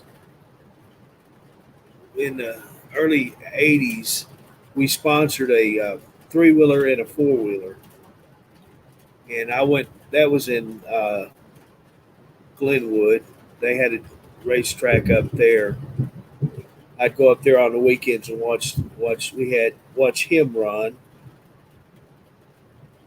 A couple of the mechanics would always be there, so I'd watch races from the pits.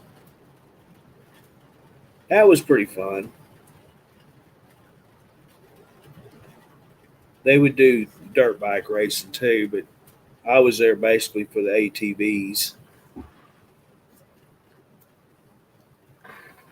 They had just started toying with four wheelers. The last year I was there,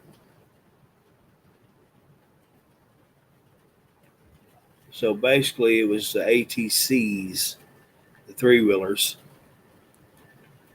Honda had.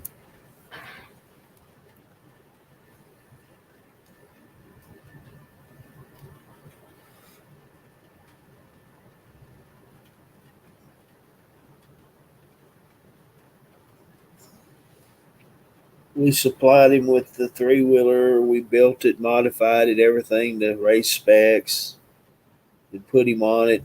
He did good. He won just about all of his races.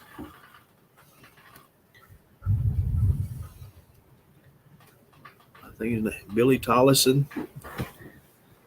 He lived there in Glenwood.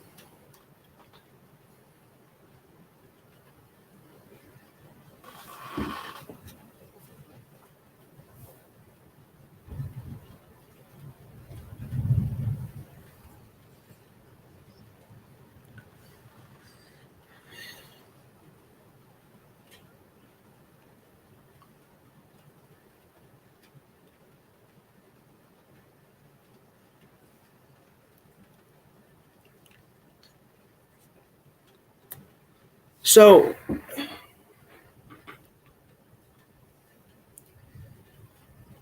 how do they do that? Do they have barges or something that they have them set on?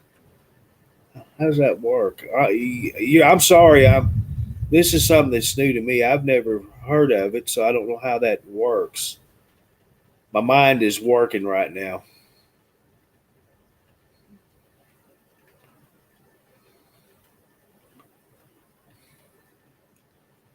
Yeah, I'm trying to figure out how that actually works.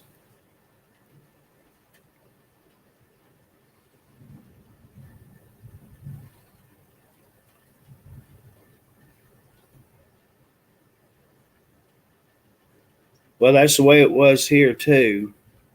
It didn't seem to matter. I had to get up and go to work the next day. They have Fridays and Saturdays here, unless they have a special event, they'll do it all week. But all the races were here on Fridays and Saturdays. But I'd stay out there till 2 o'clock, 3 o'clock in the morning, Sunday morning, come home, sleep a couple hours, get cleaned up, and go to work a couple hours later. I'd done that for a couple of years.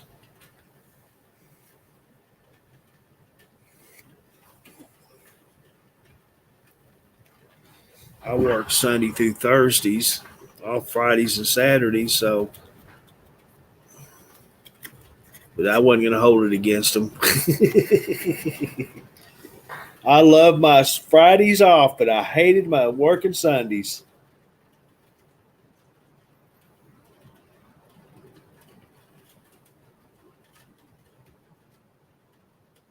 Oh, okay, I got you. I bet that is pretty neat. I'm sitting here just working my little brain off, wondering how they make fire burn on top of water. Oh, it's getting nasty. It's getting black outside.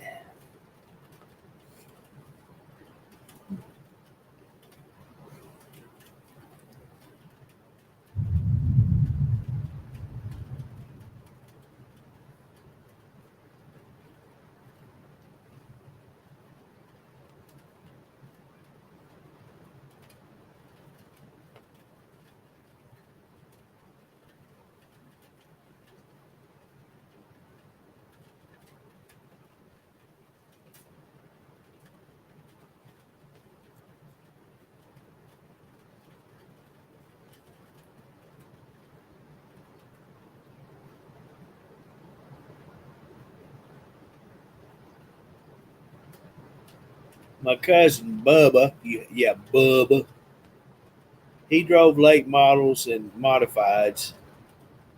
That's what he drove. His late model was sponsored. He was a sponsored driver. It wasn't his car. The late model was, the modified was his car. The late model was somebody else owned it, but he drove it for him, and he really did good. He was a good driver. He wasn't 19, 20 years old, if that.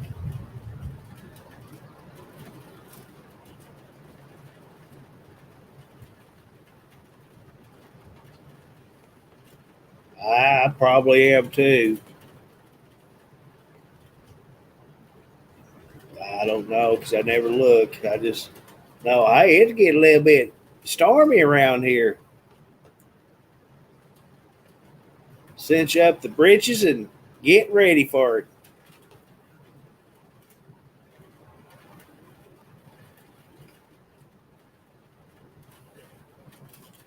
Nephew finally quit calling me, telling me, "Hey, we're in a tornado warning," because he knows I'm not leaving the house. I'm staying here. I'll ride it out.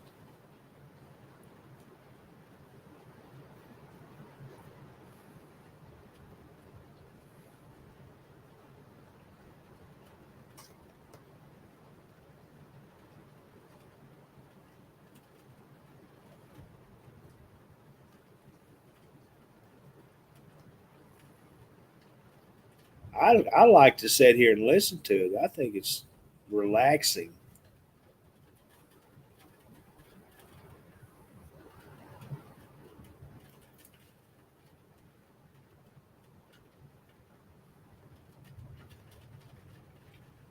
With the metal roof and all. I like it. I have the vaulted ceiling in the living room, so you hear it more. You go anywhere else in the house, it's more insulated, so you don't hear it as bad. Now, my recliner's by one of the windows in the bedroom now. If it's flat close striking lightning, yeah, I get kind of nervous, especially them ones that you hear a snap. you see the flash and a snap, and then you hear the thunder that quick together. I do get kind of concerned about them, but other than that, it's a nice light show and relaxing sounds.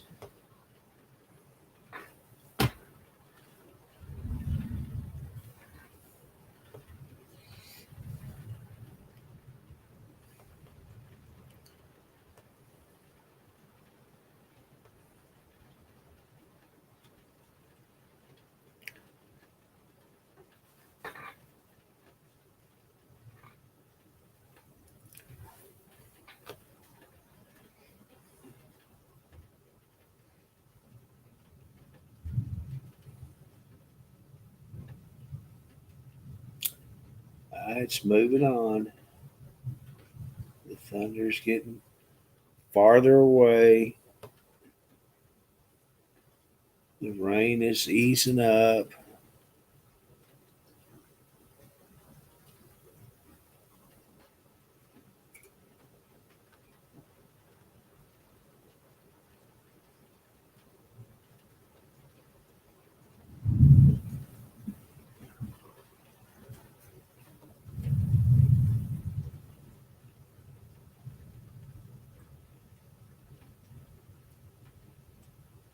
Didn't Garth Brooks have a song that started out with thunder?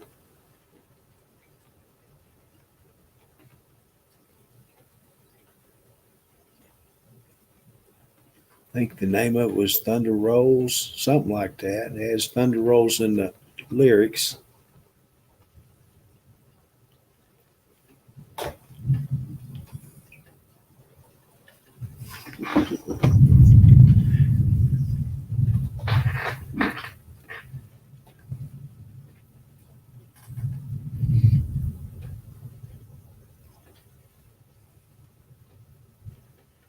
Oh, I hate to put cat food under the trailer since both them cats are down there now. I keep them separated when I feed them, but by God, Pumpkin is so. If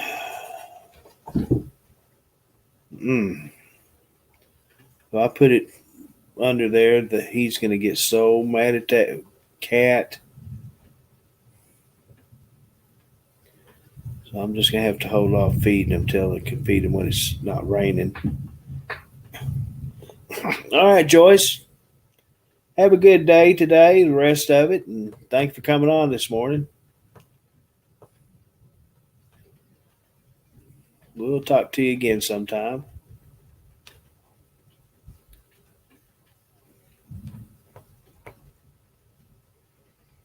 Yeah, they've been having quite a few events in Hot Springs so far this year. I have a local broadcaster that does Facebook, and I keep up with him because that's how I learn what's happening in town. And they have all kinds of events going on. We have a big motorcycle rally in September. That's a yearly thing. It used to, up until last year, they started going up to Russell or Fayetteville, but the hog rally, and it's Harley Owners Group is what HOG stands for, and it's kind of open to the public. Anybody can participate, but it's basically Harley Davidsons, and they were holding it here in Hot Springs too. So we always had two motorcycle rallies going every year, but they were different times of the year. I think the hog rally is getting pretty close. I think it's in this month sometime. And then the Hot Springs rally is in September. So we have that, but I've heard that the hog rally is supposed to come back to Hot Springs. I don't know that to be true. That's only what I heard. And then we have just all kinds of festivals. We have a daffodil. We have all these events that's been going on I've never even heard of until I started following this dude on the local broadcast. and he'll go to them and kind of highlight little things that's in it, you know. So that's how I keep up with what's happening. Oh, we have the jazz festival, we have the blues festival. That's been going on for many years. And I loved going to the jazz festival. That is awesome. That is some great music. A lot of people from Tennessee,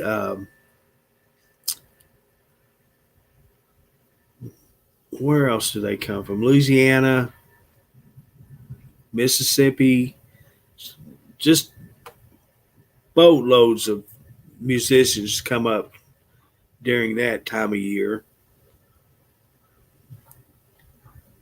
which is a great thing. I loved going down there at the convention center, and they'd just be set up at different areas of town and stuff, and you just go from one to the other listening to them. It's awesome.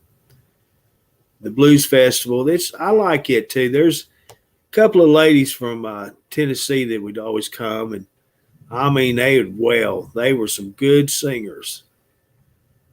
And there's one guy that I think he came from Mississippi.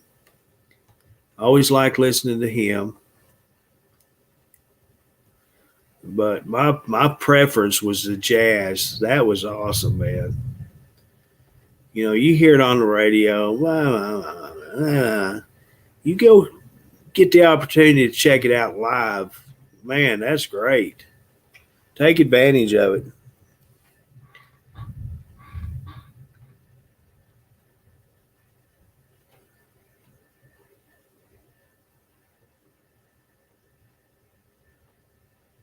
You sit there and listen to blues. Oh my God, I'm so sad.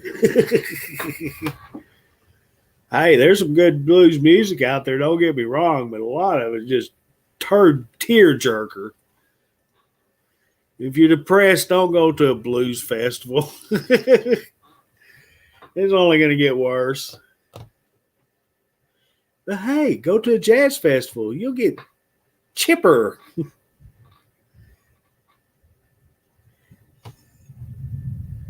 Yeah. It'll liven your life up.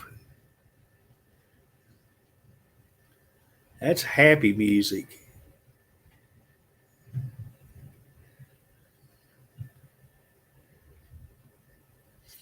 Yeah, I like some blues.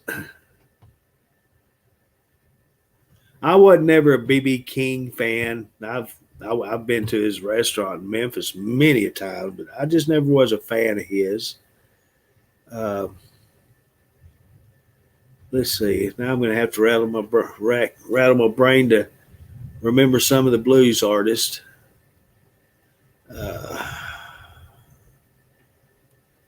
I don't listen to them quite often. Johnny Winters, yeah. Yeah, that's kind of Muddy Water, yeah. See, you know your blues. I'm kind of embarrassed to say it. I don't listen to blues no more, so I can't remember who it was. Out of all the music I listen to, blues just isn't one of them.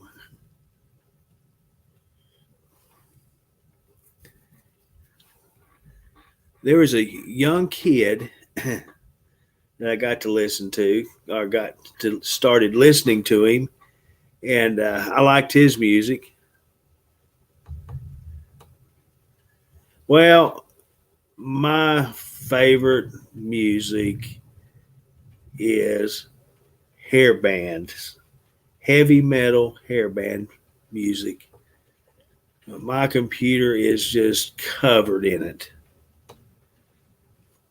I like country music, not the new stuff. It sucks.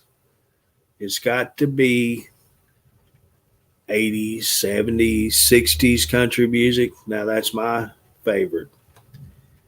The music I hear today, they want to be country rap. They want to be country rock.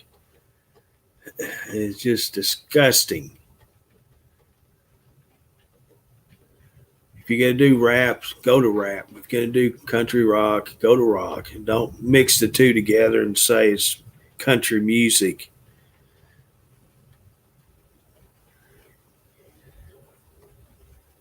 Now the old hillbilly rock. Yeah, buddy.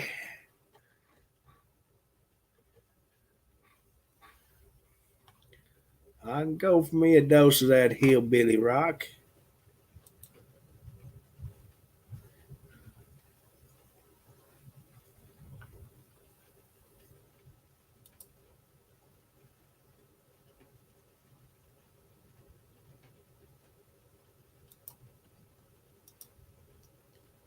Don't you dare. Don't you dare. Hey, Karen. I seen you moved over.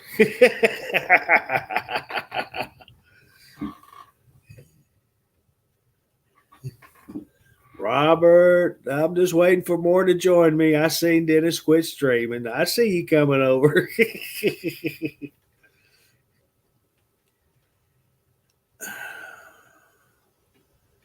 I know a few of Toby Keith's songs. I'm not familiar with Keith Urban. I know the name, but I don't know that I've heard his music.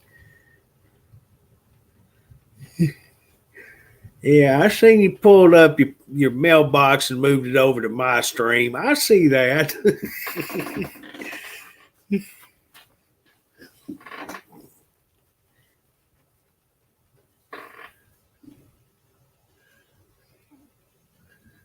You fixed it. Was you over there, Carolyn, too? Did you leave me? Let me go back. Let me see. Let me see if I see your name over there. I thought you was just being quiet, good little girl. You let me catch you over there on his stream.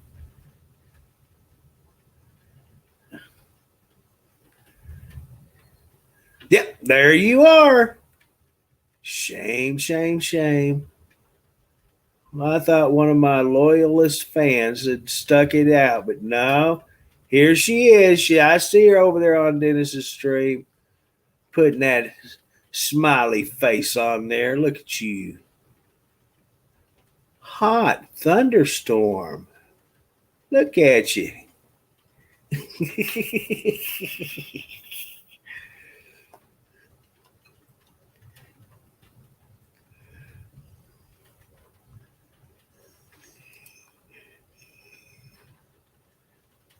Well, I thought you was just being quiet. That's all.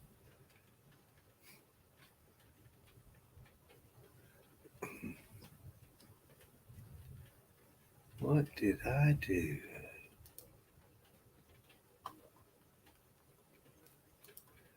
No, don't open him up. Go. Okay. I'm back in business.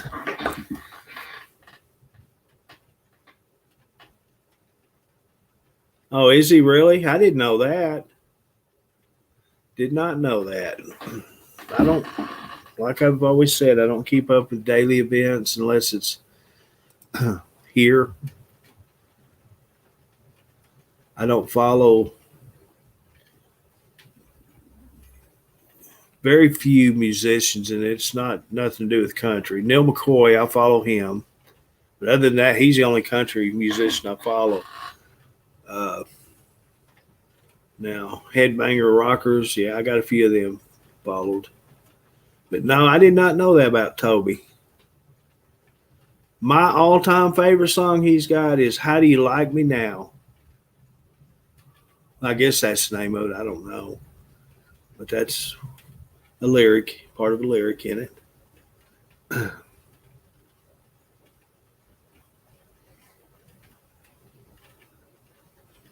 You see that song, and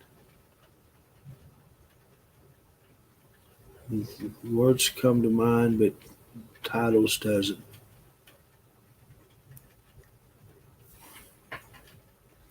Oh, I guess everybody now's they're not going to come over here. They're just going to go out in the yard and mow the grass or clean their house, do something constructive instead of coming in here and being destructive, right? Yeah, them. I'll say that.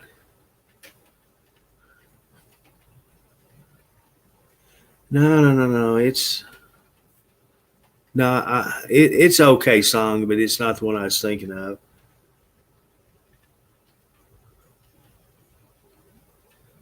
what was that song? It's the one where he's divorced and he drives by his ex's wife and it's not his truck sitting in the driveway. Blah blah blah. What is that song? That was my other song I was thinking about.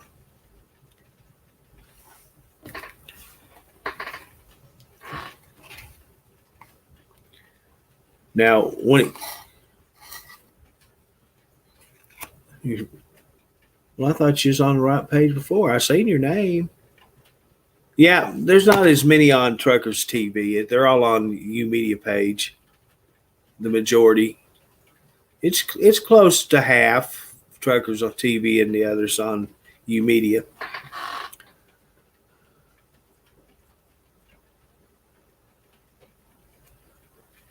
Oh, I do have Elvis Presley too. Well, don't judge me because I like Elvis. Hunka burning love.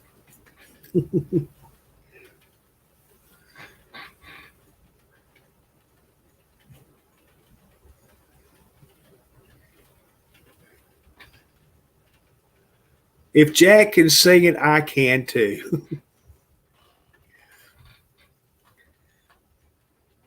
Who's worse, Jack or I?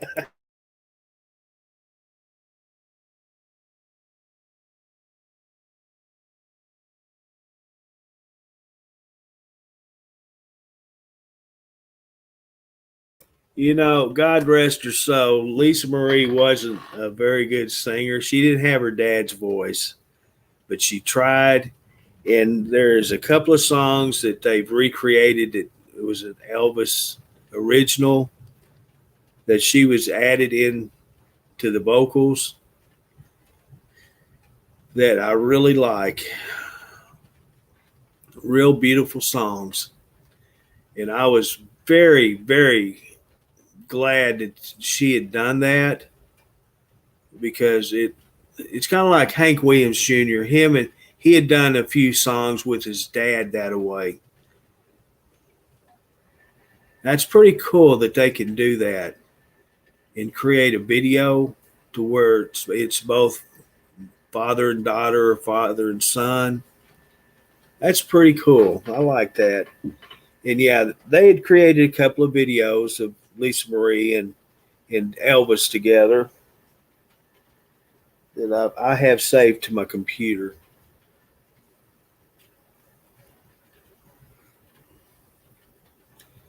And I think who was it? There was Ozzy Osbourne did a remake of it with who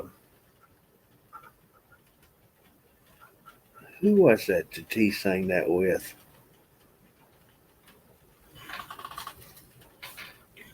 I'll have to look it up.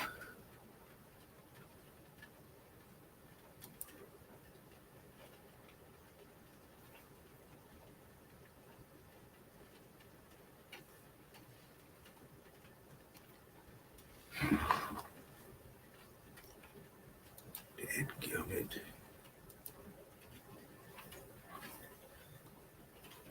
I'm trying to beat Google. You better not get out there and say it before me. Let's see here.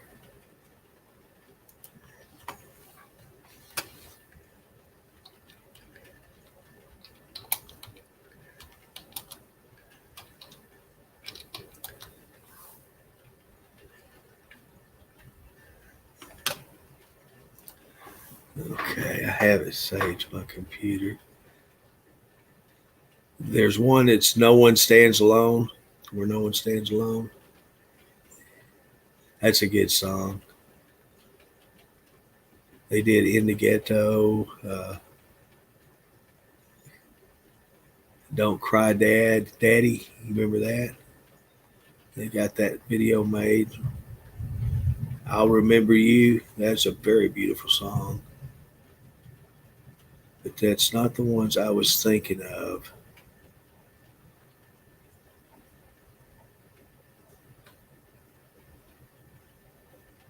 Let's see here.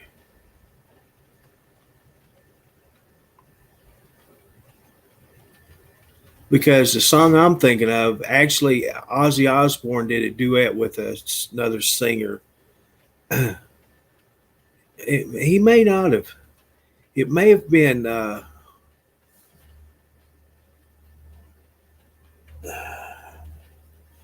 Randy Rhoads and him did a song together while he was still living. But it was actually Elvis Presley sang the song before Ozzy did, and then they did a remake with Lisa and Marie.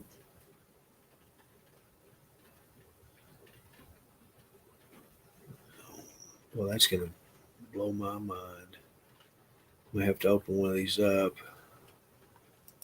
just to get my list.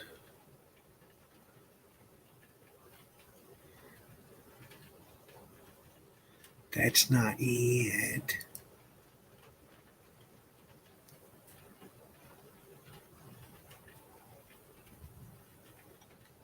What the heck?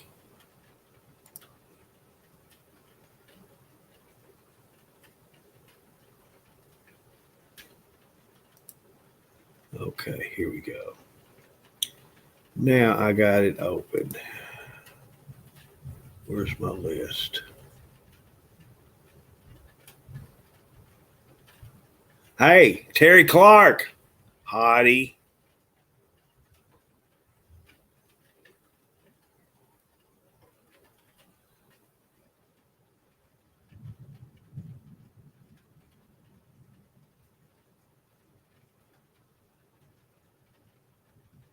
Where are you at? You'll never walk alone. That's it. Yeah, that's the song I was trying to think of. That is a beautiful song. All right, back to the regular programming.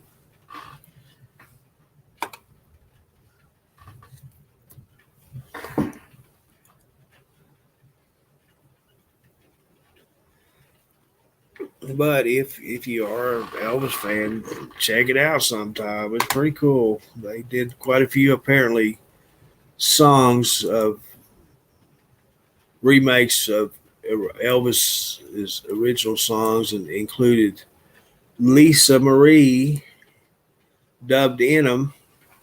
Turned out pretty good.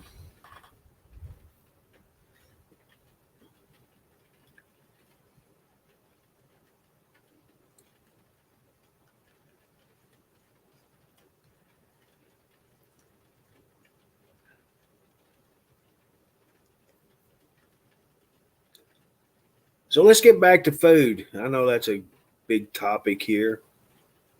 What you eating? What you got for me to eat? What's your all-time favorite dish?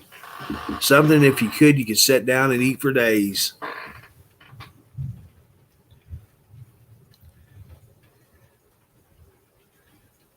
My all-time favorite, I've done said, coconut macaroon pie. Can't get enough of it because I don't ever get it.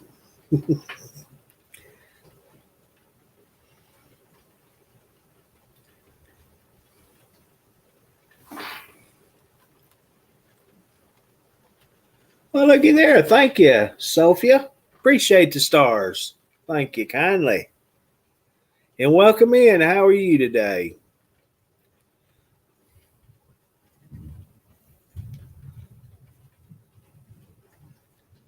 I don't know if it's Sophia or Sophia.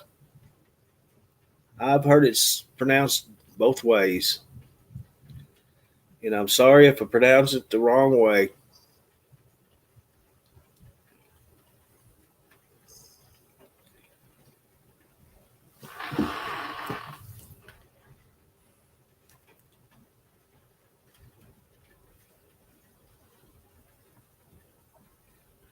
Zesty Ranch veggie sticks. Huh. I hear a lot of talk about them there veggie sticks. If I'm going to have a stick, it's going to have a corn dog on it or it's going to have something on it. I don't just eat sticks.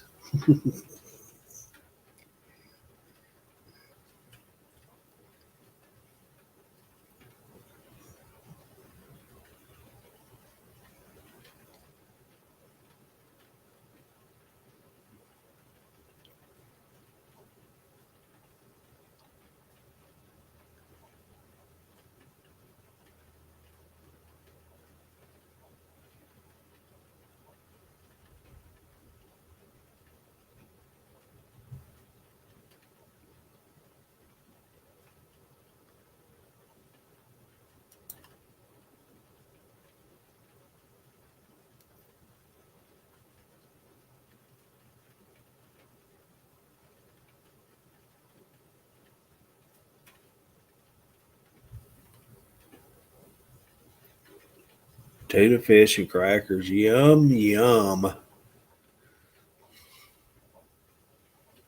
You know, the other day I was going to make me some tuna fish.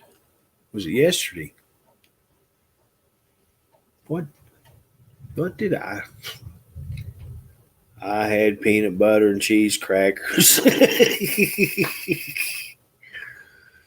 Nah, I didn't even make my tuna fish.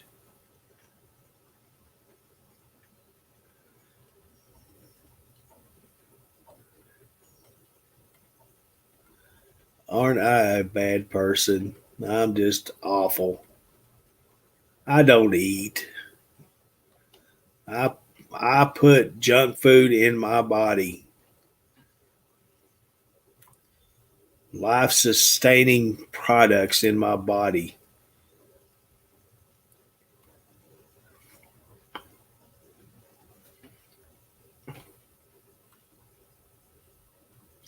Good or bad, that's what is there.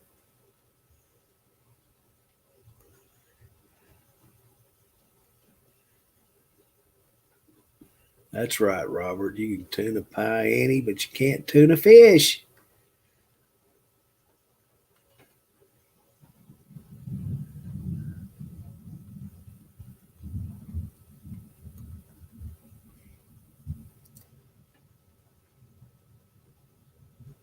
I'm gonna show you guys something. I'm just gonna show it, and I'll have to delete it.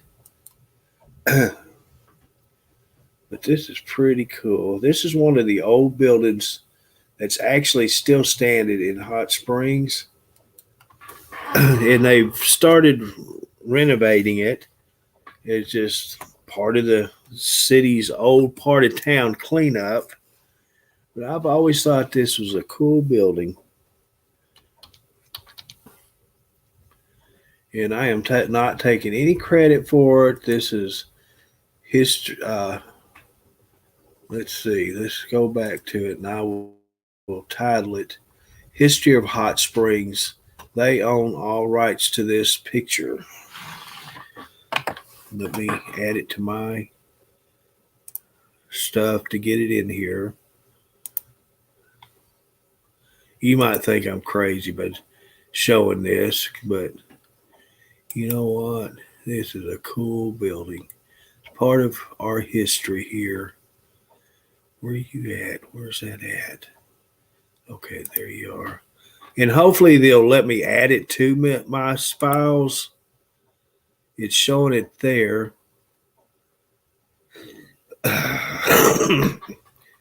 So I'm going to try it. This is what I do. This is how I do this stuff. If it's copyrighted, it doesn't allow me to do it. But if it's not, I can add it, but I'll take it directly out. Look at there. There it is. It's part of Hot Springs' history. Now, hopefully it'll show up clear. Yeah, that is a cool building.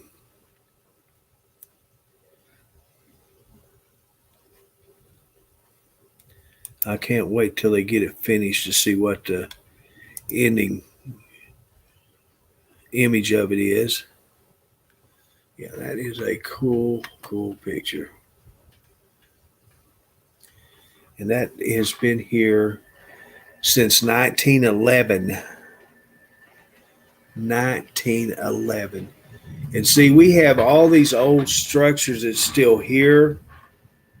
And different people and organizations have come together to do renovations, restore the image of Hot Springs to downtown. Now I'm talking the original part of Hot Springs. We call it Bathhouse Row. And it's just unbelievable what they're doing and creating. It's kind of like the Arlington Hotel, the old hotel that's been here. The one that's here now is the third one because the other two burnt down. And it was such a big thing through history in Hot Springs. They kept rebuilding it, and it's actually in different locations, but it was close to the original location. And now, right now, the Arlington is being renovated. You can still go there and get a room, but there's certain areas that's barricaded off to where you can't go to.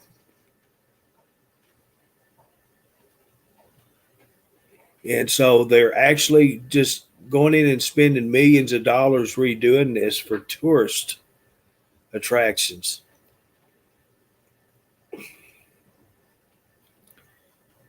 There's one that they did, and it's part of the I don't know how to word it. Uh,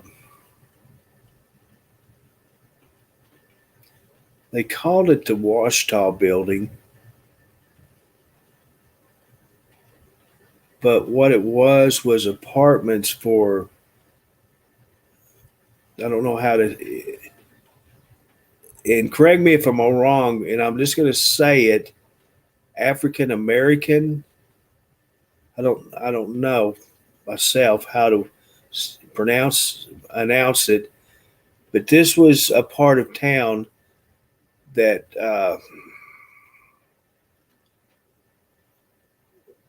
part of town.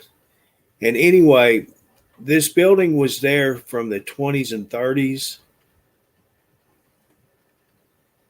and it sat there all these years, just run down, dilapidated, homeless lived in it, just totally destroyed it. Well, a group of people got together and restored it, and it is a very beautiful building. They've actually made apartments in it. I think they have some offices in it. But this is part of history, and especially here in Hot Springs, that during that time era, we had, what I'm talking about. And so they brought it back, and I'm honored to be able to see it and have it be part of my history, because it's a beautiful building. I wish I could bring it up. I'll try to find it and show you guys. It's just awesome. There's a lot of got to remember, Hot Springs was one of the first national parks in the United States, period. And so back in the early days, the late 1800s, early 1900s, the Hot Springs, and it's still known today for the mineral baths, the hot water baths, because the water comes out of the ground, and you can't put your hands in it, or you can't bathe in it or anything. It's so hot.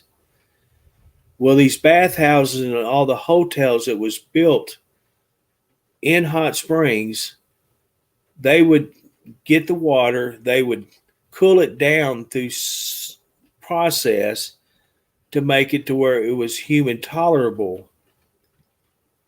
And that drew people from all over the world because of the healing nature that they said it created. People with different ailments, polio, just the list goes on of what it helped people. The Native Americans, they used it before the Caucasians, whites, whatever you want to say, started moving into the area. It's been here forever. And the federal government hooked onto it and said, hey, I see what's going on there, and we're going to be part of it. So they created national parks, and they made Hot Springs a national park. And now that's how the federal government got involved in it. And Bathhouse Road now is a national park. It's federally owned. You have to go through the process to open any kind of business or take over a business. You don't just go in there and start a company. You have to go to the federal government to get it approved. And And this is downtown Hot Springs, the original Hot Springs. And the buildings that they had back in the day was just unbelievable. You know, Hot Springs was the first skyscraper in Arkansas. That's the old Medical Arts Building. And they are now renovating it. They're going to make a national name hotel out of it. Just big things happening in Hot Springs right now. But the buildings, anyway, the buildings that I'm talking about, see, here's the Medical Arts Building here, a picture of it that back in the day, and the reason why they call it a Medical Arts Building, because most of your doctors, your dentists had offices in it. And that's why it was called that when I was a kid growing up, a little kid. That's where I went to the dentist at. And I'd never been in the building over a story high, so I didn't know what it was like. His office was on the 7th floor of it, and I'm freaking out. Look out the windows, and the ground looks way down there. I'd never seen that before. Here's another little tidbit. I said it earlier, but everyone knows Billy Bob Thornton, right? Billy Bob Thornton was actually born in Hot Springs on August 4th, 1955. Yep, he is a Hot Springs boy.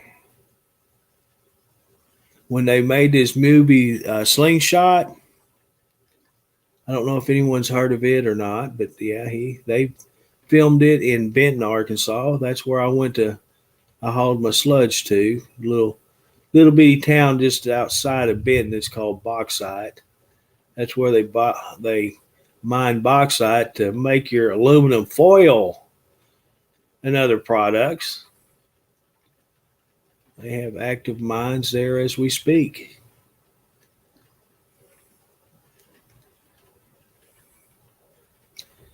They would ship the bauxite to Jones Mill, Arkansas, which is on the other side of me.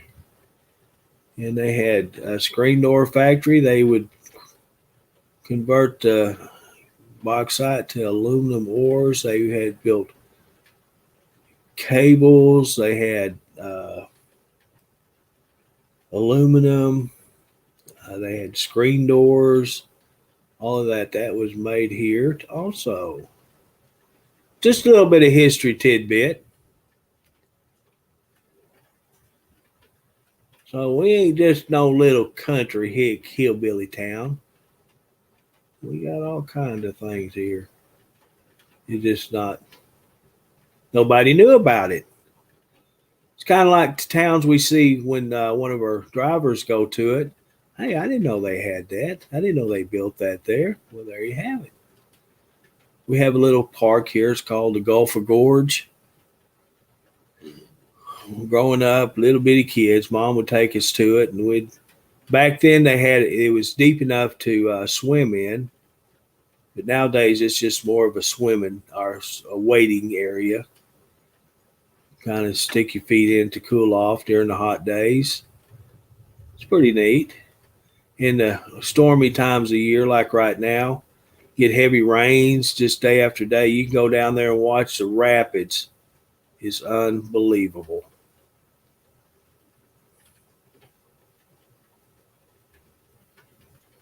Just a lot of cool areas. Here's a big church. It's on Central to today. It was back in 1935. It's a real beautiful church.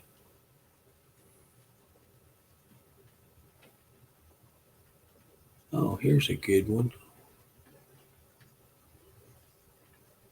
You know, I wish they built buildings and homes like they did back in the day. Just really beautiful. I seen a couple of weeks ago they were fixing to tear down one of the churches behind the not Coliseum, the convention center. Apparently, the convention center bought it for parking, and they're tearing it down. That's sad because it actually was still being used.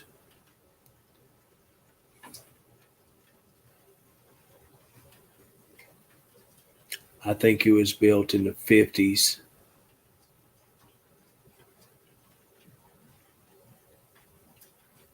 Wasn't much, but it was still a pretty little church.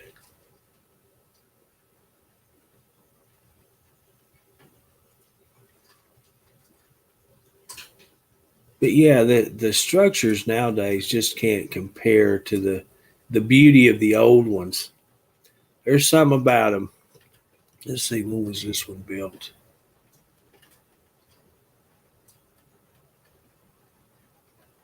It don't say when it was built. It's still there and it's thriving. It's been there for many, many years. What's this one? Yeah, this is an old church, but it's just a square box. Oh, look at this one. This is the one, the convention center. I think this is it that bought. No, no, I know. That's right there by the funeral home. Okay. Oh, that thing's still thriving too. Nice church. Oh, the high school that Bill Clinton went to, it has an auditorium in it, and this is one of the renovations that's being done now, and they are redoing the auditorium, and they're going to start holding events there again. But this was the old Hot Springs High School. And it's right there in downtown, about the heart of Hot Springs. And so they've gotten together and started a restoration on it. They actually hadn't started yet, but they're just now getting into starting it. Pretty cool. My local broadcaster, he had a show on it a couple of weeks ago, took us inside and showed it to us, talked to one of the organizers. She explained to us what they were going to do in there. That was pretty cool. But yeah, hey, what do we have here? 15 people. If you're interested, just look up. They're on Facebook, History of Hot Springs, Arkansas. And go in there and check out all the old buildings and all the history that's involved in Hot Springs.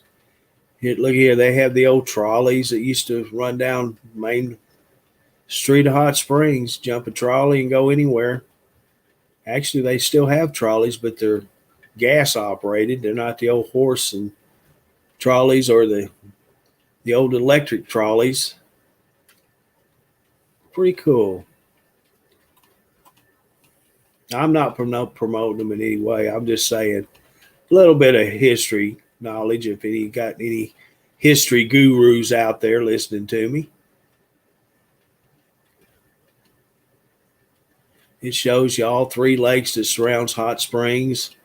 They call us the Diamond Lake area because we have three lakes. We have Hamilton, Washita, and Catherine, and also Lake DeGray. It's actually four, but three of them actually surround Hot Springs. Lake DeGray is more further to Malvern in the Arkadelphia area. So you leave me by myself, I'm just going to ramble on. I find something of interest, my interest, I'll just go to town on it. I'll start talking nonstop.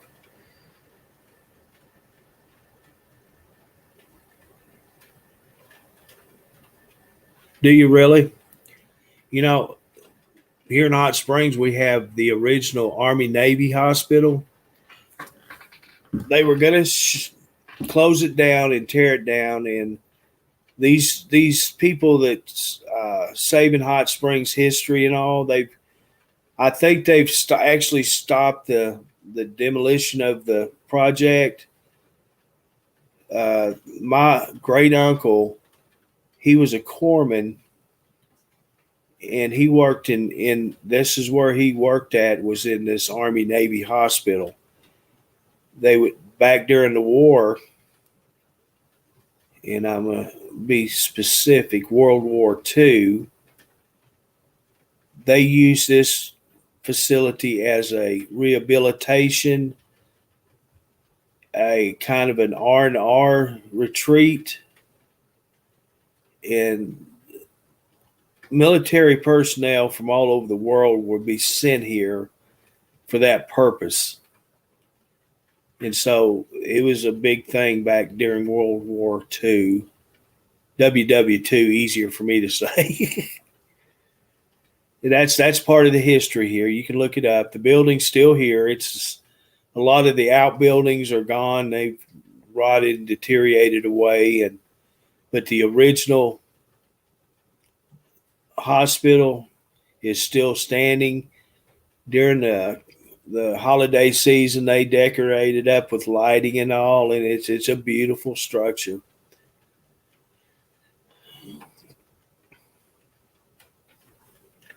That's another thing you can look up on our history.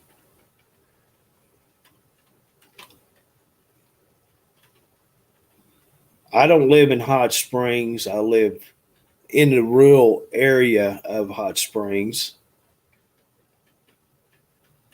Let's see, this was a 67 picture. I'm gonna actually show you guys a little bit of the history of 67 of Bathhouse Row. This is a good old picture. Where you at? Come on.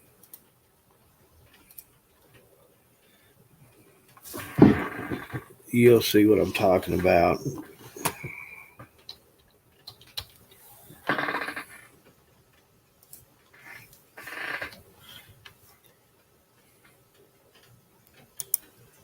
Okay, let's get here.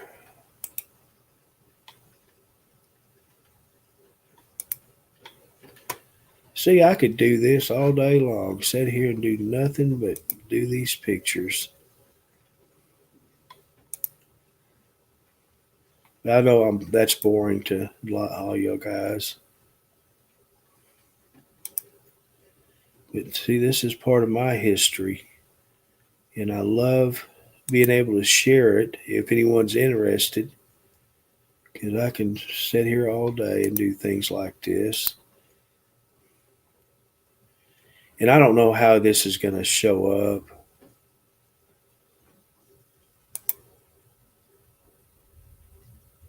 That picture was taken in 1967.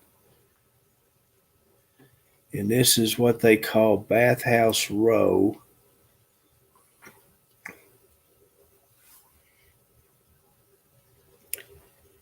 Now, this building you see, the big high story building in the back that you see, that is the Army Navy Hospital. And I don't have a good shot of it, but you see that whole building is nothing but the Army Navy Hospital. All these ones you see in the front there, them are called the bathhouses. That's where you would actually go and get your thermal baths. And the building all the way to the north end of it, that's the original Arlington Hotel. Not the original, that's one of the Arlington hotels. And that's where all the rich and famous would come and stay, and they'd get their thermal baths there, blah, blah, blah. Where they wouldn't be out in public at the public bathhouses. You know, a lot of the baseball teams would come here during the wintertime, and they'd have their spring trainings here because of the thermal baths. They'd go out and work out, go to their hotel room or to the bathhouses. And it's a big thing. It's just part of Hot Springs history. They actually have history museums set up. They have the Walk of Fame, things here in Hot Springs that you'd be amazed who was part of the history of Hot Springs. Gangsters, all the bad people, things like that.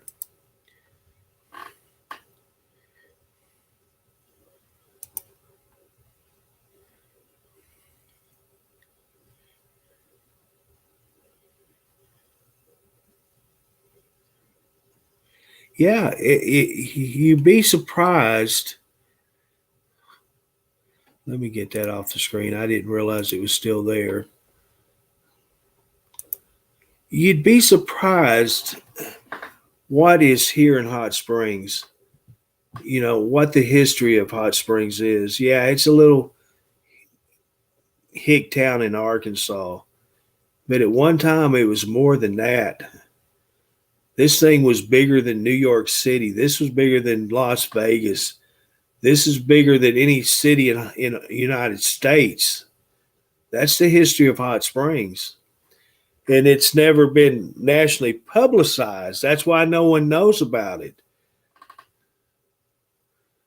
It was at one time in history of the United States one of the biggest things in the United States. During Prohibition, you come to Hot Springs, buddy. You don't care what you want, you're gonna get it, whether it's legal or not. It was here. And that's what the government did not like. There's major wars here in Hot Springs and between Little Rock and Hot Springs. It happened here.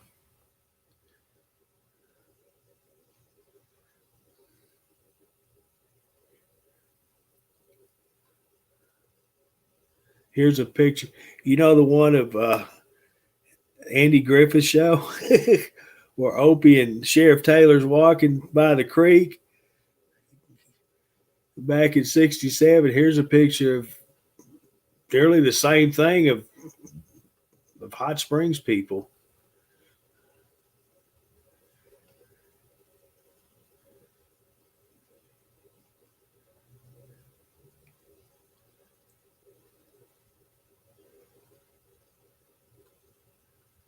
I'm actually a member. I've got I think it's this year's record right here on my desk. I try to get these every year because instead of I can set my recliner or here at the desk wherever and I'll put up one of these they call it the record. It's from last year. And I can sit here and open up a book and start reading the history of Hot Springs right here. Let's see. Here's one. Hall of Famer Huey Jennings, shown in 1914. He was a Detroit Tiger.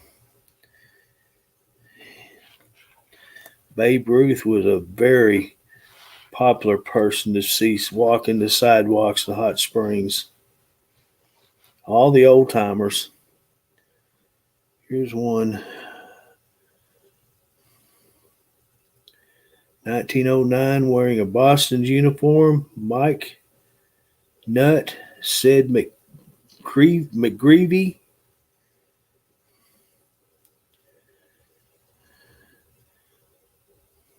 Gives a diamond rings to Red Sox second baseman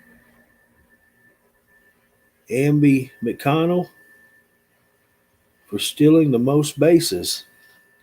See, this is all kinds of history here. Here's the Cincinnati Reds in 1910. Oh, that's the Boston Red Sox and the Cincinnati Reds and All-Stars. It's a really good book. I love them. I try to get them every year. Yeah, it's part of the Historical Society here in Hot Springs. Become a member and you get one a year. Pretty cool stuff. Yeah, we ain't just here making moonshine. Lots of real rich history buffs.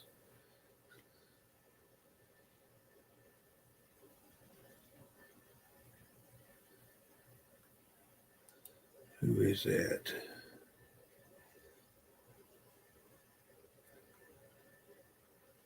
Yeah, history buffs. There's a lot of good learning here.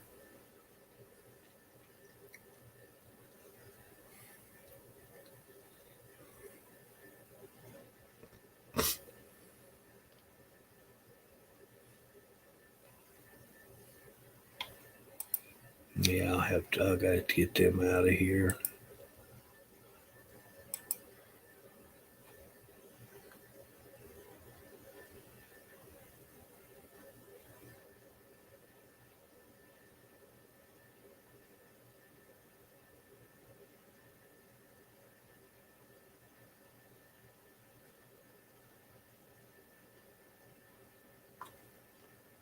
Let me see something.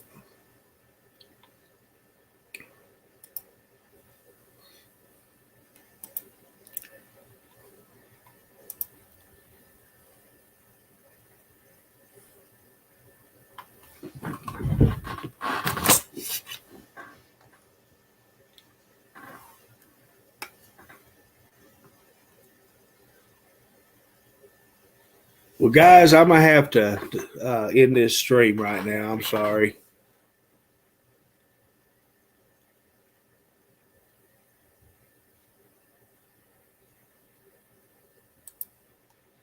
Something come up, and I've got to get with Frank and Dennis. But thanks for spending the morning with me. I appreciate it. And I'll try to. I don't know that I will tomorrow, but I'll try to. And but y'all have a good rest of the day. And thanks again for coming in. I appreciate it. I appreciate you guys, Truckers TV and New Media, Trucking, Dennis, and I appreciate it. So y'all have a good day, and I'll talk to you guys later. Okay. All right.